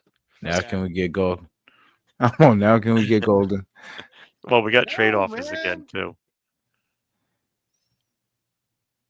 Rams want to give us their 26th and their 90th, plus their second round next year. No. San Fran wants to move up too and give us their 18th and their 99th. All right, that's not bad. Ooh. I think we Yeah. could do that one. We and get still extra get our pick. Yeah, I guy. think we can do that Yeah. one too. Yeah, we get your pick and you What's only the, move wait, extra what's the Eagles spots want? What's the Eagles willing to do? Just for Uh, two slides, yeah. and get extra pick for 2 The slots. Yeah. Eagles want to give us their 32nd, their 64th, their 92nd, their second round next year for our I could get- 16th and our 144th. I'm Okay. curious. I would take it, but I'm curious to see who's going to be available when we pick at 32, though. I know That's- that's what makes me a little nervous. Yeah, that's what I'd I'm rather That's do the the last JT pick. one. I'll I'd take rather the do 49ers Francisco ones. one. There's All right, 2 so we'll slots take the plus we get extra 49ers. pick. Yeah. All right. So they Yeah. took Jalen Walker Right. Yeah. and James Pierce is now gone. So Now can we take Matthew Golden? Relax, bro. What's so It's- bad? Dart's we can still move there. back. Just like one more time, like he's like, hold on. And then We next- can next move time- back one trade offer right now. Tampa Bay wants to give us their 19th and their 120th. That's We only pretty moved good back too. one. That's That's also an good extra- too, because that's an still extra one. fourth. That's an Gonna take- extra fourth, and we're only going Yeah. back one. They're gonna take Golden. We won't go to bed, huh? All right. I like Golden. Golden's gonna be special. Yeah, I don't want to do any of these other ones, so I'm going to reject them all. Reject. So we got Oh, you So- didn't like to go one back? No, because I want to get Jason's guy. I want to get Golden for him. Okay, Yeah, wait. Before we do Jason's guy, tell me based on what the computer is saying, who is the best available players? Golden. Golden. He's the mean, top dog Golden's right the now. Top one. Who's the one right after him? Derek Harmon, Harmon. defensive tackle, Defensive Oregon. tackle. And then Nah. who's the one after him? Nick, Safety, Emin Wari. yeah, and then Jahad Campbell. I like All right, Campbell too. take- I like take Campbell this too, guy. though. Take Golden Tate. Go ahead. They Golden. Golden. Golden Not Tate. I Golden like- Tate, my bad. I like Campbell too. I mean, I do like Loveland too. As a big, I mean, we do need a big part of- linebacker. I mean, we We still do have need a options linebacker. at free agent for wide receiver. Not so much for linebacker. because Burden still is available, I believe, right? In Who? wide receiver. Luther Burden from Missouri. Yeah. yeah, he's still there. So And our next pick after this is 37, so we got a shot at him. That's Okay. why I thought we could have traded back one with Tampa. Just trade Yeah, we- one back and get their. I did. I took that one. Oh, okay. We moved from 18 to 19. So who did Tampa end up getting? Micaiah Williams. Williams, edge Okay. rusher from Georgia. All right. See, everybody we've traded with has taken a defensive player. Right. Yeah. It seemed Well, like who's the best available edge or defensive tackle? Or I mean, yeah, defensive tackle right now. Defensive tackle, Harmon from Oregon. Yeah. Oh. Angelo, I have to ask you this because from last year, the Broncos got Franklin, right? And Yeah. then Yeah. we were pretty high on Franklin. Yeah. How do you feel about that? A year, a year I later. think that he had a rookie. Blue Ray Paul. He had some rookie errors, but I think he's going to have a huge year this year. I think Troy Franklin's going to have a huge year this year. That's In what. fact, I'll back it up on the fantasy draft. I'll take Troy Franklin again if he's there. We will see. And then that's why I say if Matthew Golden goes to the Broncos, I will hate that. Just like the Frank. You want to take no, I was saying it just reminds me of the Franklin thing because when the Broncos got him, I was like, damn, he would go to our damn rival. Yeah. But no, Jeff's right about the whole lineman thing. He is right. Who's the best available offensive lineman now, Jeff? We have 19. Offensive tackle Josh Simmons from Ohio State. Now he's coming off an injury, but he should be good to go by the time the season starts. Okay. So he's the top tackle. How about guard? Guard is Zabel, which I really like. I like Zabel. I kind of want that guy. I like Zabel. We might be able to trade back though and get Zabel still. You think so? Oh, and Ratledge, our guy Ratledge, right there too. I could actually because look at all the picks we have now. We didn't. That's insane. I could after this pick trade like 60, 40, 47 and 37, or 44 and 42, and move right back into that first round again and pick another player immediately. Really? Yeah, it'll let you do that. I just have to pause it immediately as soon as I make our pick. So I'm gonna do for Jason. I'm gonna take Golden. Okay. Ah, shit. You didn't do it fast enough. Nope. So who went after our pick? They took Derek Harmon went. Barron. Did like Barron too. Campbell went. Ooh, he went to Seattle or to Baltimore. All right. So for offensive tackle, Burden went to the Lions. That's gonna be a good look for him. Yeah. Yeah. You got Cameron Williams at 32. Zabel's there for guard. All right. I like Zabel. Stop fucking around and give me an O-line. Yeah, let's get Zabel. Zabel's now. He's another JPJ. Undercover cop. I'm gonna give up Dallas's third round they gave us last year, earlier. See if they take this. Nope. All right, so I'm gonna work this a little different then. Washington. I have to let someone in, so if I dip off, I'll be back. I just gotta let someone in the front gate. Yeah. Okay. Wow. Really, no, I'm gonna try Buffalo. I might not have caught it. Their pick may already be in, but it didn't register. So let's try. Nope, not the 37. Try 47. Dallas is third. What are we picking? Nobody wants it, huh? Damn. Buffalo's being very stingy here. Let's try this. No. Wow. No trade. Is that why? Yeah, I'm trying to trade with. In case he won't trade with us, let me try Buffalo again. Let's try something different. So I want their 30th. We'll give them the 44th, the 120. Dallas is third. Wow. They're just not more than that for the 30th. They're just not wanting this. They'll give us the 30, 99, the 144. Dallas is third. They took it. Okay. So we get Dart here, right? Hang on. I got to resume the draft. Okay. We got more trade offers. I don't want to move anymore. I want to make this pick so we can get Zabel right now. Okay. Yeah. Because right now we've got all we have is Golden. That's the only pick we've made. Get Zabel. And look at the running backs that are still left. They're all still there. Or Every single one of them. Genty's the only one taken. Hampton or Zabel, one of the two. So do you want Zabel? Yeah, I want Zabel. Who else? Yeah. Who's another O line that's there? Donovan Jackson from Ohio State. He's good too. But of the two, I would take Zabel instead. I would take Zabel. Zabel. Yeah. All right, so we go Zabel. Now it's our pick again. Caleb Johnson's still there. So basically, the only running back to go right now is Hampton and Genty. Damn. So where did Omarion Hampton go? To the Jaguars? Yeah. Yeah. Jaguars. Yeah, Hey, right here, Jacksonville. Are we close enough to go back to back running backs on this? Well, we got pick number 44 and 47. We could do it. Shit, you get the two Ohio boys, put them back together right now. Well, let's see what the trade offers are first. All right, there's only one. It's Denver. Fuck them. Screw them. Watch this. Watch this. We're gonna do this. I want their 45 for our 47. Reject. Oh yeah. It's Colts, right? Colts. Their 45 for our 47.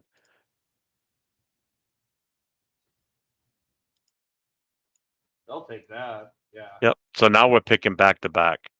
Okay. I would So I would get the Ohio State boys back to Yep. back right now.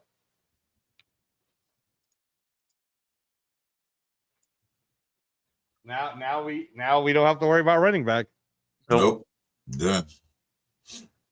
We got my guard. We got guard. We got our wide receiver. receiver, We got we our got the running guard. back. We got two running backs. So now we can address defense, which Yeah. really would be linebacker, really. I'll still want to take another wide receiver, a big boy. And look who's Is still Savion available. Williams there? Because if Savion Williams is there, we could get him. Who's that? Savion Williams, 6'5". Yeah, I would like a big wide receiver because we don't have Golden's fine, who but you he's like saying, 5'10". Angelo? Savion Williams, what position? He's a wide receiver. He's a wide receiver. 6'5", 230, wide receiver. Oh God, yeah, Higgins. he's in the 90s ranked. You got Higgins this better. We got Higgins is here from Iowa. I'll take him. Yeah, but we still need a linebacker. We need defense now. So what do we got for linebackers? Barrett Carter from Clemson, Schweissinger from UCLA, Chris Paul from Ole Miss. This is pick number was 68. Our next pick is 60 picks away. So whatever we do here, we got to make sure it's a good one. Or quarterback. What quarterback's available right now? Pretty much all of them. Oh no, Dart's gone. When did he go?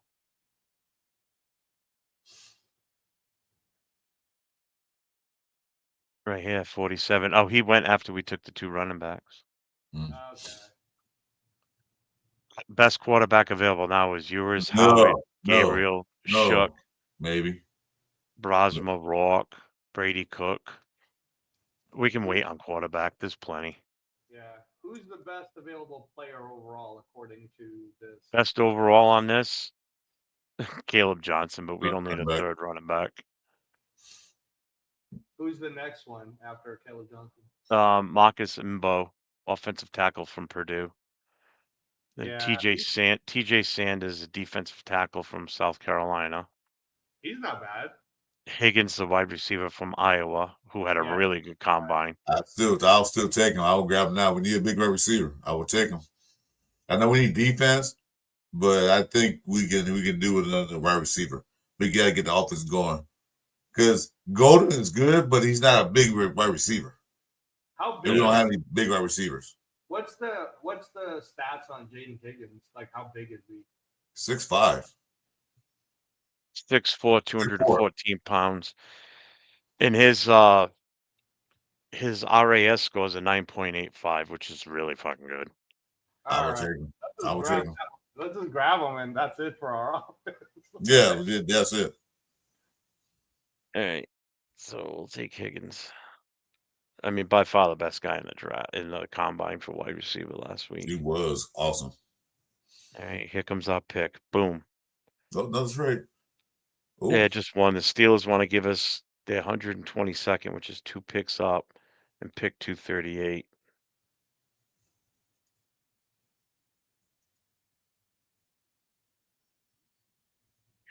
Yeah, I didn't want to do that. I don't want them. So we need defense, right? Mm-hmm. Well, what's the best available player according to the computer? Best overall, Quinn Ewers, but no Really? thank you. Seriously? Yeah. If we go right to defense and look at linebackers available,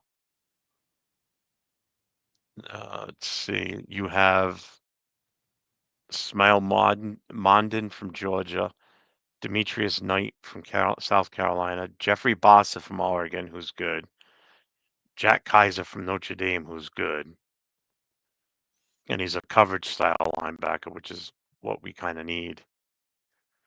And we could wait. When's our next pick? 240. No, we got to do something here. How about defensive tackle? Any good ones left on this? Howard Cross from Notre Dame, Darius Alexander from Toledo. Not anybody I get too excited with. How about cornerback? Maybe is there a really good cornerback? Probably not. I don't know the cornerbacks as well. He's too Yeah. short. He's too short. These guys are all under 6 feet. Yeah, because they already picked him already. Yeah. How about safety? Sebastian Castro. He's got a low ranking. He's got like a 4.3 rank. Jonas Sanka from Virginia. He's got an 8.9 rank and he's 6 feet.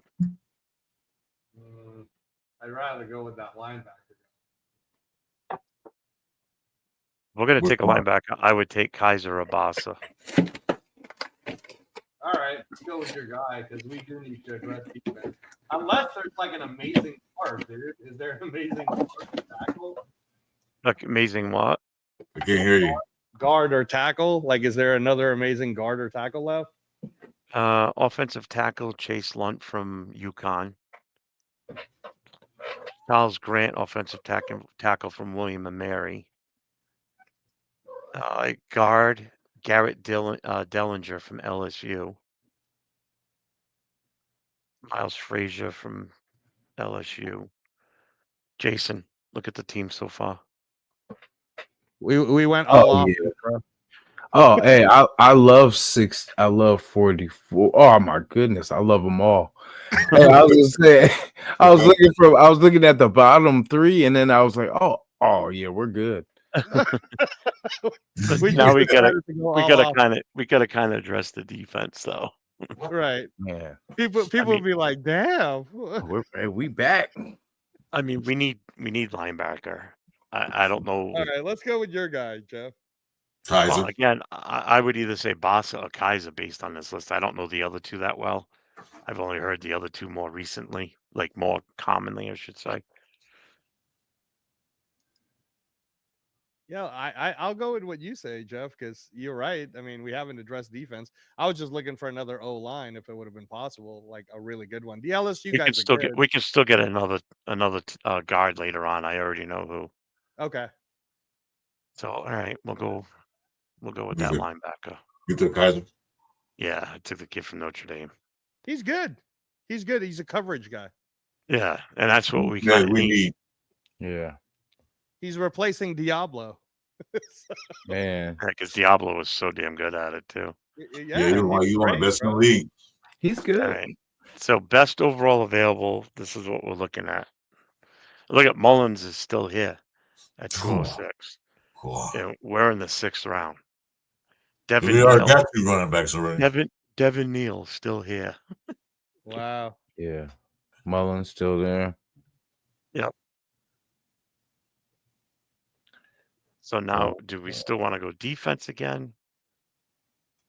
There was no cornerbacks at all. Well, you said O line, right? Yeah, but that guy in the O-line, we could probably get in the 7th round. Okay. There's no cornerback because they're all little corners. They're all like 5'9".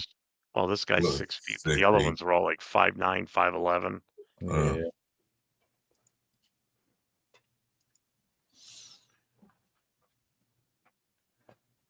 I don't know enough about these later round defensive backs. I mean, edge, Elijah Williams.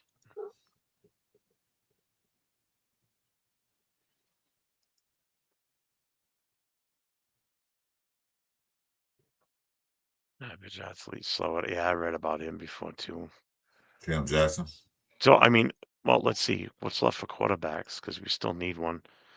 I mean, I'm okay with either one of these two, to be honest with you. Yeah, Brady Cook or Bosman. Yeah, I'll take one right there. Which would you guys rather have? Tell me the choices between the two. What's Bowser's? He's 6'1". What's the other one's height and weight? Should be around 6'2". 6'2". Yeah. I'll take Cook. I like his arm. He had quick release. Yeah, he was accurate during the. Yeah, he was. Yeah, I'll take Cook. Take Cook. Oh, we get another so we pick. took quarterback. Yep. Yeah. Now we could take. This is the guy I'm talking about, Xavier Truss. Okay. This kid, the big boy, 6'7", 309.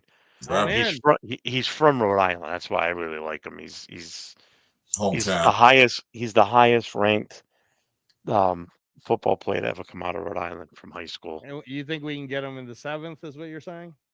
Possibly. Okay. There's a good chance. I mean, I'm willing to take a chance and wait. Yeah, that's cool. So, I mean, I don't know. How many picks we got left? 2. I was gonna say like 9. And they're pretty much back to back. Yeah. Okay. You might as well get Trust now while he's there. Then whatever's left, the irrelevant. Yeah, it's only a couple picks left after. Yeah, they might as well get him now. Yeah. But we do need some offensive linemen.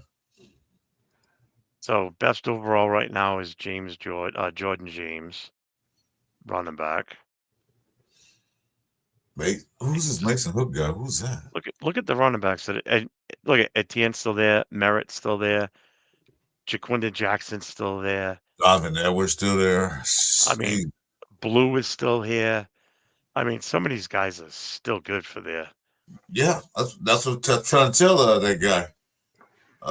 Angelo, there's so many running backs, man. Come on. That's crazy, dude. Yeah, what I'm trying to tell you.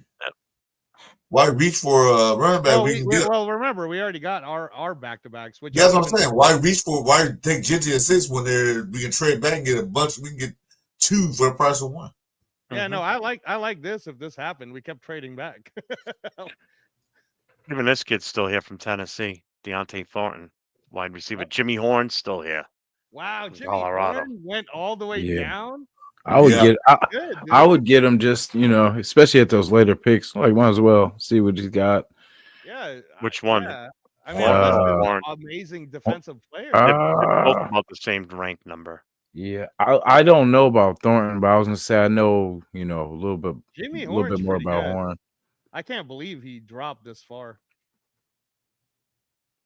Yep, size is the only thing with him. Yeah, it's small. I guess they don't have his size in here. He only caught he's never caught more than 600 yards in a career.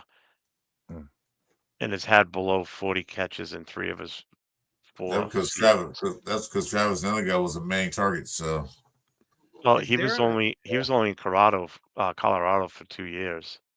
Is there an amazing safety or cornerback that's left? I don't know. I don't know the defensive side like that this far down. I mean, the only good thing is the guy's 6 feet. This safety from Toledo, 5'10". Dude, I like Craig Woodson just because it's C. Woodson. Yeah. I drafted. Oh, there's Shiloh. Shiloh's available. Not the Chi-Town. Yeah. How about for cornerbacks instead of safety? Cornerback?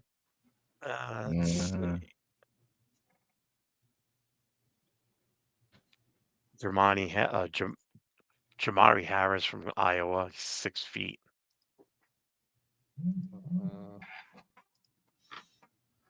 Another 6-footer. Marshall from Florida. I don't know enough about these guys. I'd go with a tackle if there's a really good tackle. Because you know me, Afakasi's asking how long we're going to be on for. It's up to Jason. Yeah. All right, man. Yeah, I was gonna say I'll be on for a little bit. I was gonna go because I still gotta let someone in, and I was gonna go get food, but we could rock for about another half hour probably. Okay. I mean, the best overall is Jordan James, running back from Oregon. We don't need another run back. Damn. No, but I'm just saying that's the best overall. Then the second is a defensive tackle. Who is it? He's got a 9.93 ranking. Who is it? Tyrion Ingram Dawkins from Georgia. Georgia guys are good. Yeah, let's take him. 6'4". Fuck it, let's get a defensive tackle. All right, last pick. That was it. And let this complete. So this is our draft. That's what Take we a look did. at that beauty.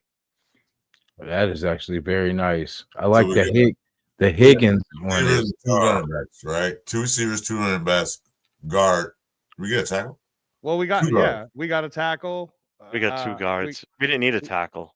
Yeah, we didn't really need a tackle. Okay, but we got a defensive tackle though at the end.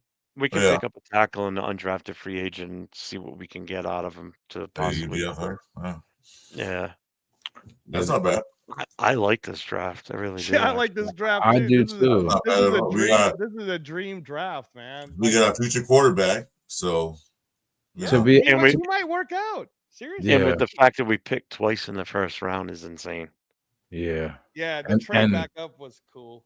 I actually love because the only reason it's like I don't know the guy Tyrion Ingram, so but I mean everybody else I'm like pretty familiar with, so yeah. But I mean it looks pretty. I think we can get better. We got Chip Kelly's running back boys, man. Right there, we're done. Yeah. You got his two running backs. You got one of the top receivers. Yeah. You got the one that did the best in the combine. Yeah. You pretty much got the best guard that's available in Zabel. Yes, sir. And that made me happy. Kaiser's a good linebacker. Brady Cook is not a bad one to sit behind Geno Smith. We never know what Trust could be a project. Who knows? You know, he could be a little bit of rough around the edges, but whatever. He's got the size. That's the thing. He's the biggest guard we'd have on the roster. Yeah. You know, just by default, that makes him, top dog. Although Zabel's 6'5". Truss is 6'7". Oh, he is still the biggest. Well, I guess him and Wagner would be the 2 biggest, right? Yeah. And we need all that. We need all that size. This tells me right here that Truss is in decent shape too. He's 6'7", 309. Zabel is 6'5" at 312. So they both play guard though, right? Yeah. That's what we need. Yeah, we need that. I'm in. Yeah, and he'll get bigger. Mm-hmm. This is a good one. I like this. We address all our needs. Yep. Yeah. No, we did the trade back. We kept trading back. Trade back again. That's what Pete Carroll does. That's what Pete Carroll does. Right.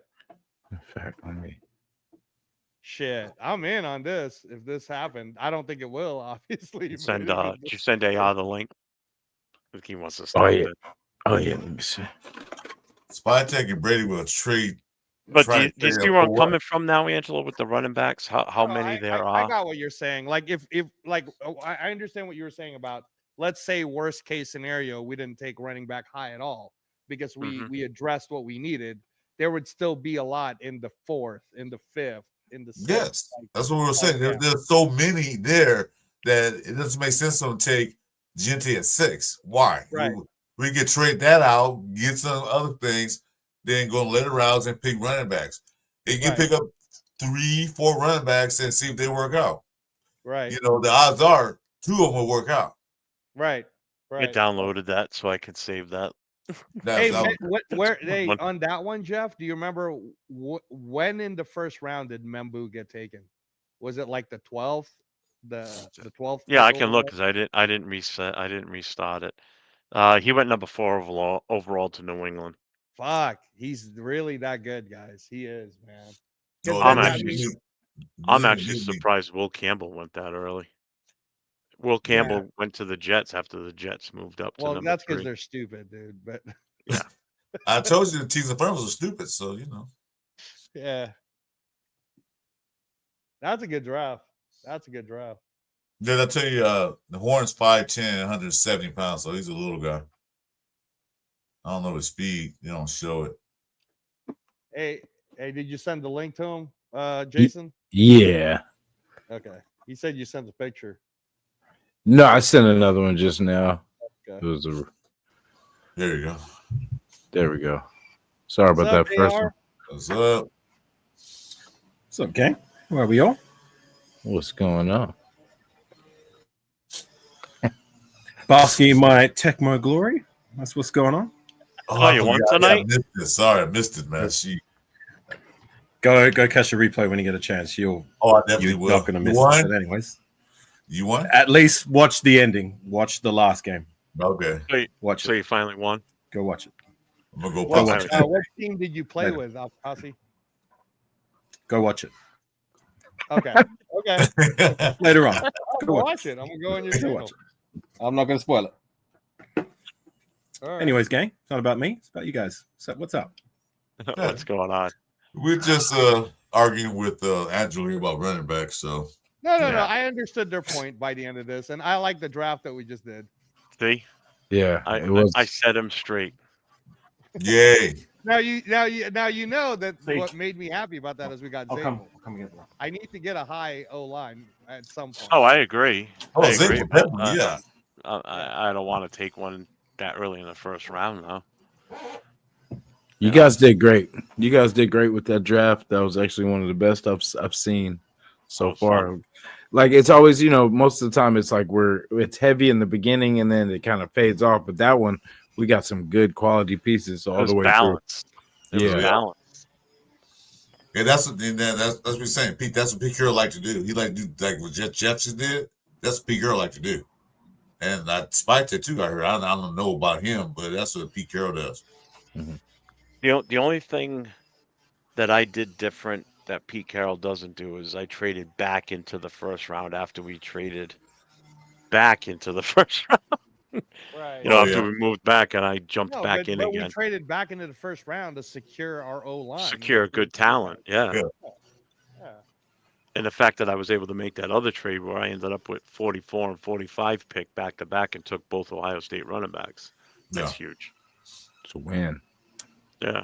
Because I think they're both going to make the roster. There's no two ways about it. I mean, he can now run that offense just like he did at Ohio State if he really wanted to.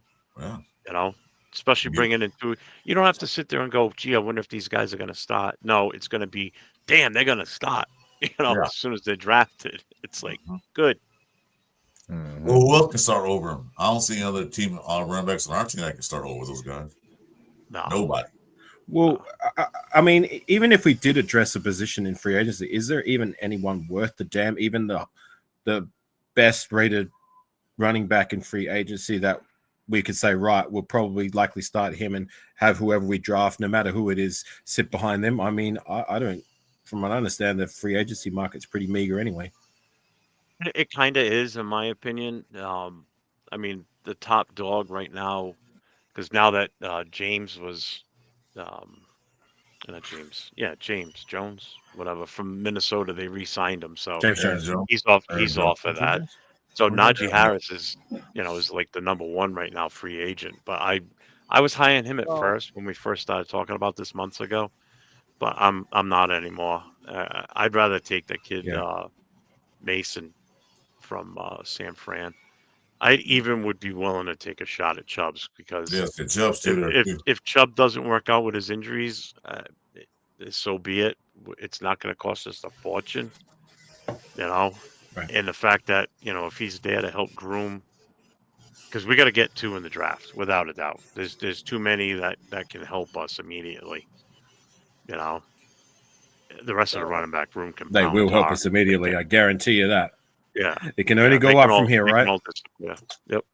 So, Alpha Kasi, according to CBS, the top available free agents starting tomorrow will be number 1 is, we don't need Sam Darnold, but he's number 1. And then the next one is Josh Sweat, edge, 27 years old.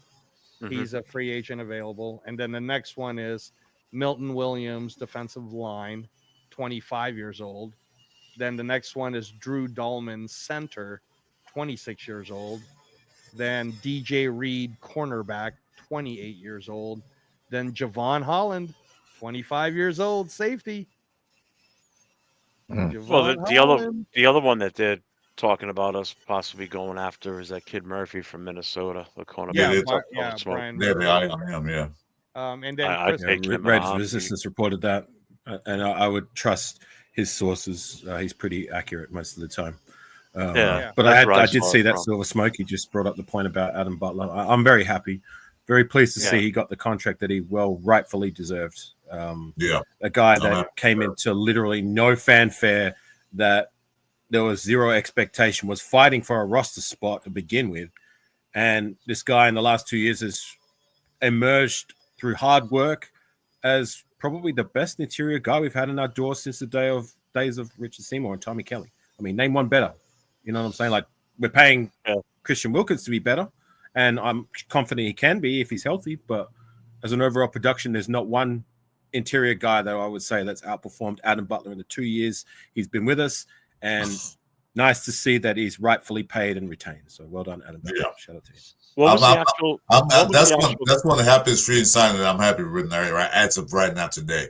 I'm more happy. What was the actual contract? What was the offer, dude? Silver Smoke, what was the offer for him? He said, he said 3 years and 3 years, 16 million. So that's 16.5 million. I'm happy. 16.5 million, 11 guaranteed. So that's awesome. Didn't he say? No, he said 16. Not 16. It's 16. I looked at it. 16.5 million, 11 million guaranteed. Oh, I thought you said 16. 16 mil a year. 16.5 for 3 years, 11 million guaranteed. 3 years, 16.5. It's like 5.5. So that's about 5.33 per year. That's a steal. I'm happy with that. That's a steal, and that's about what I would offer fucking Kuntz, to be honest with you, on the fact that he's still unproven coming back. Yeah. I'm not spending 20 mil on him. He can go. No. Not for 20 I like mil. Kuntz, but he's dreaming. Absolutely not. Like, if he can get that offer from, if anybody's willing to take that risk on Kuntz being the player that we thought he was going to be, if he's healthy, then all the best to Malcolm Kuntz. He was a good Raider. Once a Raider, always a Raider. If he wants 20 mil, he's as crazy as Angelo's take on running backs at the start of his time coming in here tonight. Or your take on how to monetize your channel better. I heard that, Angelo. If you're gonna give advice, make sure A, you have credentials to give said advice, and B, that it's actually good advice instead of terrible one. No. So I was going over to free agents. So what, Jeff? I know you know about this. I didn't realize Will Freeze, the guard. He's only 26 years old. He's available. He's the 15th. That's the thing. A lot of these offensive linemen they're young. Yeah. So they're not like these 34-year-old, super veteran offensive linemen that have taken a beating over the years. There's some young ones like Becton. Becton's 25. Yeah. But I almost would go for Will Freeze if Becton doesn't, if just like Chris said, if Becton goes back to Philly, I mean, I'm not hating. Do you like Will Freeze? Say what? Is there a player named Freeze? No, his name is Will, last name Fries. But do you say it Freeze? It's Freeze. I think it's not Fries. It's Freeze. Will Freeze. I was going to say if it was Freeze, let's sign him just on his name alone. I like it. Well, we need a guard. We need a guard. I mean, if I was Becton myself, if I was in his position, I would be re-signing with the Eagles because, look, I got a good shot of coming back and repeating again what we just did. Yeah. That's true. You know, That's- I would even take a, if I have to, if they offer me just a little bit more or a little bit less than what I was going to get, Right. I would take it. Why would I go to an unproven when I'm at a proven team already? You know, unless they don't want him. You know, unless they don't make him an offer. But if they made him an offer and I was saying, I'd be taking it. I'll tell you too. Go back Because to right now they always draft well, so they're built to win again next year, and they're only going to get better because their GM Roseman is one of the Good. best out there. Yeah, he's a good GM. And What I guess he's the done other with that thing, team, I guess the other thing about like teams like the Eagles and that is that they're in a position where they can take risks. You know what I mean? Like with what they did with Jalen Carter. When they took Jalen Carter, it would have been a risk had we taken him. You know what I'm saying? But the Eagles were in a position where I said, if it doesn't work out, it's not going to hurt us in the long run because we're still built for this shit. You know what I mean? So they're going to continue to do that until proven otherwise. this is going to be fun. I can't wait for tomorrow to start. You go on Tomorrow's the start of the tampering period, right? Yeah. tonight, midnight. The unofficial day one, because usually a lot of these players I've noticed in years past they're already signing the dotted line in this tampering period. So it's just like you might as well make this period the start of free agency, considering that like a lot of the marquee players are not making it out of this 3-day tampering period. Yeah, they can agree to the contract starting tomorrow. Possibly they can agree to the contract, but they can't sign the dotted line until Wednesday. Well, a lot of news is still going to come out tomorrow. That's the thing. It's still going to be a busy day But 90% of these guys who they report that they've come to an agreement, they do sign the dotted line. Like there's not many times where they've crawfished and gone and signed somewhere else. Like it's usually once they come to an agreement, they sign. Like so that's why I said like you might as well make the tampering period the official start of the The only thing that would be an issue is like a restricted free agent where, so I go to team A, they give me an offer and I say, yeah, I like it. And the news gets out there. Then people say, oh, he just got an offer for this. And then it goes back to his team because it's now their turn to counter offer. And if they don't surpass the offer, they're going to lose them. So those are going to be the wishy-washy ones. You don't know if it's really going to happen or not. They don't have to offer better. They just have to match their offer. They have to. That's just you know what I mean. They have to match. They have to match it. Yeah. So I mean, tomorrow's still going to be. There's going to be news coming out tomorrow. I'm sure. I'd put money on it. Oh yeah. And my game plan this week is, as soon as like a first announcement comes out that we've done something, or if it's a big move in general overall in the league, I'm probably going to log on, come on live, and probably just stay on for the day. Hit me up if you do. Yeah, I will. Yeah. It's I'll going to be happening crazy. now. It's already crazy now. You see what's going on. It's already happening now. So tomorrow is the official tampering period. So it's going to be nuts. Right. The only day I'm not going to be able to do it all day is Tuesday. I got a doctor's appointment at 2 p.m. But that's when everything's going to happen. I already know it. It's all going to happen. I'll probably while sit I'm back available. I'll probably sit back as I always usually do and wait for everything to kind of just unfold. And then once for the most part, we've finished with free agency, then I'll give my final thoughts. I want to wait till the final body of work comes together, so to say, and then I'll probably go live. That's what I'm looking for. Been a long time since I've done my own unique Raider show on my side of the fence, so it's about time I get back to it again. Yeah, starts in 3:30 a.m. 3 a.m. So an hour and 45 minutes from now it starts. 3 a.m. What time? Eastern time. Eastern time. Okay. So midnight. So, time. So are you saying in 2 hours from now it starts? Yeah. Yep. Okay. Yeah. Yep. Because they go east. For me, 3 p.m. They go east. Yeah, for you especially because you'll be up and I'll probably be happy days. Fantastic. That's what I do like that about free agency because like what I usually do is I'll go to sleep at night and then I'll wake up in the morning. First thing I do is check my phone. This player signed. That. So yeah, I like doing that. Well, you know what's interesting or fun about this free agent season is we're a bigger player in it than we've been in a long time. Yeah, because we got 100 million. Yeah, because we got a ton of money and we got a ton of holes to fill, so we're gonna have to be active. Right. You know, so that's what Plus, makes we're in this even Vegas as more well. fun. And that plus that we have a better staff than we used to have. We have And guys that's who actually can Right. so think. many different factors involved. It's I love Oakland. I wish they never left. You know, for me, the heart and soul is Oakland. But with that said, one of the pros of moving to Vegas is it's definitely a lot more enticing for these players to want to come to Vegas.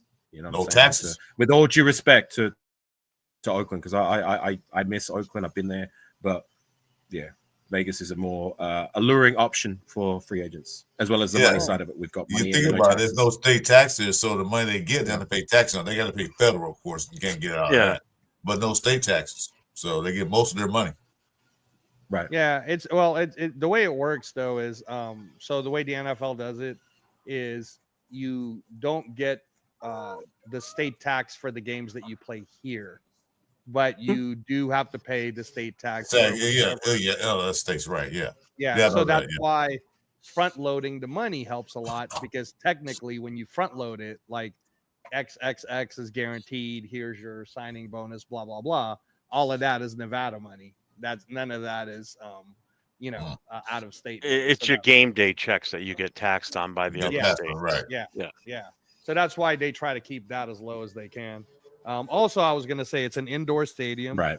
So that's super nice, and the weather here is pretty awesome. Did you see Geno Smith's record in indoor buildings? Yeah, it's crazy good. It's phenomenal. It's like amazing. Yeah, 30-5 indoor stadiums. Yeah, and while in Seattle, it's an open air stadium, so now he's got guaranteed 8 games at home in a dome. Yeah, it's open air and it rains and it's cold. Here is air conditioned. You know. And to lunatic's comment, there's no dirt field either. But with that said, like I never thought I would say this. Whenever I watched the games back when they were in Oakland, I used to think that dirt infield was an eyesore on the TV. I miss it, man. I miss it. I miss seeing I it. know it. I really do. You don't know what you got until it's gone, right?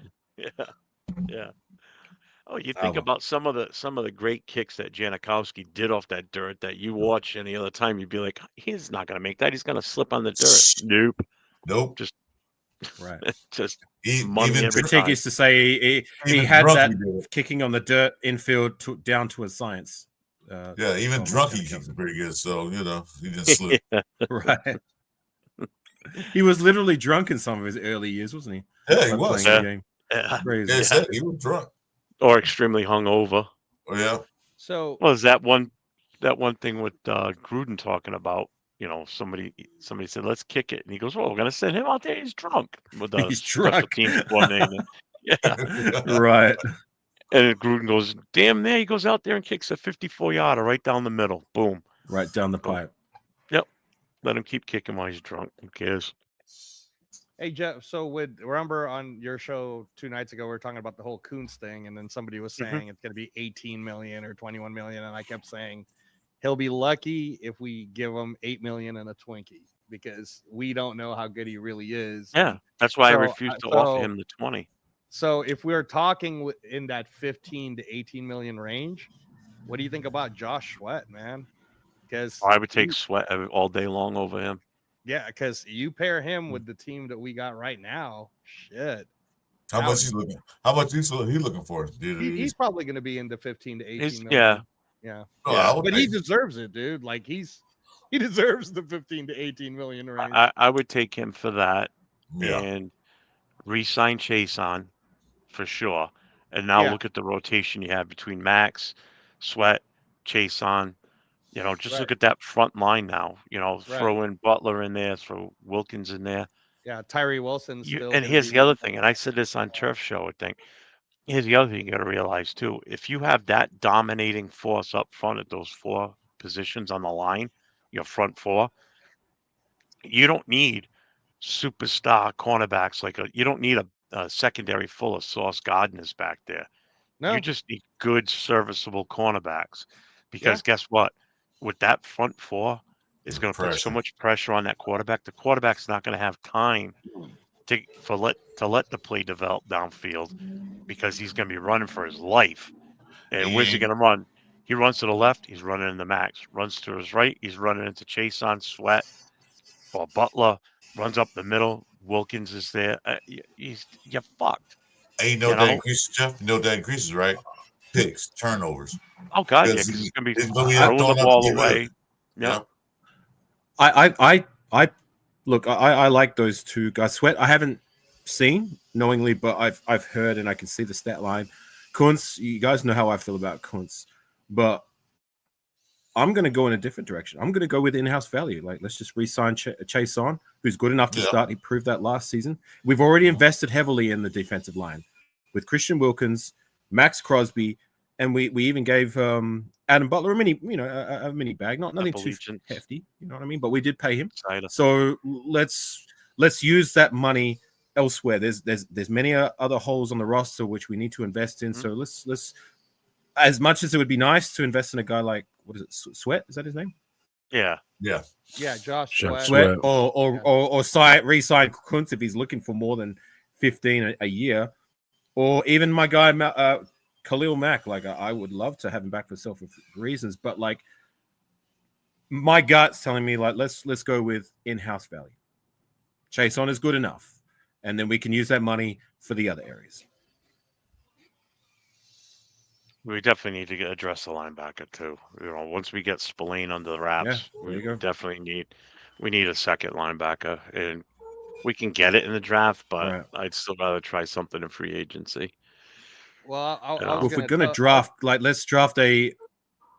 Sorry, I'll go real quickly. If we're gonna draft a linebacker, let's draft a little earlier a true linebacker rather than going for these project linebackers year in year out. I'm done with that. I'm sick of it. Get ourselves a true linebacker that could be a good starter in time. And I know we took Eichenberg, but I'm not sold on him yet. Like, I thought he was quite slow and underwhelming his rookie year. I haven't seen anything. He's a special team player, so I don't know about him. But the good thing is, if you get one of these guys in the draft, at least it's somebody that you can, teach and groom behind Spillane and whoever else are free. We bring in for free agent linebacker. Just be a true linebacker, not these safety turn linebacker type deals. I'm done with that. No, you want Tanner Muse? Come on, man. Look at Tanner Muse. Yeah, why not? Sure, Tanner Muse. I do like Jod Campbell. Definitely, we're gonna have to make some decisions in these early rounds because there's gonna be a lot of good players, and we're gonna be able to get one. Free agency hits tomorrow. That's why I can't wait until free agency is over. Hits here. Good. Yeah. No, so remember, Jeff, you kept saying Becton might re-sign back. So the problem with the Eagles is 3 of the top 7 most wanted free agents, according to this article, they're all Eagles. So defensive tackle. I believe it. Oh, yeah. The defensive tackle, Milton Williams, Josh Sweat, edge, and Mekhi Becton.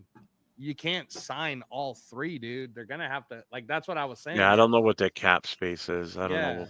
So if Josh Sweat is available, I mean, I'm sorry, man. Unless Malcolm Kuntz wants to just do the $8 million in a Twinkie, he's out. Because Josh Sweat. If you watched them in the Super Bowl, you'd be like, damn.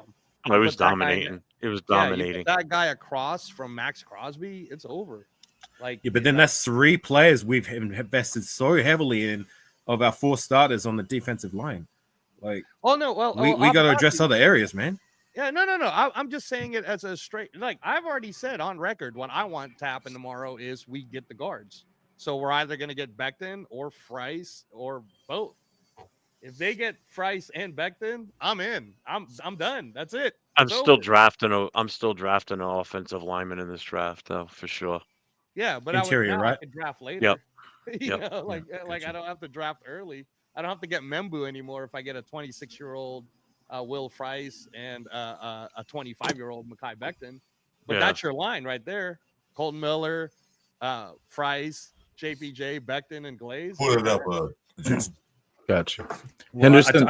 Henderson and Judkins would look good behind that. There's a cap. Can you guys see it? Yeah. Hey, look at me. I'm Max Crosby. Oh, you guys still make it bigger. So fair. Can you guys see it? Yeah. Yeah. if you can enlarge it, but yeah, I can. Okay, I'm gonna try and enlarge it. Hold control and then scroll forward with your mouse. Yeah. There you go. Now we're talking. Now we're cooking with grease. So, the Eagles are way down there. Oh, shit. Yeah, they're kind of screwed, bro. I'm telling you, Becton's going to be available. Is this like from 5 years ago, or is this already adjusted for what's been done? it says 2025. And this is over the cap, right? Yeah, But we also got to remember, players are willing to take a mini discount per se to stay with successful teams and where they're happy. So there's going to be players that are going to play under what they could earn going to other teams in order to stay with the Eagles and try and win another chip. I don't see the Raiders on there. They must. Yeah, have they're in here. They're above they're between the Jets and the Bears. They're at 50 million. They readjusted. So this is going to be adjusted based on what's already been done. Yeah, just readjusted. Yeah. So that's it.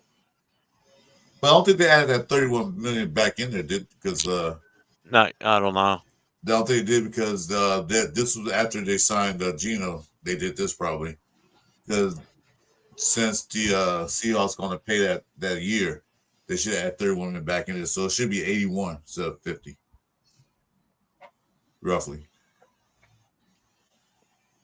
Am I doing math right, Angel? 30 plus 51 is 81. Well, that was racist. You just asked him if he's doing math right because he's Asian. No, he told me earlier to do the math. That was not racist. Yes, bro. And even if he asked me earlier, Chris, do the math. He said that earlier to Steve. That's not math. He's racist. Nice. It's not racist, dude. And even if he meant it that way, he would be right. That's factual, not racist. No, he said he. I know that's why I said it though. Still, I couldn't resist. Chris, I'll send you one of the, I'll send you one of those Kanye white hoods through the mail. Did you see that? His new fashion line. No, I didn't see that. His new. There's a picture circulating around that's one of his new outfits is literally a Ku Klux. It looks like a Ku Klux Klan outfit. Oh, I did see like that. A white hood and a white. Yeah. What the hell, dude? I'll get you one of those, Chris. You trying to get me killed? Is that you remember that Dave Chappelle skit? The where he's he's blind and he's Black Klansman. That's one of my favorite ones of all time. I love that one. Dave Chappelle's the best. No, Dave Chappelle was amazing, man. Yeah, so if you adjust it, that should be 81. So they put them right there above the Cardinals, right by the Chargers. But the Eagles, man, they don't have any money. Yeah, that's what I was saying. The Chiefs don't have any money. Good. I hope they go lower than that. Damn, look at the Browns. They're all the way down there. I guess after they had to pull out the bag for Myles Garrett, right? I don't think that's updated for that. Yeah, they just did today, so I don't think this is from the other because they didn't update the Raiders one either. Geno Smith, that was updated earlier today, Jason. Right, Jason was. So they haven't taken into account that they were not paying for. No, sorry, it's not counting against the cap. Okay. No, it didn't. So. Right. So it got to be updated. Well, the other position I hope that they address sooner rather than later, and I guess is a question whether we're going to retain our starter or if we're going to let him walk. Safety. It's going to be interesting to see what they do about Trayvon Marek, whether they bring him back in the door or if they don't. I'm hoping that they do, but if they don't, I think we need to address that in free agency. I don't want to wait till the draft and have Isaiah Pola-Mao being the only real veteran presence in that safety room. Are we done with that? We need another one. Are we done? I'll tell you who I wanted, Afakasi, is if we really are going after Byron Murphy from the Vikings, then I want a Filipino in the squad, man. I want Cam Bynum. He's available too. Now is he safety or cornerback? Now was being racist. No, well, he's a safety. So if Morig doesn't get signed, Cam Bynum would fill his spot. Right. So you're sticking to your own. Is that why? I'm thinking, none of these other races good enough to pique your interest. I'm the racist. Okay. What have we got going on here, for God's sake? Oh, who's trying to do a racist show? God dang it. Yeah. I was not happy when we let Josh Jacobs go. He was the only player that was. Nobody was happy. Yeah, I was like, Well, Oh, there was some people out there There that were were some pushing people that that were happy. whole. Well, we're going to be better with this running back room by committee. They're going to do this, that, and the third. Yeah, okay. not even close, Okay. man. yeah, Oh. and I Come on, and I- Zamir White's the answer to everything. You know that. The Oh best running yeah, back we ever had. Trade. Hey, just think of how good a fullback. Don't gaslight me into another Zamir White rant. Don't do it. Don't do it. Yeah, please. Enough of Mr. Non-Zeus. I'm not referring to him or anybody else with nicknames when they've done nada to deserve it. I agree. You have my vote. I'm not new. He's not no damn god. he's not Zeus, guys. He's Jeesh. Jeesh. Sheesh, what? Well, Raider Pete, I think he coined the term in my own chat feed, smear white. Smear white. Smear white. like a poo smear. Poo smear white. Well, there you go. New nickname. If he's still on the team next year. Safety All right, so- Jordan White, Bucks is getting released. 27 years old, 11 career interceptions. Still young. 27, not bad. More than 11 more interceptions than Merrick, huh? No. We got 4. Nice, Where's nice. Morrick at? 4? Is that it? He has 4? Damn. I thought His he had like- career. On his career. yeah. And about He 7. D'Angelo, I gotta take my pills. He should have had 5. Are you? Re- Okay. Remember that one he dropped against the Commanders that should have won us the game Yeah. in his rookie year? Yeah. That was a sitter. He read that perfectly. He dropped it, which Right would have in been the game-winning interception. They end up driving down the field after that and scoring the game-winning score. Mm-hmm. It dropped right in his I didn't hands. get Like, that. dude. Right through his hands. That's why he don't play wide receiver. Mm. But I hope he comes back, Morrig. I like Morrig, and I like that he's been progressively getting better and that he's familiar with the system. So I hope he gets retained. If he doesn't, it's like I said, I don't want to wait till the draft. We've got too many of these young cats we've drafted in the last 2 years.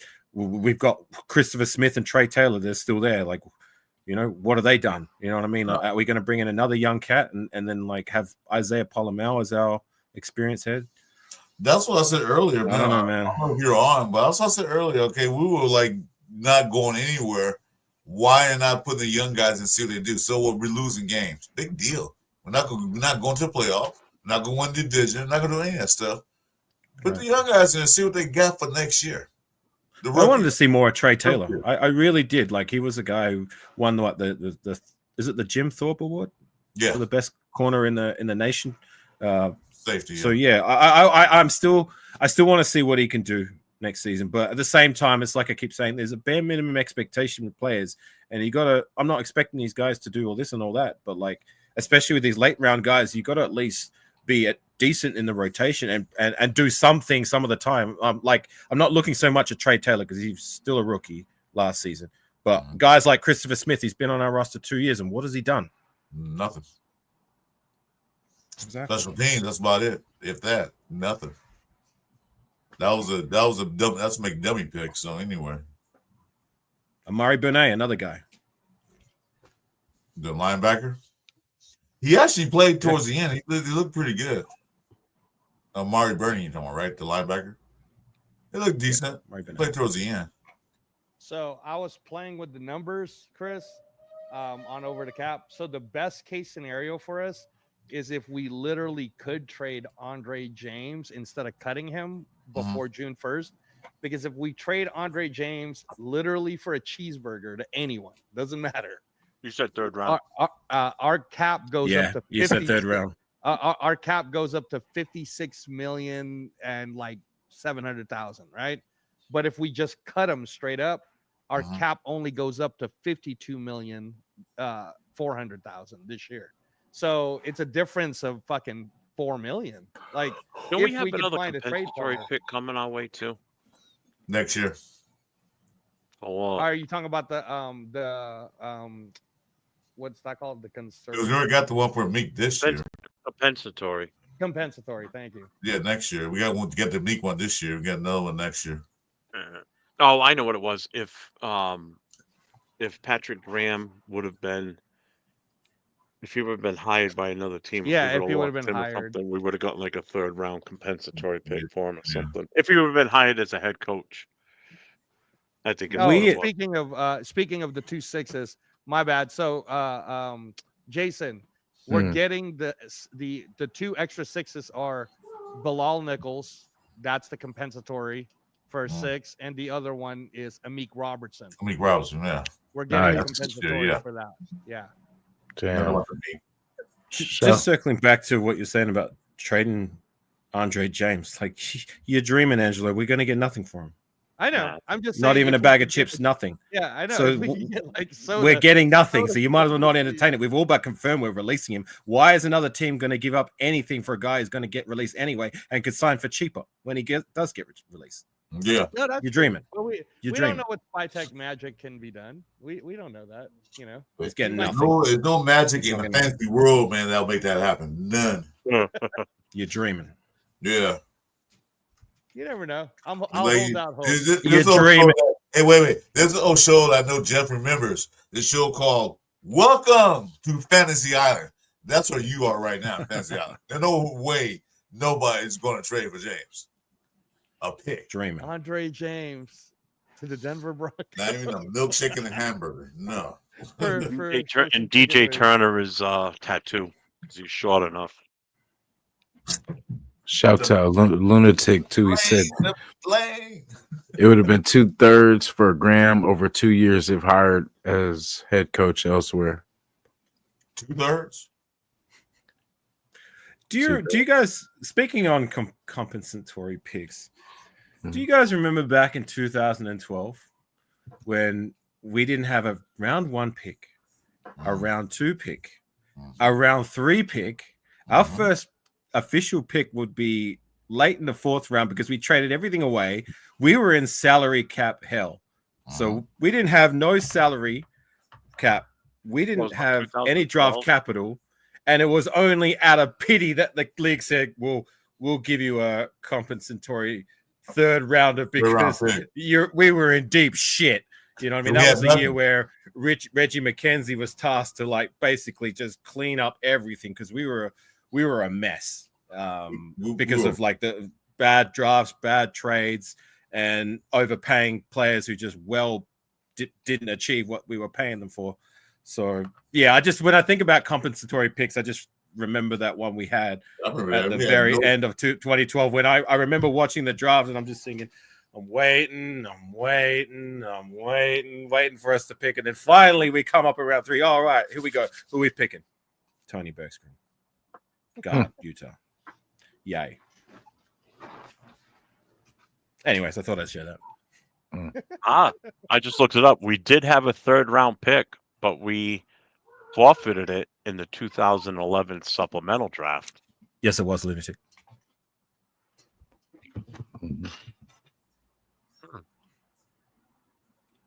Yeah, that was the worst draft. I had to wait till like Saturday to watch the draft because we had nothing. Like, nothing. No.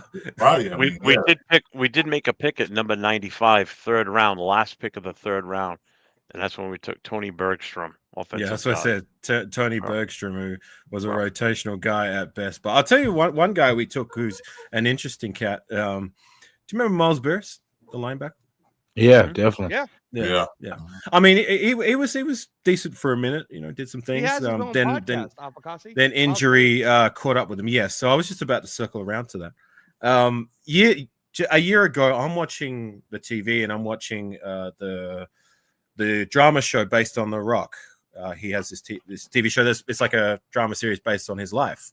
And I'm sure we all watch wrestling here, right? So we all know, the wrestlers back in the days.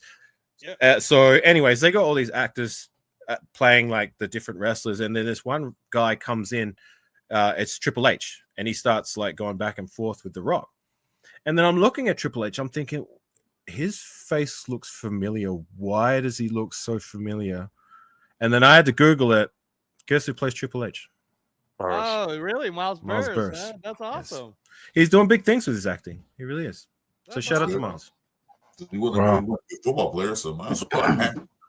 Right, but he's also very he does do some content Raider related, like here and there, which is good to see. Like I always like and appreciate when some of these guys that like post Raider career, they're still loud and proud of their Raider time, and they still get involved with like Raider football happenings or the community or whatnot. And he's one of them. So shout out to Miles.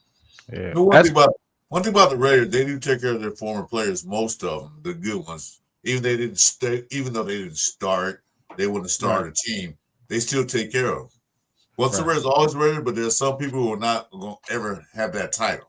Right. If you do stuff that is absolutely detrimental in terms of like character or behavior, you know what I'm saying? Like, then you don't deserve that moniker. Like, if it's performance based, then like you can still kind of get that moniker. But like, if you do, like, say you're a Rolando McClain, a Damon Arnett, or all these other cats that do stuff that are detrimental to what the Shield stands for, then you do not deserve that moniker. No. Do you think Devontae Adams once a Raider, always a Raider? Yes, I do.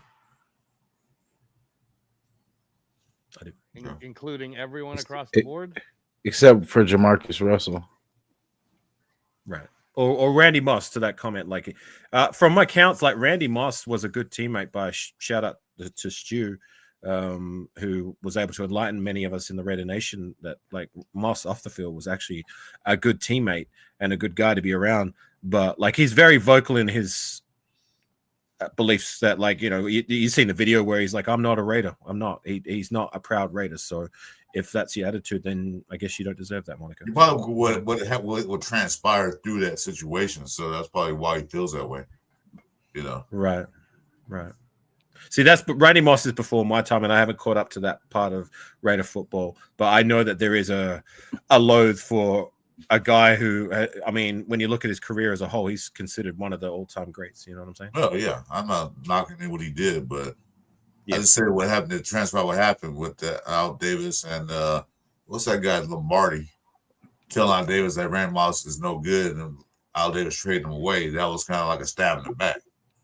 In that situation, that's what happened. It was he's on TV now, and his son was the offensive coordinator for the Raiders doing dummy years. And so when he was a coordinator with the Raiders, Al Davis was still alive, this and that. And he told Al Davis, Randy Moss not gonna be anything. You should trade him. And they traded him to guess who? New England. The Patriots. Right. Patriots. That's what happened to him. It wasn't like he was a bad teammate or doing anything. He never really did anything like that. Right.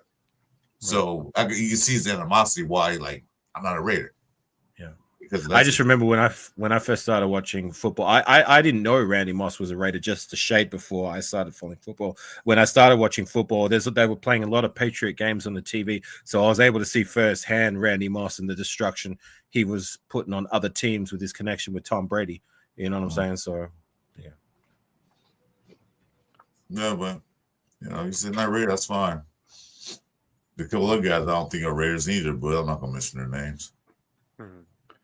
Yeah, when you think about all the the my AB, Mount Rushmore is AB. My Mount Rushmore during my time as a fan of four that don't deserve it: AB, Damon Arnett, Rolando McClain, and Josh McDaniels. Well, AB could be a Raider because he never played in a Raider uniform. So how can he be a Raider? He never even did anything. He never got on the field. AB, well, yeah. He never even got on the field. So how can he be a Raider? Because you wear a jersey don't mean you're a Raider. He's a piece of shit. You know what was weird? Like, he was wearing... Remember he was releasing all those music around the time he was released? And then he did a music video with his Raider jersey on. It's like... Yeah, I think he had a birthday hit to his head, did something to him. So, yeah. Up all eyes. All eyes. Definitely. Yeah, all eyes. I guess there's that side of me that's a little sympathetic to him. Like, I don't sympathize with a lot of this behavior off the field and what he was doing. Like, especially, I remember seeing one video. He thought it was a good idea to shoot an IG live while his wife and kids in distress are getting escorted away from him by the police. Like, that was heartbreaking seeing that from, like, a mother and the kids. But, like, there's a part of me that sympathizes, like, well, he was quite a normal guy before the Vontez Burfict. He never got up to any of that stuff that he was doing post that hit. You know what I mean? Like it just screams that he suffered post CTE. So yeah. They even showed an interview on one of I forgot, ESPN or something. They showed Randy Moss in the interview right before he got drafted. I mean, Randy Moss, AB before he got drafted. And he was sitting there talking like a normal human being, like just college school, like we're talking. But then that's everybody thought Rolando McClain was going to be a superstar, but on paper it was the right pick. We were a linebacker needy team. You know, we didn't have Kirk Morrison anymore. We had Aaron Curry from a trade with the Seahawks, but like I think Real Talk wants the link, Jeff or Jason. But yeah, like on paper it was the right pick. He was the Dick Butkus Award winner from Alabama. We were a middle linebacker needy team, but the guy just didn't put it together as a Raider. And I'll never forget his attitude in his last season, clashing with the coaches and then getting arrested. And remember his mugshot where he's like this? Yeah. Thinking it's all a joke.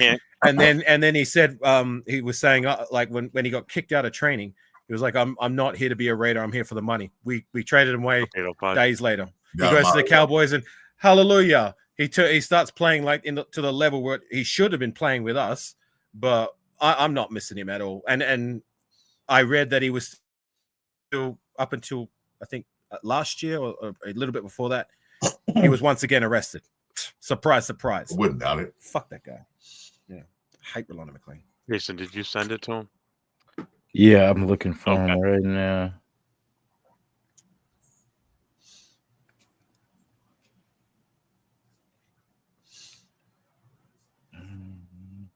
And yeah, Derek, I loved Rod Street and Daenerys Moore too. Two players that are definitely deserving of that money. I got him. I just sent it to him. Always a Raider. Okay, right on. Thank you. Yeah.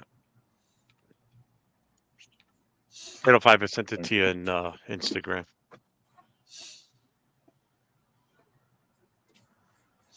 Yeah, that's right, Arnold. Yeah, this scheme, the fit, that all matters. Everything matters.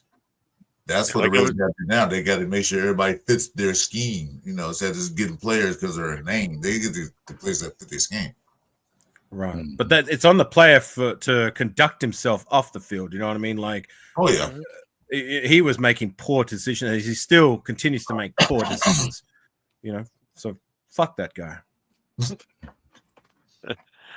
I guess you don't like him. No, I don't. I know you don't.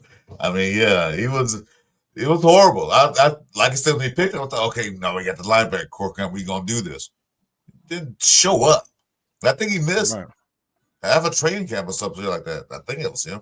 I remember Michael Huff. I thought it was gonna be big too. Michael Huff, he was a big safety.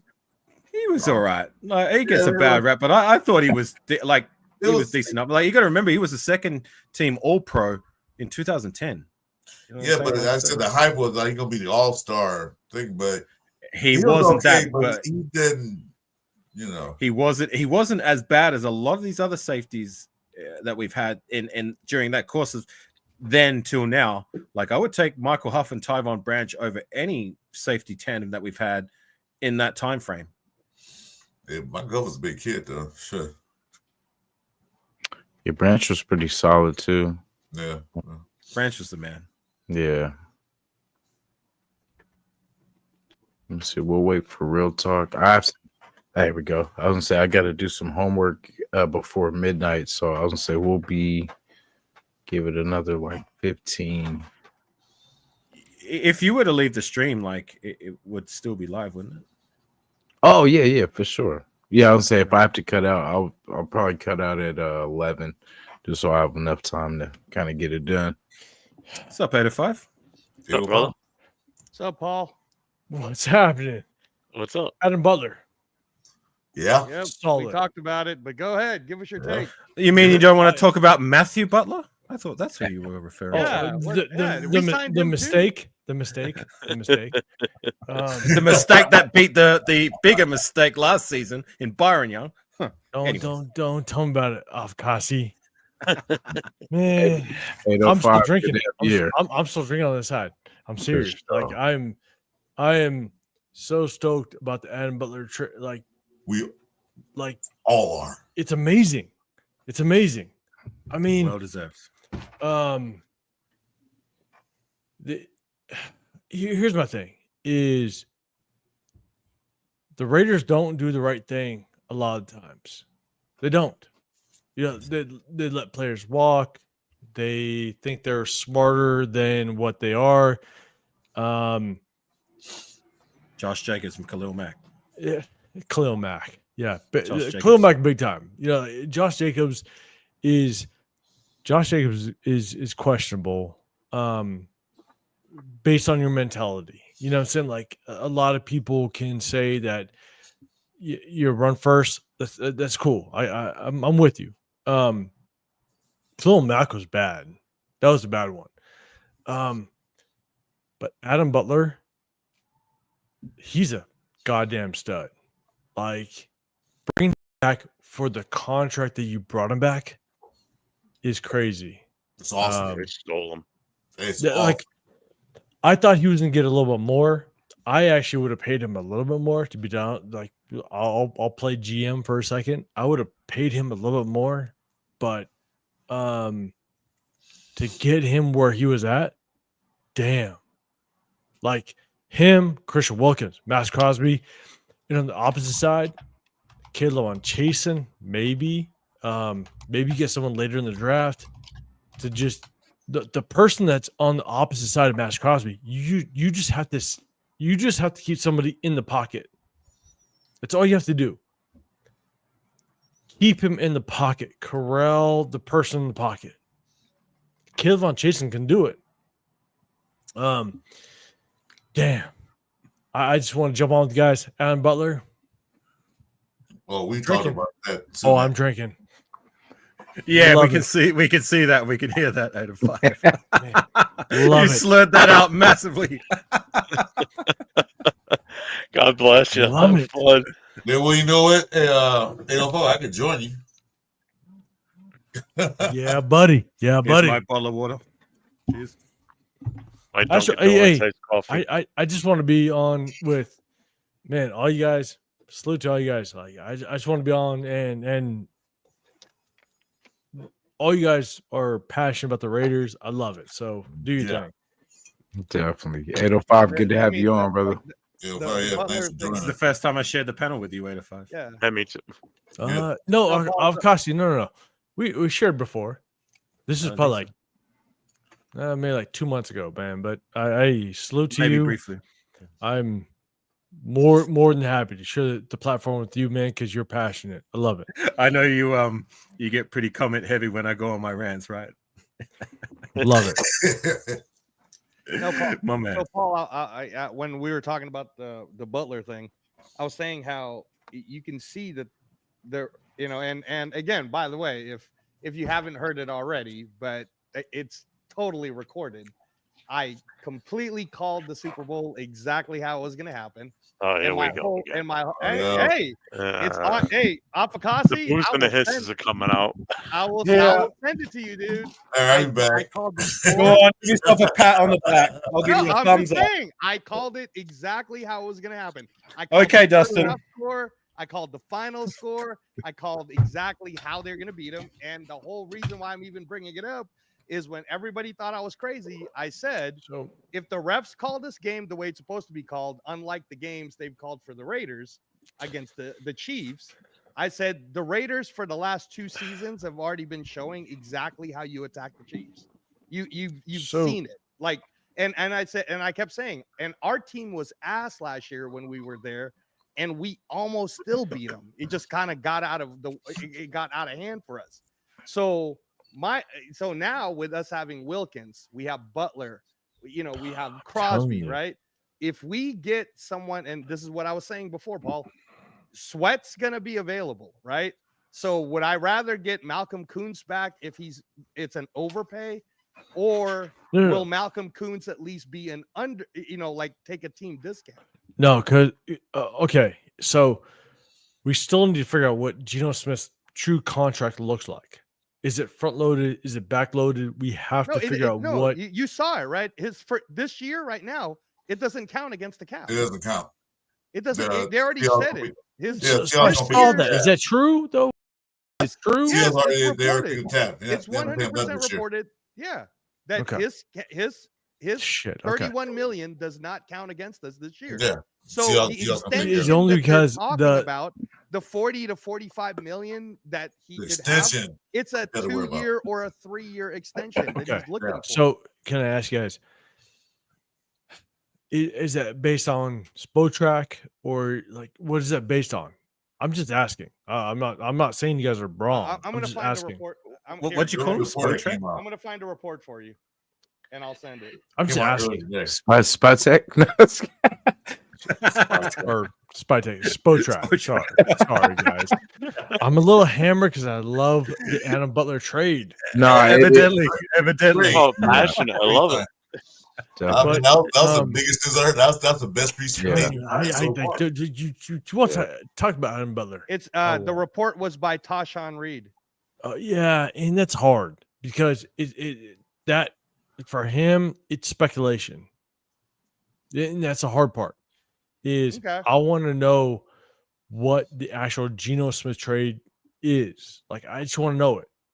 And Sean so- Reed is pretty accurate. Like, he's one of the guys I would Yeah, take that's- their word that's for. fine. 95% of the time does not post BS or post clickbaity whatever stuff like a lot of these other cats do. Like, Sean Reed is someone I would trust. I'm with you.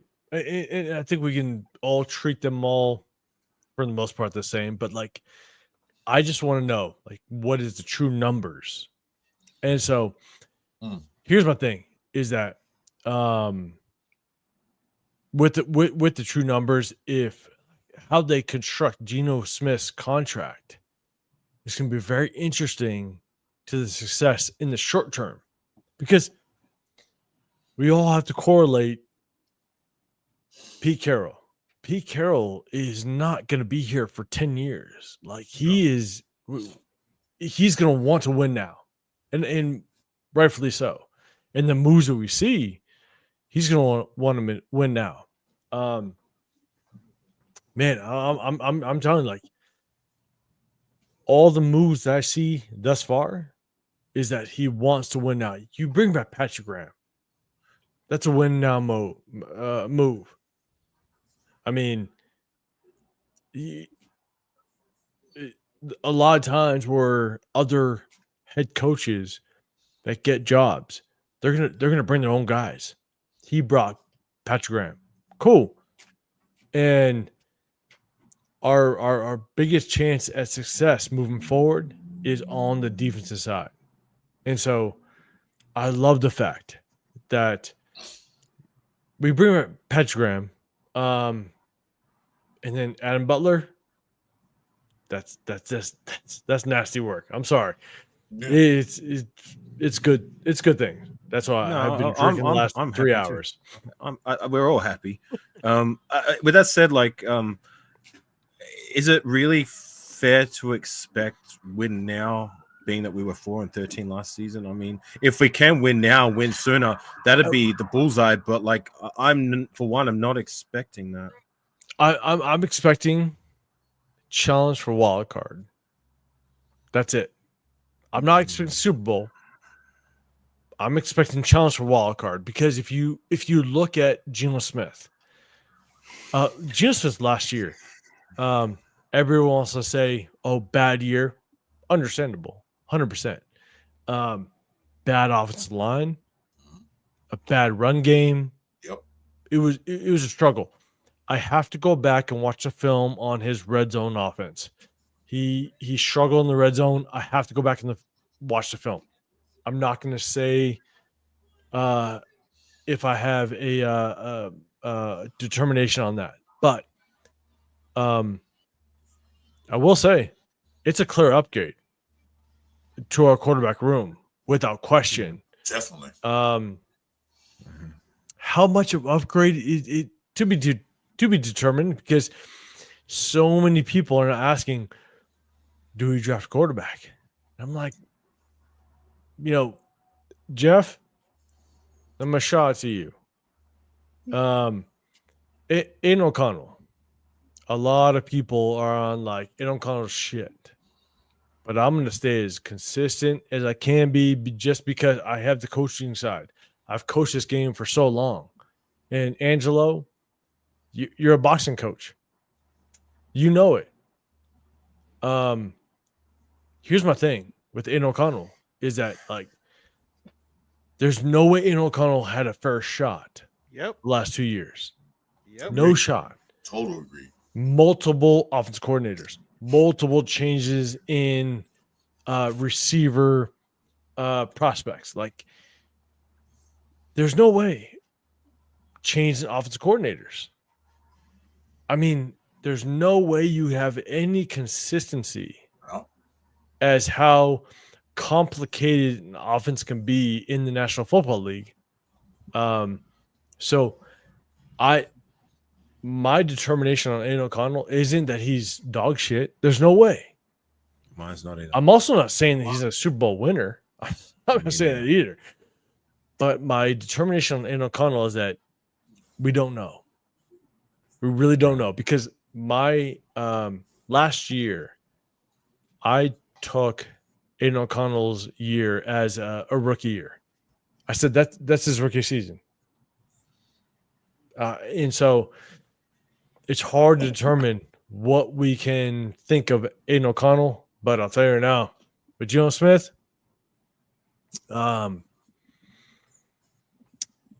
Tederick McMillan has 6. That's all I'm saying.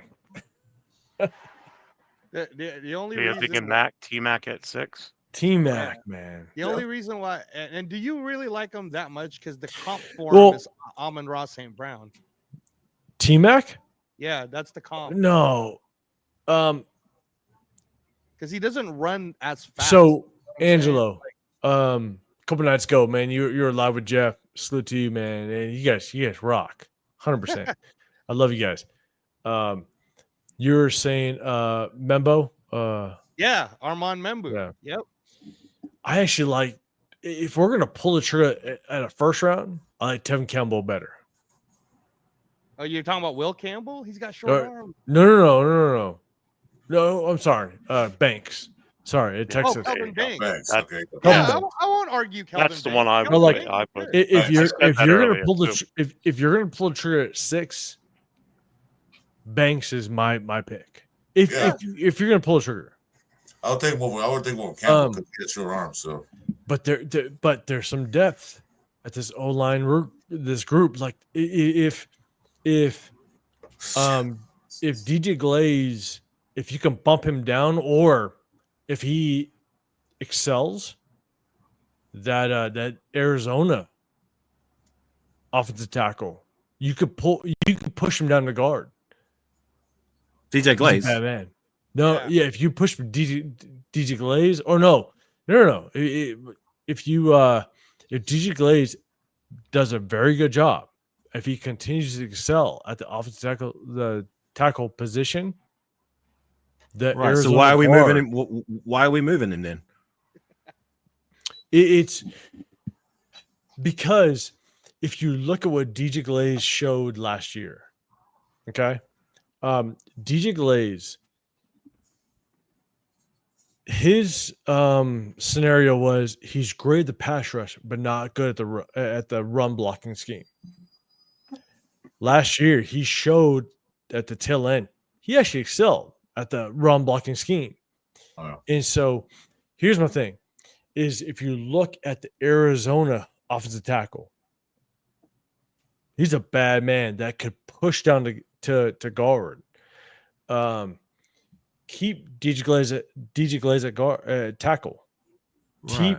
Keep him at tackle where he found some success, and then you can bring in the Arizona guard. He played offensive tackle, but push him down to guard. He could be a bad man. Can I give you some perspective there? Yeah, with that. please. Take?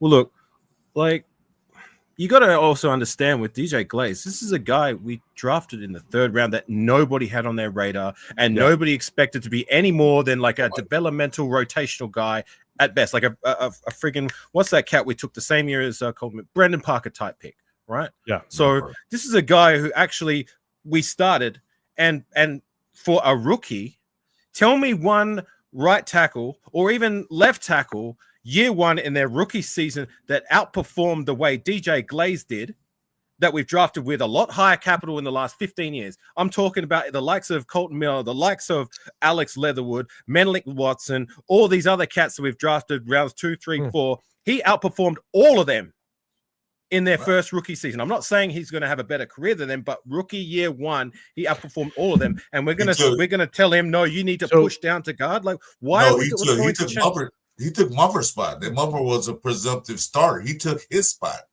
Right. So for a guy who performed as well as he did year 1, I'm going to leave him there. Why change? Why change what's not broken? Keep him where he's doing fine. He's doing good, and he's only going to get better. Leave him there. And to add to that, Alfakasi, Paul, just so that Chris hates it when I say this, but it's just factual, man. So you know how we got DJ Glaze in the 3rd round, and the reason why we didn't pick him up in the 3rd round is there was a run of offensive tackles that was happening, and DJ Glaze was the last of the best ones, right? 100%. The best ones. So, I was Talisi Fuaga the whole time.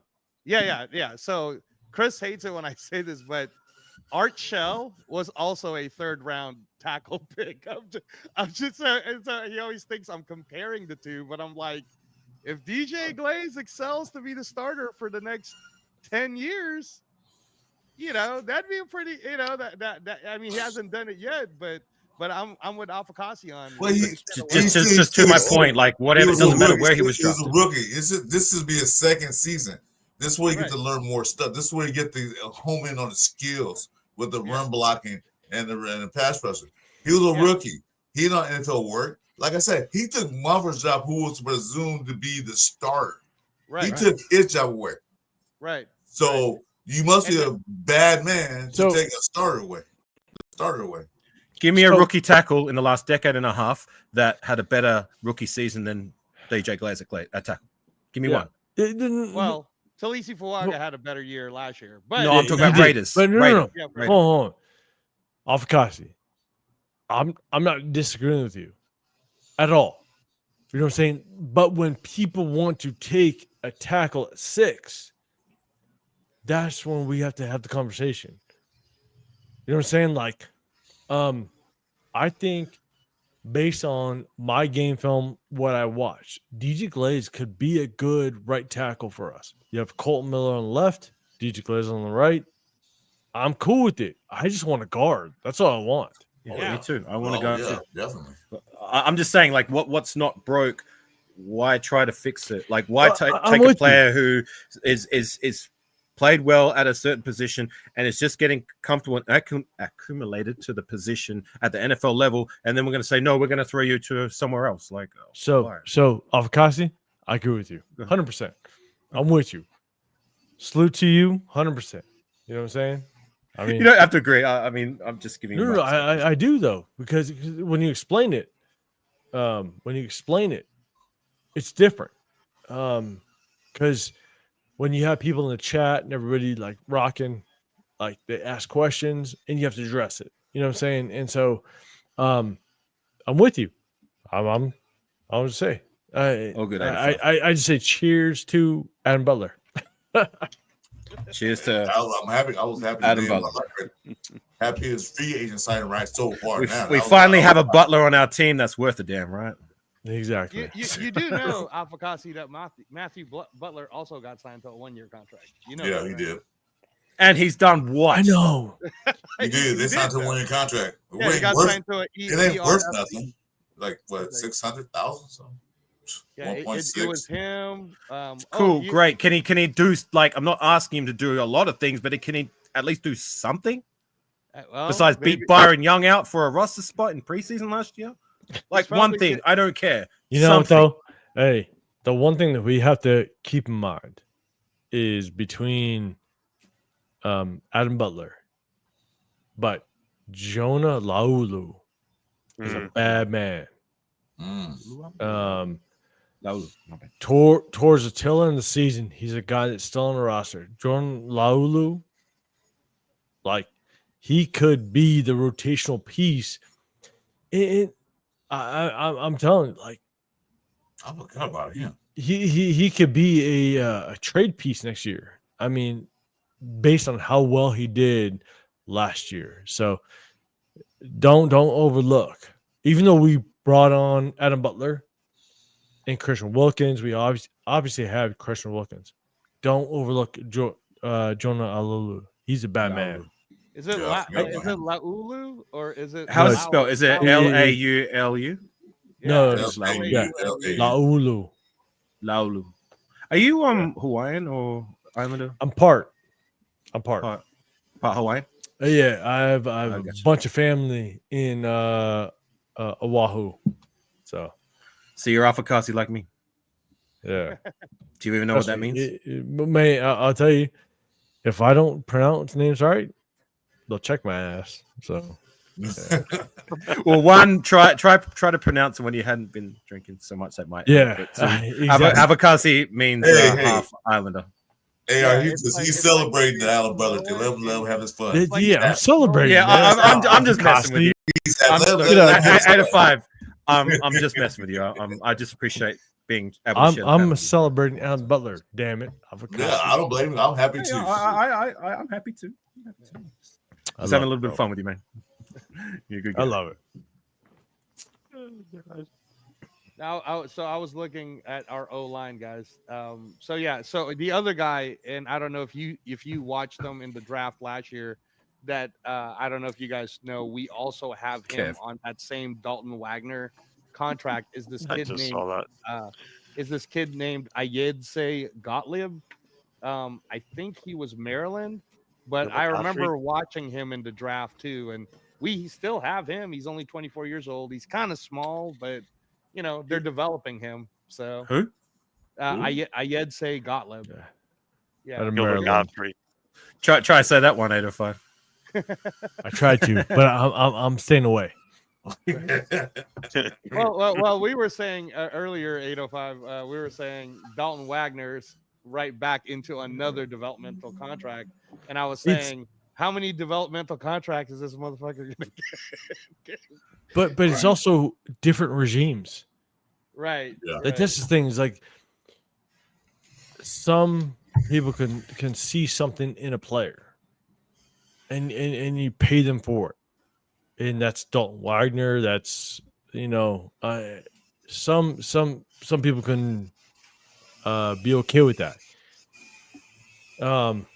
We don't know what this regime is prioritizing. That's my biggest thing. Is that's why I'm excited. I'm excited for tomorrow. I'm excited just to see what the moves they're going to make moving forward, because it's a different regime. And we're less than an hour away from the tampering period. Yeah, we're less than an hour away. Don't Wagner, man. I watched this film. I don't know why we're so high on Dalton Wagner. He was one of the highest paid. He's big. He's big. That's why they want him. He's big and he looks nasty. Yeah. No.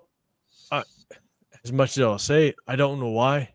I was actually pretty good on Cooker, which is one of our offensive tackles at TCU.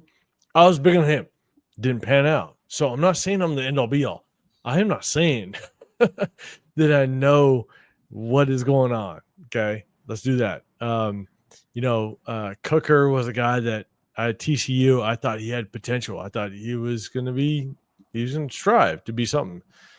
Didn't pan out. Man, I'll tell you right now, tomorrow is going to say a lot, and I'm excited for it now. I'm waiting and willing, but Adam Butler, solid. Yes, sir. Well, with Wagner, I mean, like, he's a guy who's been on our roster 2 seasons now on the practice squad, and I say this about all the undrafted free agents that come in the door, because a lot of people get hung up on them and say they're going to do this, that, and expect a bunch of everything. You know what I mean? But for me, it's like, if we get anything out of these guys, if they even take the field and play some snaps in a pinch, that's a win. You know what I mean? If Wagner does anything, like, that's a win for me. And if he doesn't develop to do anything, if he doesn't make the 53-man roster by the end of this preseason, there's a case of like, so what? Like, whatever. You know what I'm saying? Like, I'm not going to cry spilt milk over these UDFAs if they do nothing, because that's what I drafted. Here's the thing. I'm with you. Avkasi. 100%. The problem that I have is that, like, I look at it in a coach's perspective. You know what I'm saying? I mean, that's the hard part, is that like, I wanted Anna Butler so bad. You know what I'm saying? Because I look at him, what he did last season. I posted a video on my channel the beginning of last season when we brought Anna Butler back. I was so stoked about it. I knew Anna Butler had potential. And when we brought him back, I was so stoked about it. But it's so hard to anticipate what the next move is going to be with certain regimes. And that's the hard part. I'm not disagreeing with you, but man, like, that's what like mock drafts. You know what I'm saying? Would you agree on my statement? I said before, I can see that you're very high on Adam Butler, but do you agree on my statement that Adam Butler has been the best and most consistent interior guy since the days of Richard Seymour and Tommy Kelly? Like, name one that's been more consistent in that time frame. Can you name one? Richard Seymour and Tommy Kelly. Since those days. I mean, okay, I can't say whether he's most consistent, but what I do know is he's the top 10 most double-teamed interior D lineman in the last 6 games last season, and battled and did his work. Can you name one Raider interior defensive tackle that's played to the level at or better than Adam Butler since the days of Richard Seymour and Tommy Kelly? That's what my statement was. Okay. Can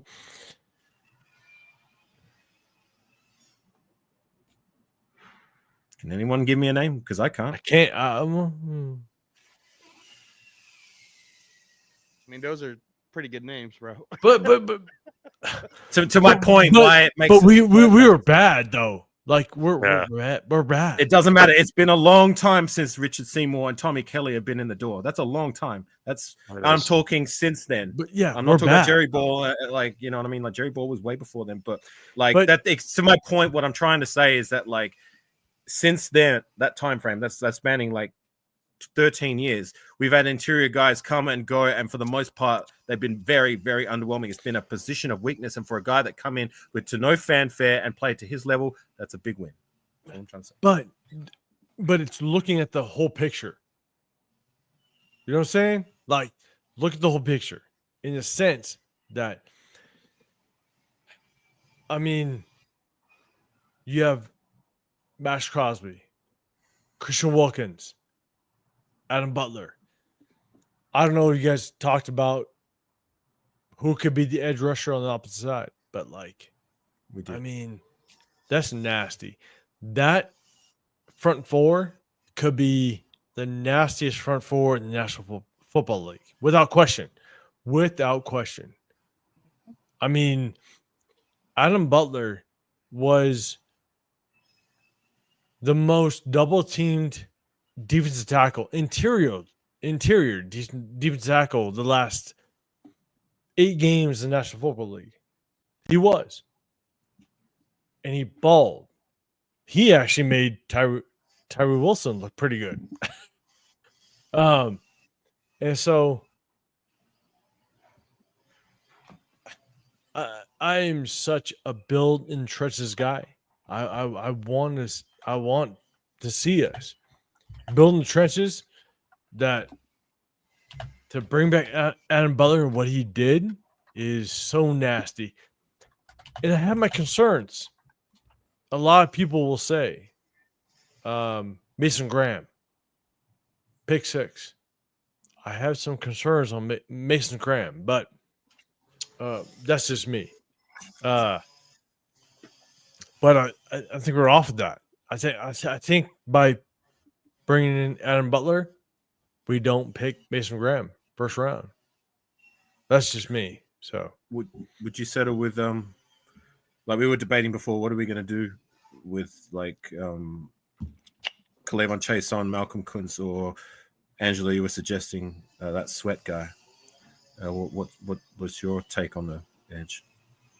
What we do?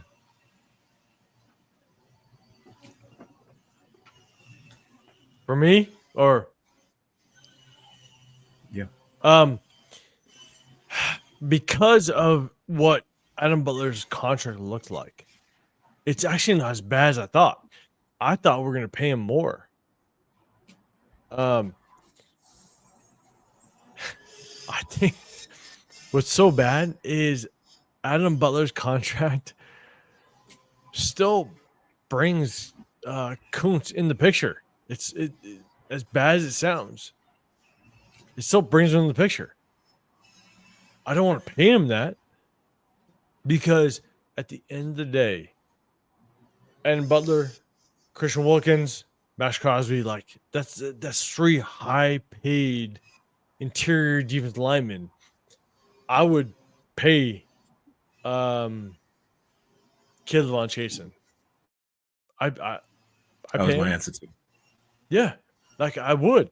I mean, again, it's without knowing what the whole contract looks like. But like, if you Adam Butler, Wilkins, and Max bring Chase on for cheap, just to corral a quarterback, just to keep him in the pocket and go after his ass. You know what I'm saying? Like, I'm cool with it. I would. Cleavon Chason would provide that value, and we could use that capital elsewhere. I'd like Kuntz to come 100%. back, but at the price tag, just Cleavon Chason. I broke up there, AR. What was that? Yeah. Well, yeah, AR. Say it again. You kind of All I said was I'm good with if we were to retain Cleavon Chason and he'd be the guy that we're going to settle to be the starter alongside alongside Crosby, Wilkins, and Butler.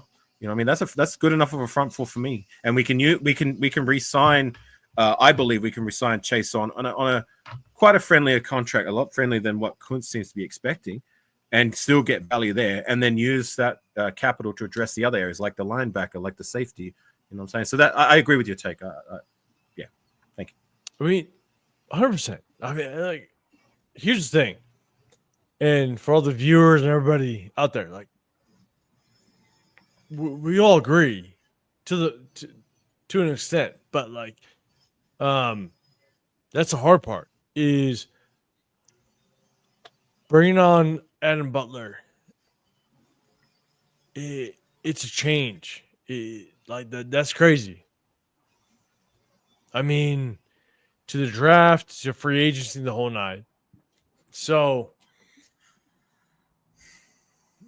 I'm excited about it. That's how I feel. You know what I'm saying? Me too. Hey guys, I got to get going. Thanks for having me on. I know he's not here, but Jason, salute to you, and Jeff, Chris, always good to chop it up with. Later, man. Angelo. And 8 to 5, like I said, if we have shared the panel before, we may have, but like this is the first time I've probably had a one-on-one with you. I appreciate it. We're gonna have to do this again sometime. 100%. Appreciate you. For sure. All right, gang, you take care. Look forward to the next 24 hours, right? Yep. Yeah. Look forward. Starting in 30 minutes. Later. We got Paul at a great time. Jeff, ask him any Talk question to me. you want. Talk to me. Yeah, right. I mean, but it's Angelo. You got your offensive lineman, man. I want my offensive lineman. I need 2 guards. Okay. That's why I was saying for tomorrow, if what ends up happening is we sign Mekhi Becton and Will Friess, So I'd be in. Let's start though. Mekhi Becton. Let's start Right. with that. Okay. I have a fear, It's just a fear. There's no like backing to it. He has so much history not being good. Yeah, that was also with the Jets, Paul. And I know. The Jets don't develop anyone. I know. So do we need to spend a shit ton of money? We're not in the position to spend a shit ton of money for a hope that he's okay. Like the thing is, how can we say that it's a hope when we just I don't watched know. him win the Super Bowl and actually be one of the reasons why they won the Super Bowl? I'm with you. I don't know. But So I don't have the history it's like, to tell are me. we honestly going to get scared right now, Paul? Yes. Of a 25-year-old person who Yes. we can get for probably 21 to 23 million Yes. per year? Yes, given the fact that I can probably get some later in the draft. You won't get another 6'8", 380-pound guy in the draft. That's fine. Jeff, is there anyone in the draft that's 6'8", 380 pounds that's a Super Bowl champion in the draft? Like The draft. Even a national champion, bro? I'm not saying Mekhi Becton. I'm not saying Mekhi Becton is not going to be a stud. I'm not saying it. It just comes with risk because of what he showed early in his career. That's the problem I have. And that's the same thing. Like I know. Joe Burrow was ass, and then he went to LSU, and he proved in LSU that if you put a system around him, he's amazing. So Mekhi Becton, you're right, he was ass when he was with the Jets. Yeah. Sam Darnold was ass when he was with the Jets. Now Sam Darnold's the number one quarterback in free agency that they're talking about. Like it's a team thing, not a player thing. Or it's just a player thing. To whether or not I think he's is going to be a monster if he re-signs back. For example, and me and Jeff were having this talk earlier. If Mekhi Becton is one of the three that they need to re-sign back, the Eagles, that'll tell you all you need to know, that they were willing to spend more money on Mekhi Becton than Josh Sweat and Milton. Okay. If you wait to see how the guard market works out. There's only two guards, Paul. There's only two guards. I know. I know. There's only Will Fries, who's 26. I know. And then there's Mekhi Becton. And those are the only two. Yeah, other than that, like everybody's gonna say, trust me, I know. Trey Smith is gonna Jenkins is ass. Trey Smith is already in a contract with I know. So it's either Mekhi Becton or Will Fries. That's why for me, I look more for the AZ offensive tackle, transfer him to guard. That's me. Like it's hard. It's hard to prioritize the offensive line. I want to build the offensive line 100%.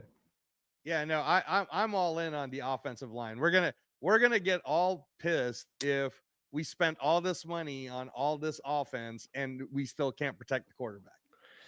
And Colton Miller isn't doing the job, man. So that's what I'm saying is if we're gonna keep Colton Miller because he wants to restructure and do an extension, and then we keep Mumford for his final year because everybody knows your contract year is going to be your best year, then I still need guards. I still need two Sweet feet. He's a bad man. 3 feet. So, we're either drafting high, Paul, on like you said, Kelvin Banks, Armand Membu, whatever, or let me see if in free agency they go get somebody. Because Alex Kappa is not the somebody. I mean, all respect to Alex Kappa, but he wasn't the big No. But I was high last year, as you were, transplant on Fuaga, baby. Fuaga. I was high on Fuaga. I wanted Fuaga 100%. I mean, like big. to be dead honest. But we have to see what the big push on free agency happens. I mean, we have to, because you look, a lot of teams are going to re-sign their own free agents. I hope. Here's the biggest. I don't know if you guys talked about it, but should we sign Spillane? I mean, honestly, like that's the biggest question. Should we sign Spillane? We got Adam Butler, cool, but is it Spillane or is it Trayvon Merrick? That's crazy. That it's crazy. You don't think we could sign both? I mean, Merrick probably not, but Spillane, Hey, Angelo. could sign him. Angelo, hang on a second. Jason, can you share what I posted down there? Yeah. I want to see if I kept Angelo happy on this one. Oh yeah. Is this the one from earlier? Nope, this is Oh. a different one. I just did it a few minutes ago. Oh, okay. Oh, you were doing really? Compared to that other one. Still, yeah. You got some good. Actually, we did pretty good on the other one. Well, Yeah, but look at my first two picks. I figured you'd be happy with that. I know. I would. I just wanted to see what would be available if I went that route and how much it changed other people's drafts. No, and I would, because that solves an immediate problem. We now have guards, but And you got your running backs. That first one that we did, dude, that's crazy. Yeah. All right, you can unshare it. Oh, never mind. I just do that. I just had to. I just wanted Angelo to see that, see what he thought, because I addressed his offensive line right away. Took him at number 6, Banks. That must mean that somebody else took Membu then, right? I don't remember. Did I reset it? Yeah, I reset it already. Shit. Hey, what's up, Sacktown? Sacktown. What's up, Sacktown? So Sacktown, Paul's saying we shouldn't sign Spillane. Oh, shut up! God damn you, Angelo. I'm just kidding. That's not what he said. He's asking. You got Morig out there, and then you got Spillane. I'll sign Spillane, 100%. Rock him out but Adam Butler. Yes, sir. Mm-hmm. You're gonna finish that bottle off tonight, aren't you? Look at it. Look at it. It's almost clean. He loves Adam Butler, y'all. He loves. He ain't the only one. Shoot, I was happy as hell. I love Adam Butler. I was happy. That's one player that had to bring back for me. Like, you don't bring back anybody else. Please bring back Adam Butler, please. And this is 2 years in a row of them listening to us, because we wanted him back last year too, and we got him back. So now we got for 3 years. Now have to worry about it. So that's one less piece we got to worry about. Well, 3 years. I'm ruining Monday. You know what I'm saying? That's what I do. Obviously, you're not going to work tomorrow. I am, but I do what I do. He said, I do what I do. I do what I do. I know that's right. Oh my God. Salute. That's Riverside all day, y'all. That's how Paul rolls. Damn. Is this right? Geno Smith has more regular season wins, 27.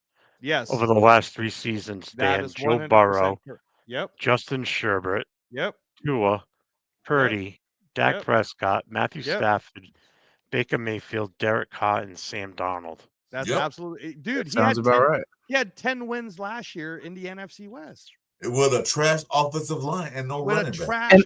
And they didn't make the playoffs either. That was I heard too. At 10, they lost their last game to the Rams. That's why they don't won that game. They don't make the playoffs. Yeah, they lost the division games, which 10 wins. That's crazy. 10 wins don't get you the playoffs. Like I said, I looked at the stat. He is 30-5 in indoor stadiums. And guess where he's playing now? In the indoor stadium.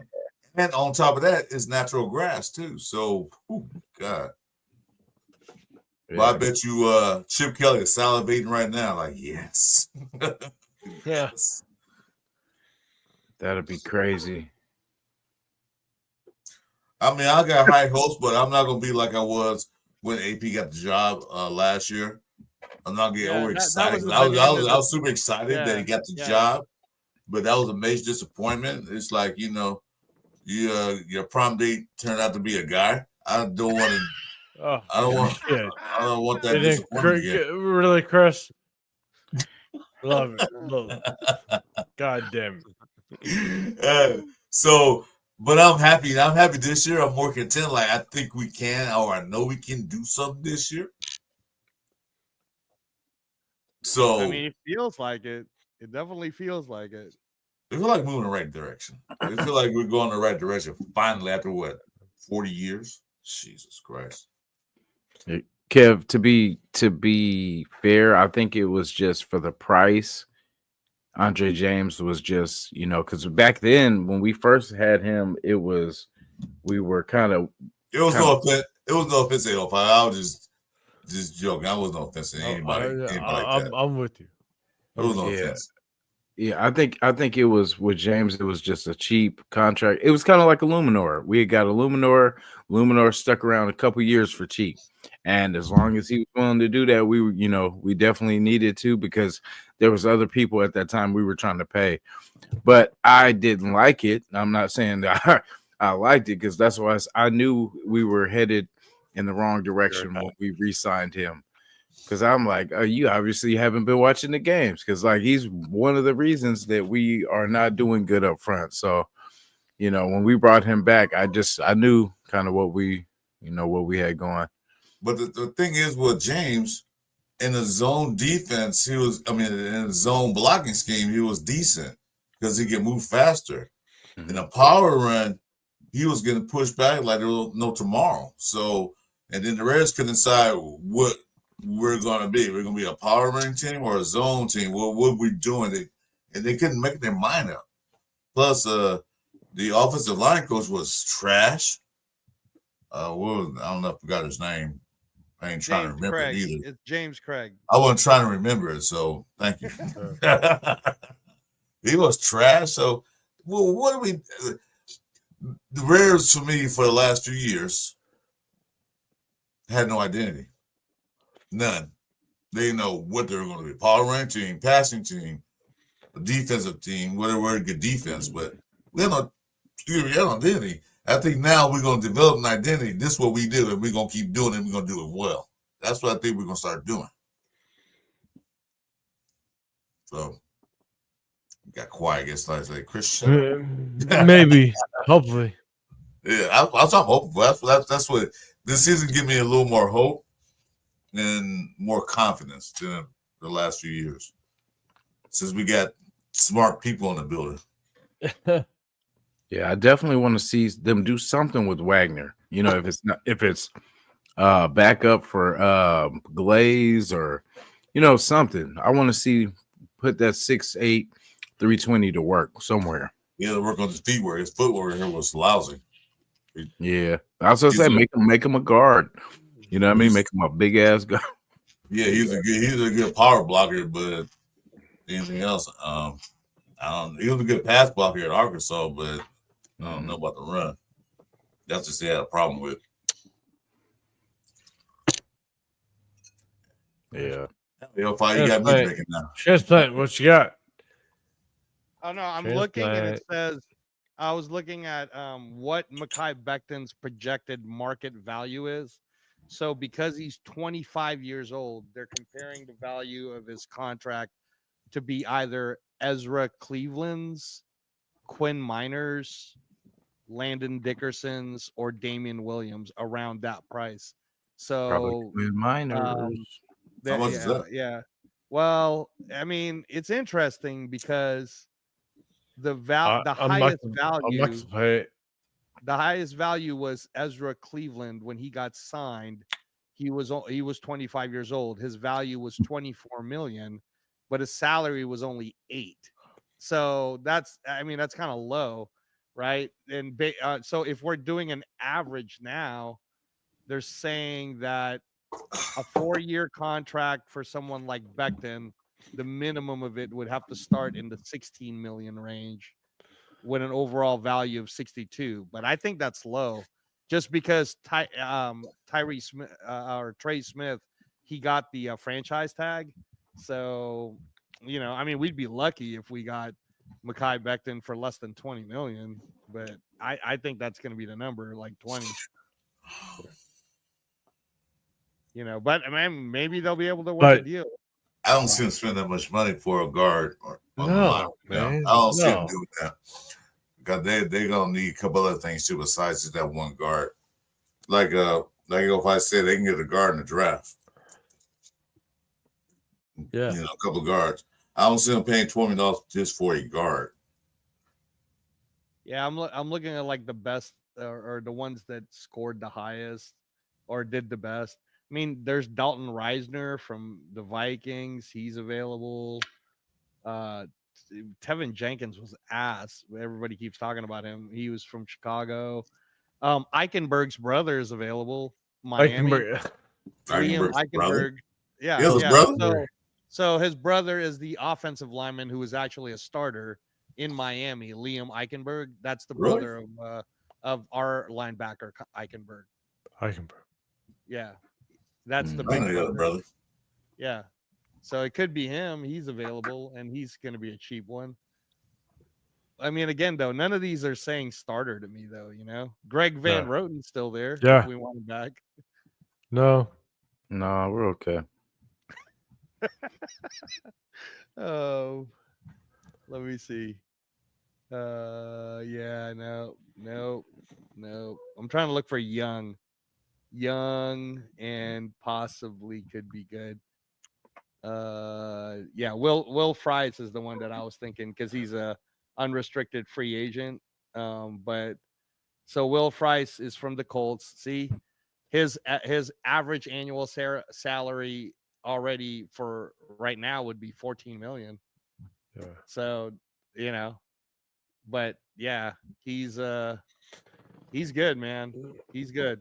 Like Jonathan Taylor was running well because this guy is good. And he's only 26 years old. So if we can get Will Fries for that amount, 15 million, that'd be pretty dope. Why we got Kappa? We don't need to sign nobody else. No, that's why we have Cap, so that we can sign all. No, we have Kappa. Oh, Kappa, where his name is? Oh no, Alex Kappa is not as dude. Will Fries is an all-pro. Alex Kappa is not. Yeah, he was rated the worst offensive lineman in the NFL last year. Like, wow. No, the reason why they signed him is because from college he was the 3rd-round pick by Spytech, and during the Brady Super Bowl years he was pretty okay. So they signed him on potential, Chris. They didn't sign him. Oh, I know.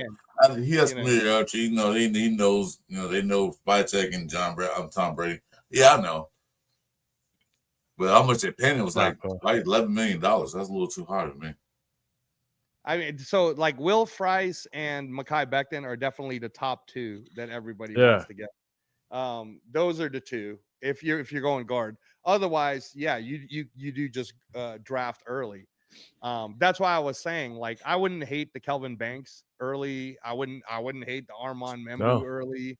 None of those, But again, Kelvin Banks he's a bad man. Yeah. And he could play guard day one and eventually become our left tackle. So I wouldn't hate that. I wouldn't hate that move at all.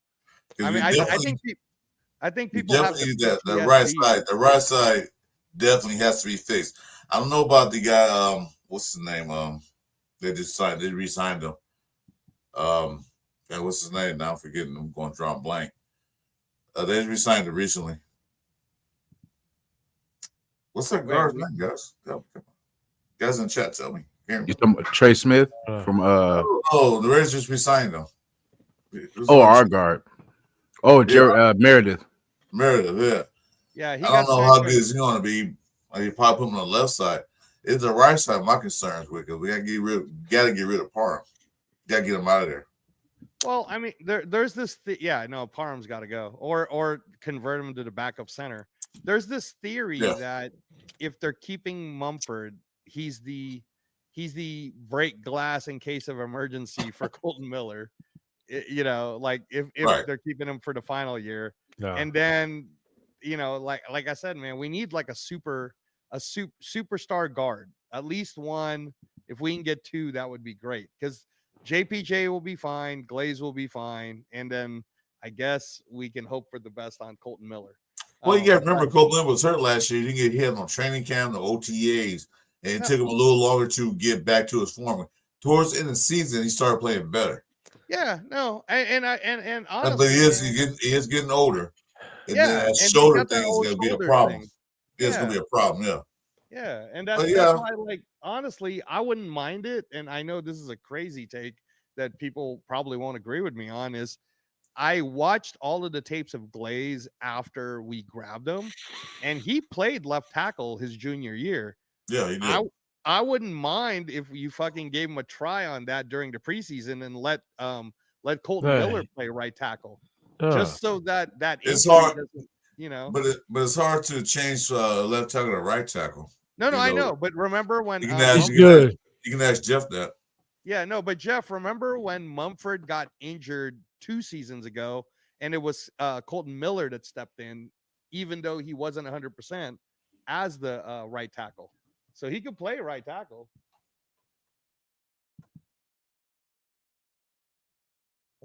Yeah. And Mumford Yeah, was they- a left. yeah, he yeah. was a left tackle coming out, so he would be more. I think that's what he would be more comfortable on that left side anyway. He did good on the left side when he went in there for Colton Miller when he had a little stinger. And he did I'd really rather have well. on the left So, side anyway.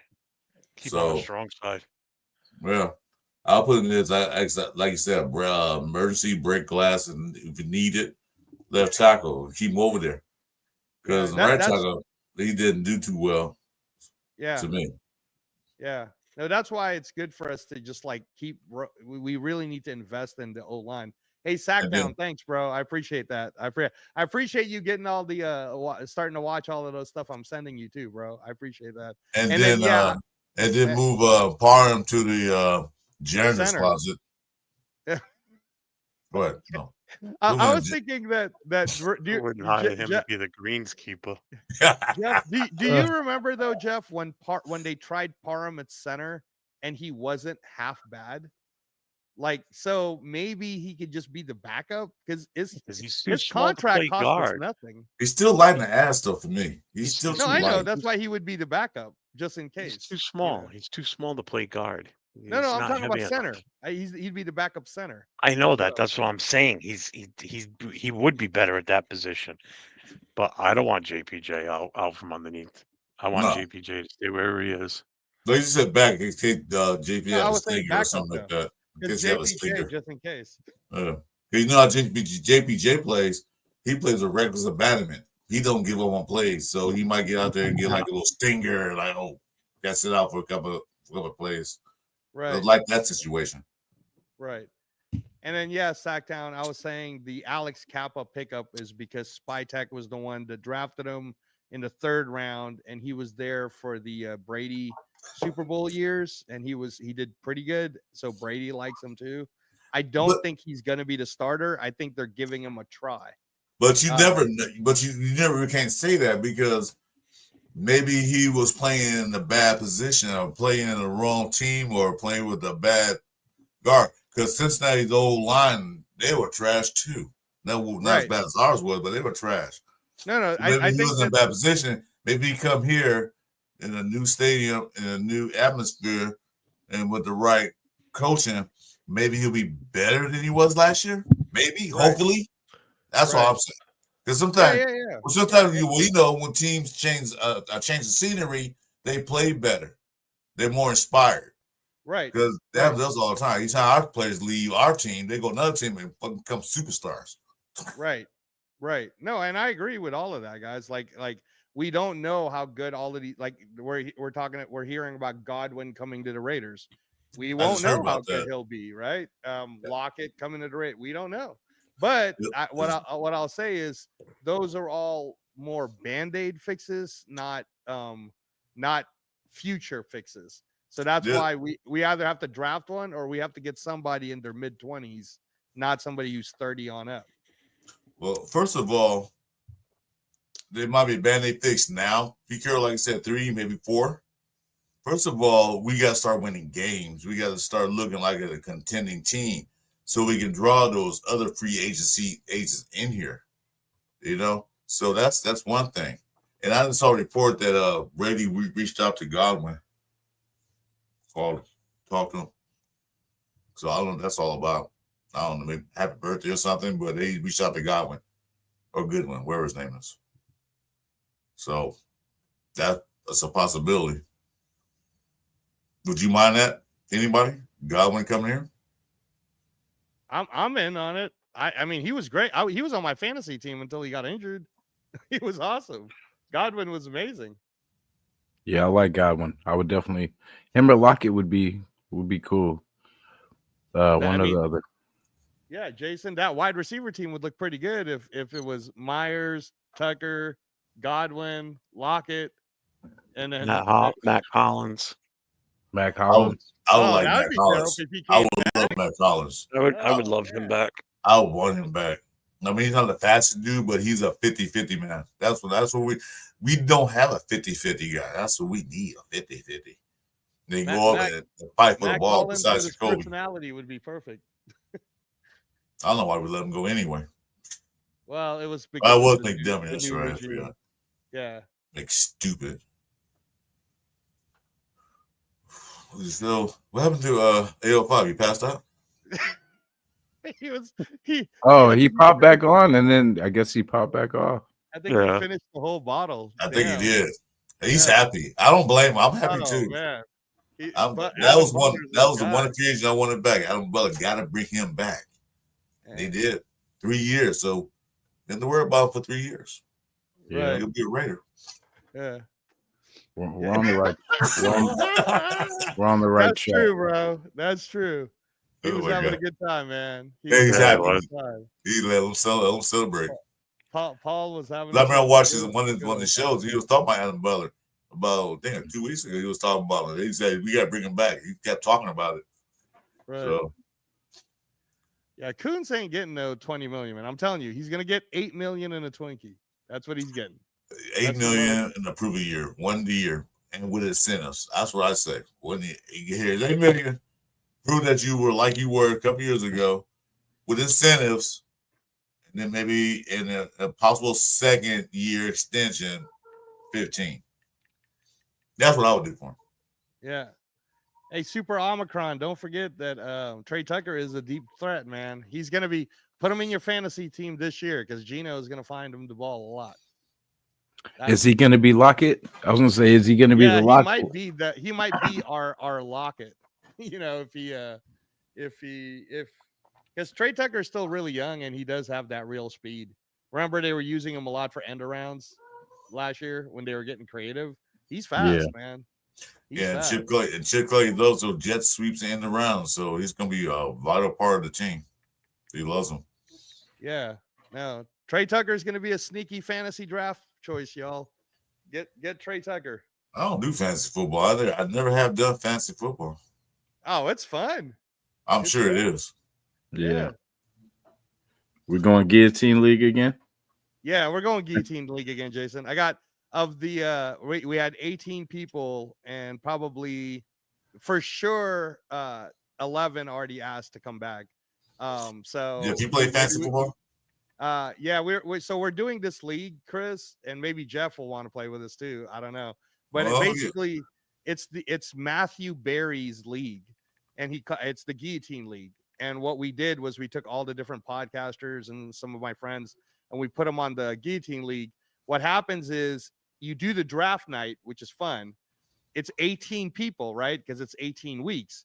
But every week, someone gets eliminated. So instead of playing against each other, like one-on-ones, how regular fantasy football is, you play against the games. So whoever has the lowest score at the end of the first week, that person gets guillotine chopped.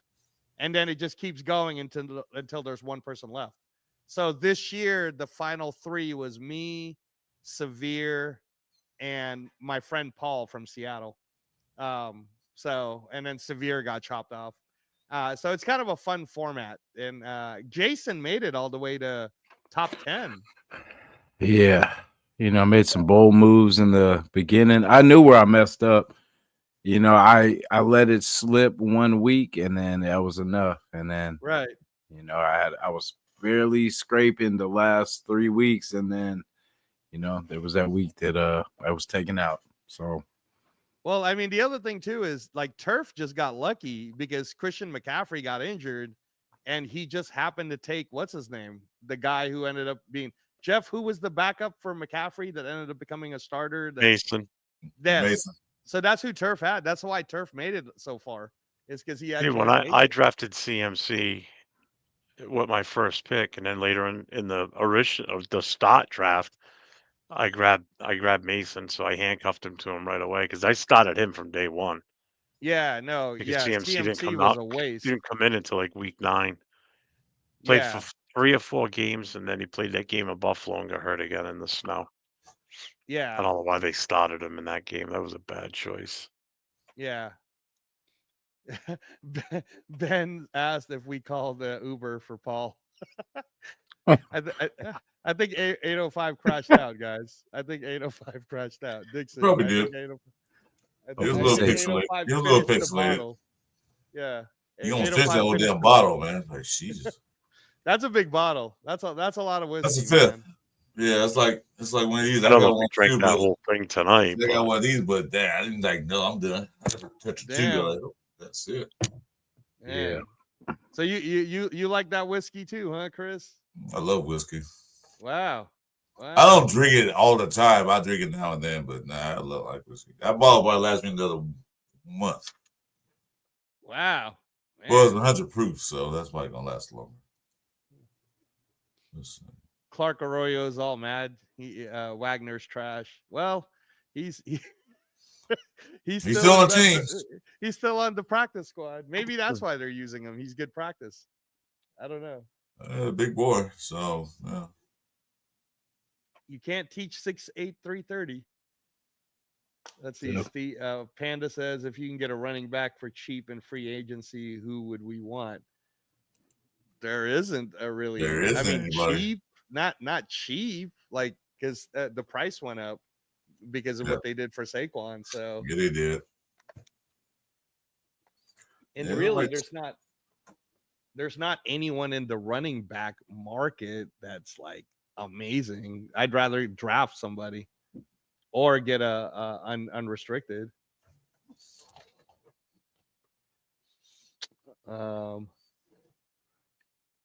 Let's see. Kuntz got screwed by injury. He still needs that prove it year. Now I'm offering $5 million. I don't think he don't take $5 million. Somebody pick one for that much. Somebody else. Yeah, the problem is Kuntz by what the writers are all writing. He's projected to be in the top 10. He's the number 9 best available free agent according to like Yahoo and all this other shit. So if you believe that, then he's looking for that Josh Sweat money, which is going to be between 15 to 18 million. But that's what I'm saying is I don't think the Raiders should do that. Oh, look, Garoppolo's still a free agent. They didn't sign him yet. Oh, really? Wow. Okay. Should we bring him back? Wait, who? Garoppolo. Oh no. No, I heard they need a new water boy, so maybe you can bring back for that. I mean, he's good for the ladies. I was gonna say he'll bring all the ladies to Las Vegas. And some guys too. So don't forget about that. He already still got that lifetime membership to the Bunny Club. So Clayvon Chason Panda will probably get anywhere between 5 to 8 million, unless somebody wants to overpay for him. Because he was a former first rounder, he proved himself last year. Nobody's going to give him like a long term, so he'll probably get like a 2 or a 3-year deal. But it'll probably be similar to kind of like what Adam Butler got. Like think about it this way: if Adam Butler got 3 years for 16.5, then that's about the money Chason's probably looking for.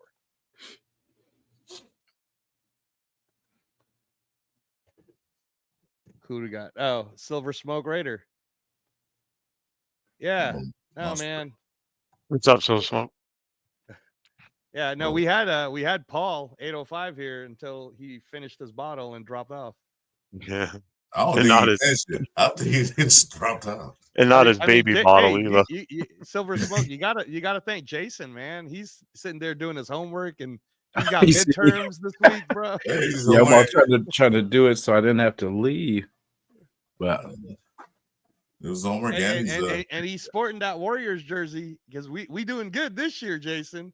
We're going to the playoffs this year. That Jimmy Butler trade was a good trade. We might actually make a playoff spot instead of just damn playing. You guys are playing right now. Yeah. That's crazy. That's what I said. We always do bad. We'll get there, scratch, and then bomb out at the playing game.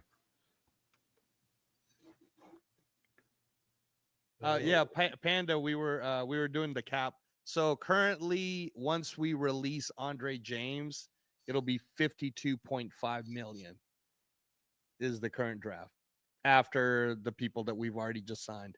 So we started at close to 100. Now we're at 52.5, which is still a lot of money for tomorrow, man. We could still sign like if we sign Byron Murphy and we get a good guard. So we'll see. But did we already pass the what is it? The tampering period, Jeff? No. Oh yeah. 303. Yep, we got 3 minutes in. Yeah, I got the NFL Network on now, so anything that comes up will pop up down below. Yeah, I got it up too. I'm just looking, see if anything pops. Where did I see that at? Oh, right here. I mean, it should start popping off now, right? Or is it still like you have to wait till 9 in the morning because it's a 1 p.m. Anything that's going to break, like, reported this team just talked to this guy and came to an agreement, but, agreement in principle, one of those comments, Okay.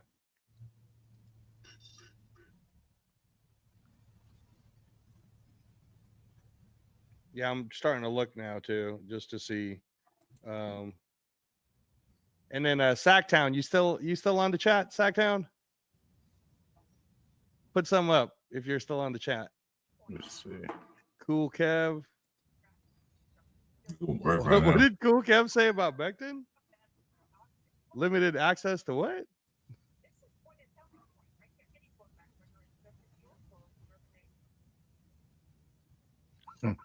Right now, our cap's looking like 51 million right now, but they didn't make the adjustments for the once they cut James, they have to cut. No, I'm talking about they didn't make the adjustment with the Geno trade because they accounted for $30 million. You're right. So right now it's like 51 million cap space, increase, but they didn't adjust it yet. Yeah, not showing because they said it won't adjust until 1 p.m. Eastern time. Yeah. Oh, that's right, because it officially technically hasn't. So we might actually have 80 million. My bad, guys. Yeah, that's what I said earlier. 81 million, 81 million, 82, almost 82. When they adjusted after that time frame. Right. So I was sitting over here talking. I'm trying to come up with logo ideas for my YouTube channel. I'm over here doing AI shit with it. Nice. I just came up with a nice one I just made. I like it. Oh, hey, that's right. You did send me something. If Sackdown's still here, because I know he pays attention to the boxing, but I just saw this. It might be true. I'm going to research it. But apparently, Gervonta Davis finally got kicked out of the pound for pound. So thank goodness, because he was ass. Anyways, did you watch that fight, Jason? The Tank Davis losing. DeRoche. Oh, wait, so did they really reverse it though? Did they no, so this is what's BS about it, bro. Here's what they said, and I can understand it from an official standpoint because the same shit happened to Sam Darnold in the NFL, where in the Rams game, Sam Darnold was totally like face masked, and it was right in front of an official.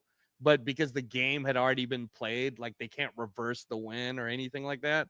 Mm-hmm. So what they said was, we 100% admit that Gervonta Tank Davis was knocked down. and it should have been a 10-8 round for Lamont Roach, meaning that Lamont Roach should have won. But because they went ahead and continued round 10, 11, and 12, we can't tell what could have happened or what would have happened. So we're just going to keep it the same as a draw. So it's the same thing like what happened to Sam Darnold. Like, yes, we know it's a face mask. Yes, we know that the official messed up. But, you know, the game already got played. So what could we really do? Jeff, what program are you using for that AI? What program is it? What the hell is it? It's Galaxy AI. Jason, can you share that for a second? I just want to play this. Tell me what you guys think. Yeah, gotcha.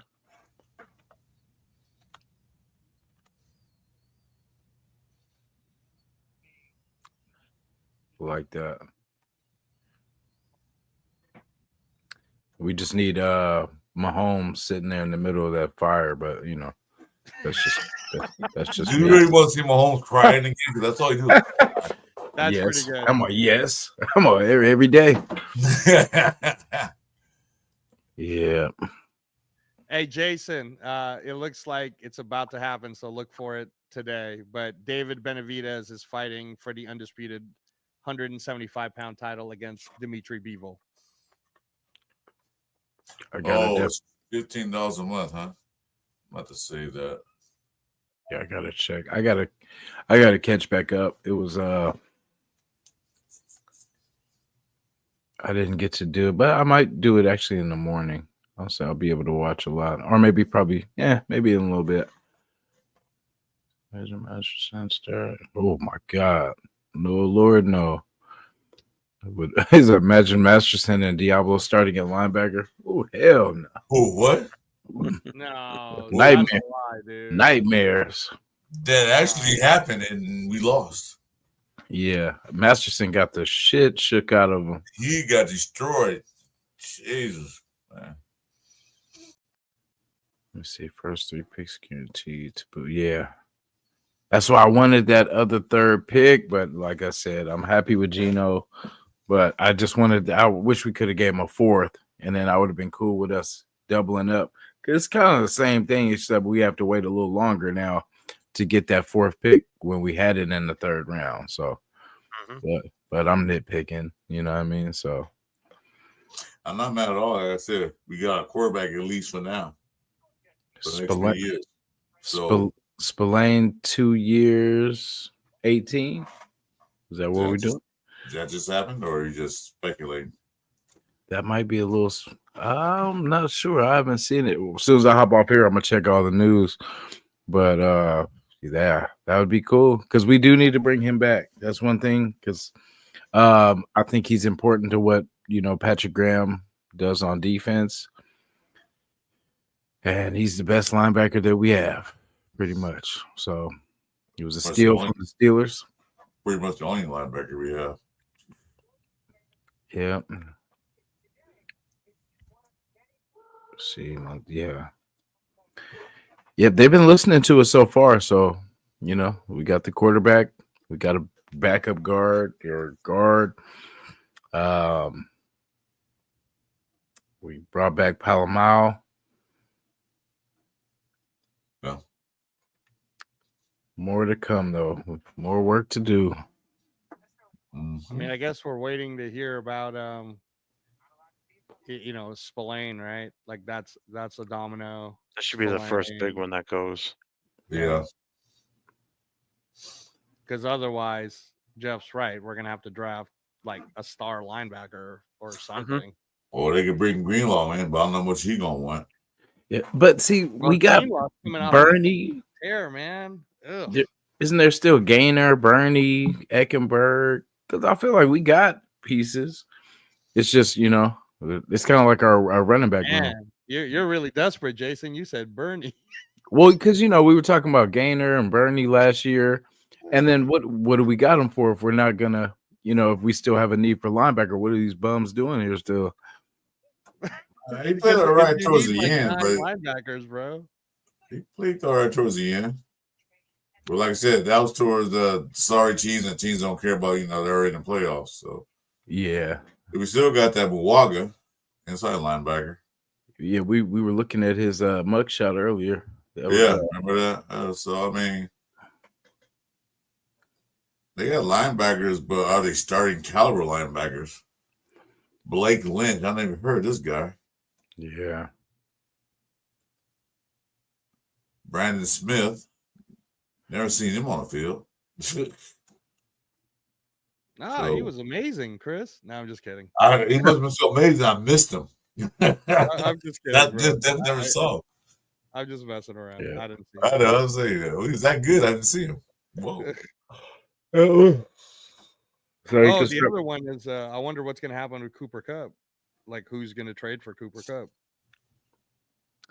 That's gonna be crazy. And then with Devontae going there, yeah, that's gonna be crazy. The Bengals would be a good place.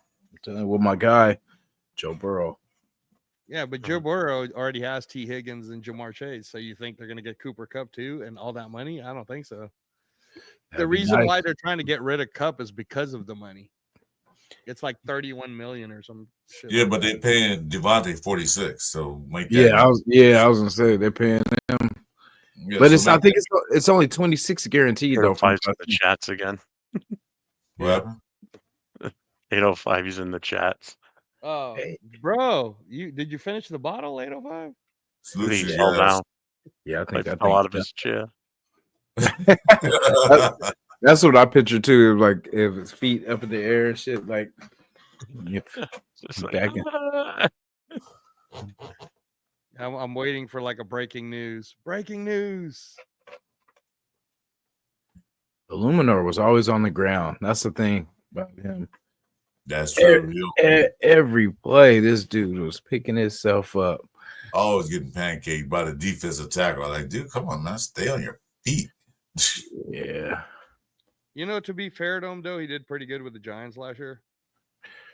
Did he? Did better than Well, Giants were a trash team, so anybody could do good with them.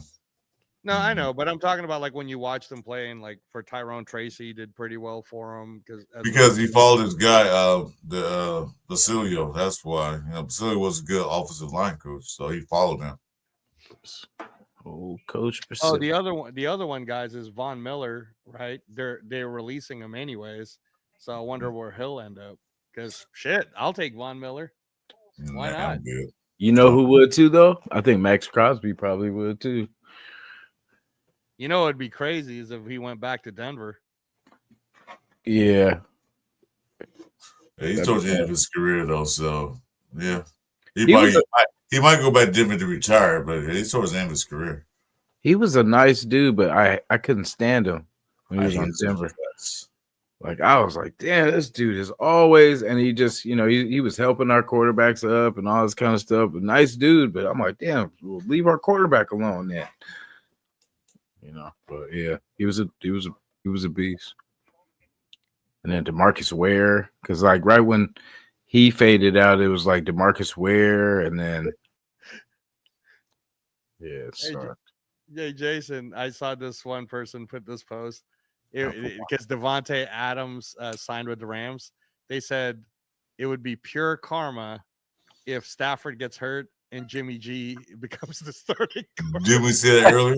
Hey, we talked about that too. Yeah, we were saying like that's crazy. Like either Devontae didn't know, or it was kind of like he signs and he's like, okay, I got a good thing. I stayed on the West Coast, and then he gets the text from Jimmy G. Hey, welcome to LA.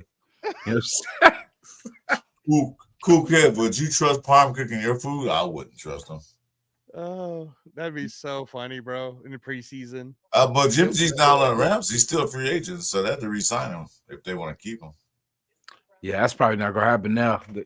Devontae's like, if that dude comes anywhere in this building, I'm gone. Yeah, cancel my contract. I'm out of here. Yeah, tell him don't come near me. Don't call me. Don't text me. I don't want to even hear his name.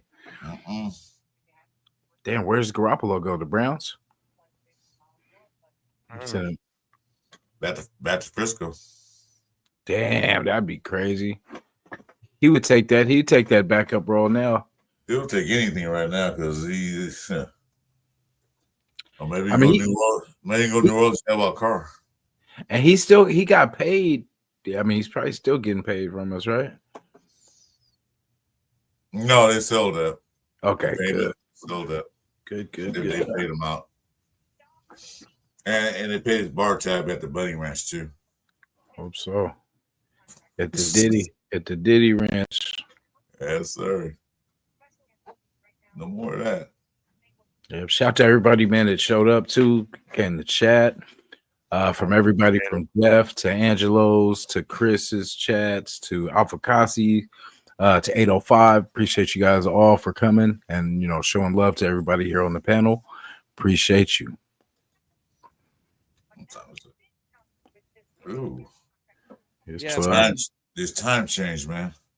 Yeah. Bad. We said that we should just move, if we're keeping Parham, we should just move him to center to back up JPJ because that's about all he'll be good for. He's too small as a guard, man. And then get Ratledge and what's our guy Zabel? Bam. Yeah, Zabel. Yeah, Zabel and Membu, or Zabel and Kelvin Banks. Banks. I'd rather have Banks. If we get either one of those guys, that's cool. Yeah, we could do it. Then we got to get the two Ohio State boys to be. Yeah, that's a package deal. Judkins, Henderson, automatic. I mean, over all the Ohio, like from Ejigba to Will Howard, I like the running backs, man. I've been saying this all year. I like Judkins and I like Henderson. And I feel like at the very least, we should get at least one of them. I will be juiced if we get one of them. But if we get both of them, which we probably won't, but if we do, oh my God, I'm gonna be like 805. Yeah, just the marijuana version. I'm gonna be high out of my damn mind. Yeah, I know, but bad. Arizona had the daylight saving times. Yeah, in California we did it. We voted for it to take that crap out, and they still have it in. Like, what the hell? Come on. Yeah, that's why when I heard that, I was like, wait, I thought that was over with. I thought we it's still there. We voted no, and they still just left it there. That's crazy. Our vote didn't count, I guess, for that. Yeah, they asked us thinking that we were going to keep it. I guess they're like, well, we were just asking. It overwhelmingly got voted out, and they still kept it. Yeah, let me see. He said, "Did we call him an Uber?" Man, he's at home. Haven't seen nothing yet about Byron Murphy to the Raiders on the network. I never believe those. Yet. Whenever I see those, I really don't believe them. Like all those, because everybody's linked to us. This person, that person, and then look, the people that we got, we had no idea that they were coming. So, with Geno, had no idea that was even in the works. Did you know Kelly want Geno out of high school? What? You said who did? I mean, Ben Bachelor thing says, do you know Kelly want Geno out of high school? Oh, he wanted See, right now on NFL Network, it's supposed to be a football life, but it's the insiders talking. They're live right now. Mm-hmm. So it's Rappaport, Tom Pelissaro, I forget the chick's name, the black-haired girl. She's in there with them, and then Mike Garafolo keeps popping in too. Okay. So these guys aren't going to get much sleep for the next week. Yeah, it's getting cracking now. Yeah, There's actually debating going to sleep right now for a few hours. Yeah, I'm about to call it for a little bit. Try to sleep and get back on more early morning. See what happens. Yeah, not yet so far with Spill, but we're hoping that's the first thing we hear tomorrow. Resign Spillner. It's got to be the first. That's top priority. Also, Chip Kelly recruited Geno Smith out of high school. Okay. So he wanted him in high school and in college. So there you go. Come full circle. Mm-hmm. Like I said, I didn't know that, but Chip Kelly were not salivating that they signed Geno Smith. They probably like, yes. I can do so much now. He said, "This is funny right here." Dixon Sider said, "Brady going on a ski trip with Brian Murphy." No, that was the last time with Stafford. I don't think so. Yeah, they going on the ski trip. It was some news. I saw something that they reached out to Godwin, so I don't know if that's even true or not. Yeah, they should be talking right now. That's why I hope there's nothing. We don't see nothing because they're getting this deal finalized right now. Hey, Jeff, man, props to you, dude. You got 30 people watching on your channel. That's dope. That's why it's tough to not want to drop out right now. Yeah, nobody likes my channel. My channel sucks. So no, you growing, man. Hey, yeah, Chris getting up there. I only got 9 subscribers, man. Come on, you guys, subscribe to Chris 4 Raiders. Yeah, Chris 4 Raiders, man. I want to get the 10 subscribers for the draft. Before the start of the season, we're gonna get you there. We got you. For the end of the season. I want 10 subscribers by the end of the season. Oh, we got you that. We're going. You know, we were talking about it on our show last night. I thought Angelo was subscribed to my channel. He hasn't subscribed yet, man. That's weird. Oh, wait, hold on. My bad. I thought you were my friend. Wait. No, you are. Hold on. My bad. Hold on. I'm gonna like your shit right now. Chris and I were talking about this last night about you know, getting in at the right time, doing, you know, the YouTube stuff for the Raiders, and I just definitely got into it at the right time. Hey, yeah. This season, I started right at the first week of season, you know, week 1, and with everything that happened this year with the league, with the team, you know, my channel blew up. I mean, like it literally blew up. And I think also the big thing I got with the following now is because I go live so often, and that's I look at who's on. If no one's on, I'll tend to go on, and it's you know, it works great. You know, people come in and watch because people are hungry for content. You know, thanks, man. Appreciate it. No, that's what I was telling you, Jeff. And by the way, Chris, I already subscribed and I liked all the your like first 10 videos. I know because Jason was one of the first ones to subscribe to me because I was on live with Jeff, and Jason was the first one to subscribe. I remember that. Yeah, no, Jason's good peeps, man. Damn, was that your first? That's crazy. I said you won the first. So I had like 5 or 6, and then you subscribed and then jumped up to 7. So you like one of the first ones to hit me on the channel. So I appreciate that. Oh, always. I like this guy Enzo, man. So we'll talk to you about boxing, but you won't subscribe to my channel. Like, what the hell? Yeah, my bad. But you're in. I got you now. I got you. But no, I was telling Jeff, like, so one of the boxing podcasts I'll go on, that guy's a beast, Jeff. Like, he's pretty much on almost 24 hours. But I'm telling you, like, on one live, we were on, I wasn't with him for 12 hours. I was with him for 6 of it, but he did a full 12. The lowest that ever got was like 250 on the live, but it was when I was on it, it was at like 500, 550, 600.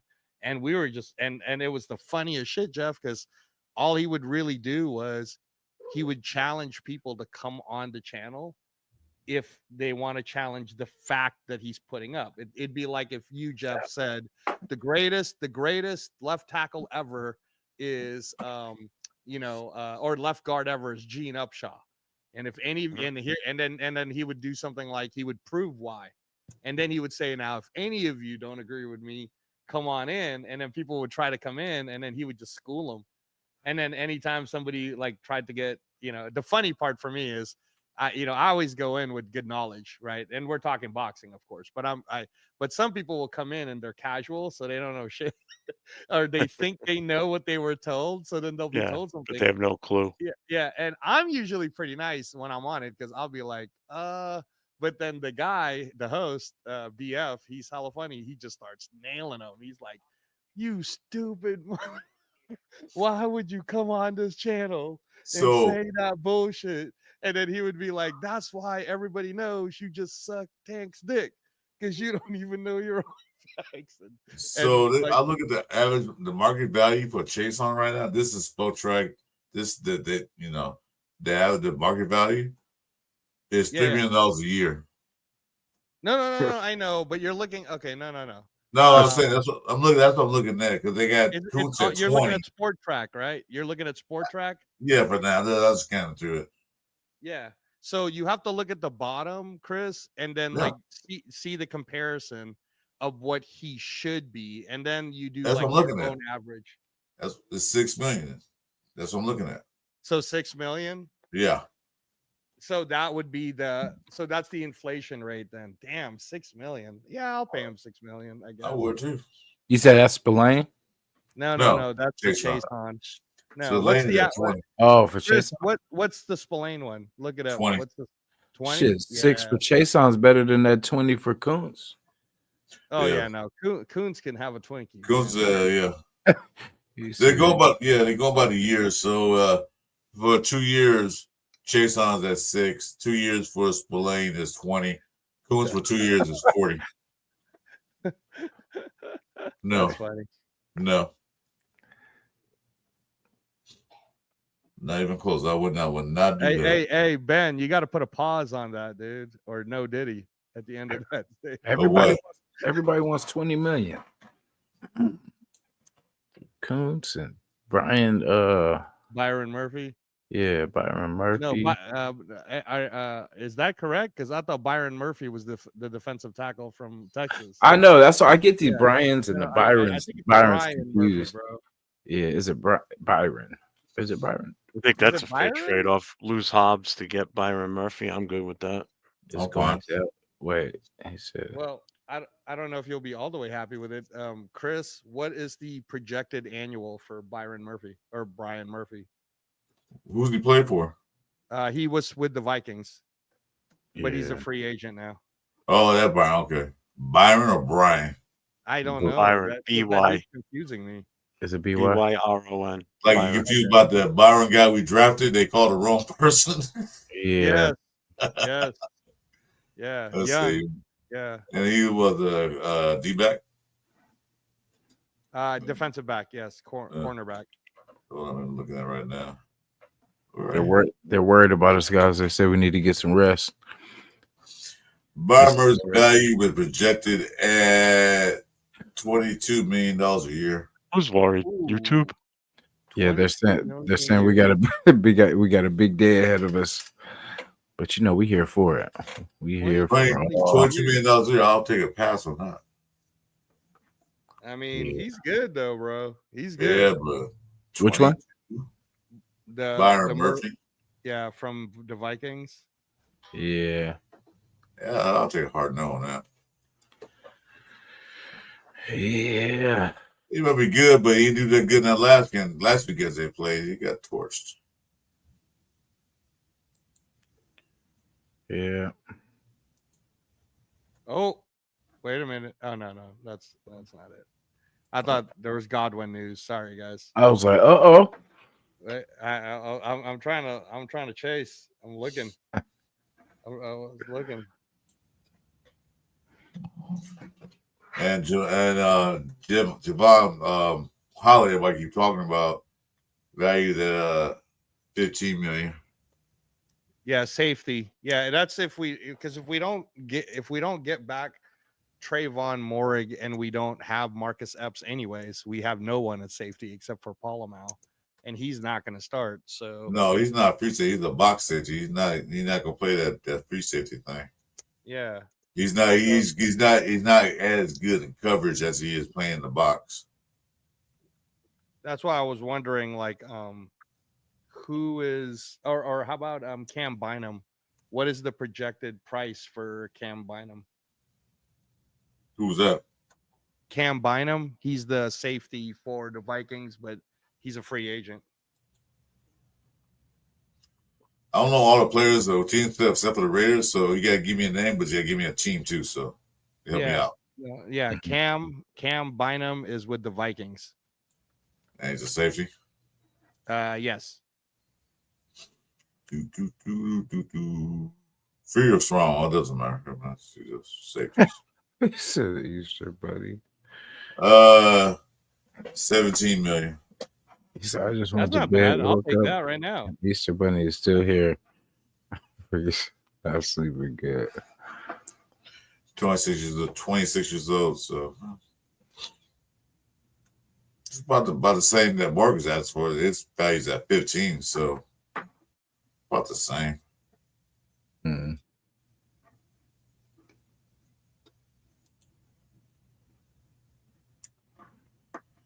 Let's see how much this guy's worth.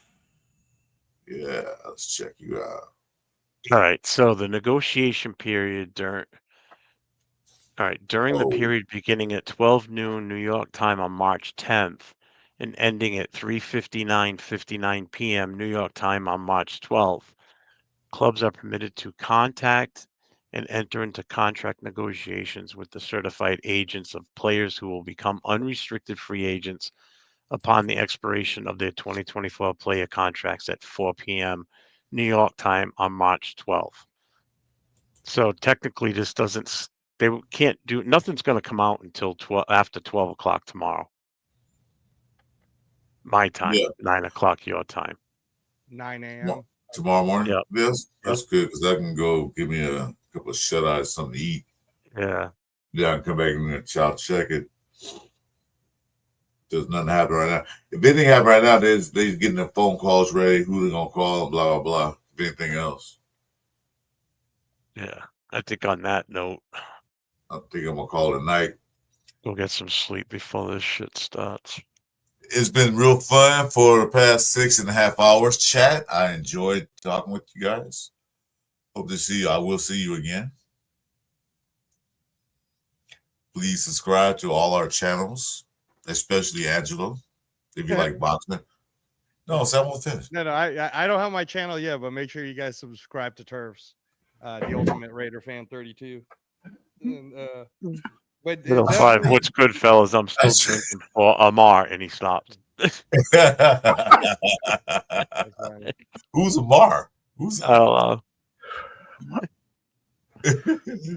don't know. He's still drinking for Adam Butler. Adam Butler, he said Amar. He's already gotten to the phase of where he can't type the letters. You take care of your 5 man. Don't Yeah. I don't want you to fall out your chair. Yeah, be safe. Thank everybody for tuning in tonight. 6.5 hours was a real good run tonight. Jason, thanks for having me on. I appreciate it. Man, thank you, Jason. You guys, man. Always. Make sure everybody hits those the notifications because it's gonna be an interesting week. So, and I usually fire off last minute. Boom, I'm jumping on. And Chris will probably be on with me. And anyone, if you're around, Jason, more than happy to chime in. Angelo, absolutely not. Yeah, I agree. No, most definitely, man. Appreciate all you guys. Yeah, you're both more than welcome. Angelo, as long as you don't talk boxing, we're good. Hey, it's not me, man. Tell your I dad know. to stop asking me. I know. Yeah, no, Andrew, you're great. I love Xander. He's great. I'll start watching boxing when it gets good again. It is good again. It's starting to crack off. Like I like it's getting exciting. Yeah, Chris, it's been for the last 18 months. It's best fighting the best, and it's exciting as fuck. And it's only $25 or free. That's what I'm trying to say to you, bro. $25. You know what $25 was gonna buy me? Yeah, a pizza. In this Nothing. inflation, Definitely. one Actually, egg. All right, I'm out, guys. Later. See you guys. All All right, man. Yeah. All right, guys. guys. I'll see you guys later. Don't forget to like, subscribe, you guys. Yep, Yeah. definitely hit them thumbs, y'all. Hey, Yep. appreciate everybody coming through from Chris to Angelo to Jeff to Alfakasi to Morris to 805. You know what I'm saying? Appreciate you. And Nation, we're nothing without you guys. Appreciate it. And yeah, we're gonna wake up to it's almost like Christmas. We're gonna wake up to some good news. And guess what? We ain't got to pay for it. So you know what I'm saying? It's a win. You know what I mean? So hey, it's gonna be some news tomorrow. Let's get excited because man, it's going down. And the more we get to do the other team. So let's stack it up. Let's hope for it. Let's hope. Yeah, buddy. Thanks, So Jason. Hey, Jason, when's your next live that you're gonna tell everybody?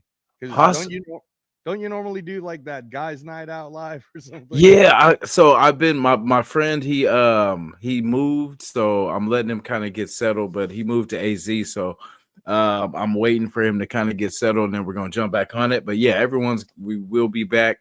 Fellas night out will be back. You know what I'm saying? We did a little test run to kind of see what we wanted to do, but we will come back stronger and better than ever. So, you know what I'm saying? Thank you for the shout too, Angelo. I appreciate that. Yeah. No, I know you're always trying to find that sweet spot, and you're busy with your school and Yeah, almost done with school too. Then I'll be full time for PM. You know what I'm saying? That's what's kind of limits my PM time. But yeah, I work pretty much Monday through Friday. So there's some nights where I'll be live, and I'll just send out links if you're able to come shoot through. You know, you're always welcome. No, always, man. Because I know that's why. So Turf, we did on last week because he's been meaning to start that boxing channel that we were talking about last year. But last week we did like 2 hours, and the hell of people were asking for it because, like you said, man, a lot of people don't know what's actually happening. But pretty soon it's going to be like it's already being free outside of the U.S., but pretty soon it'll be free here in the U.S. too. But that's why I want you to catch up, Jason, because I gotta watch all the ones from pretty much for the whole weekend. Yeah, no, but the big one for your news in the Bay Area is they thought they'd pull it off this year, but next year for sure in July, I think they're going to do a boxing card, and it's going to be in Alcatraz. Yeah, that'd be crazy. Yeah, so this year the free one is they're doing the boxing card in May in Times Square. In May 2nd in Times Square, and then they're doing, I think, in June or July in Brooklyn Bridge. Oh, like, damn! Totally for free, dude. Like they're doing all this crazy type stuff, but no, man, you and I will have to hop on, because I definitely want to catch you up on all that stuff too, because I know you like the fight game. So. Definitely will, man. And then I'll reach out too this week if I got anything going on like in the next couple of days, which I should, because like I said, it depends on what goes down tomorrow. Shit, we'll be back on here tomorrow night. Yeah, no, if it's big moves, man, if Mekhi Becton gets signed, dude, I'm in. that's the man. That's the guy I want, because you're. Who is that? It was Henry Lawrence. Remember Henry? Or I don't know. You might be too young, but we had Henry Lawrence with Gene Upshaw and Art Shell way back. Oh, back in the day, yeah, back in the day. And then we had Bob Brown, right? They were the mean guys with the casts, and then they would be like punching people back in the day. Look like hockey players. Yeah, so that's what I feel like. I feel like Mekhi Becton would be that for us. So yeah, no, but for sure. But thanks everybody. Thanks. And I know you got to go, Jason. So thank you. No, it's all good. And then let me know, man. Let me know if you do something. Definitely will. Definitely do. Love you guys, Nation, man. Appreciate it. Angelo, thank you. And I will see you guys more than likely tomorrow. So we'll see what's up. I'll at least put out a short or something, just of what's going on. But Raider Nation, we love you. Thank you. Raider Nation for life. Let's go.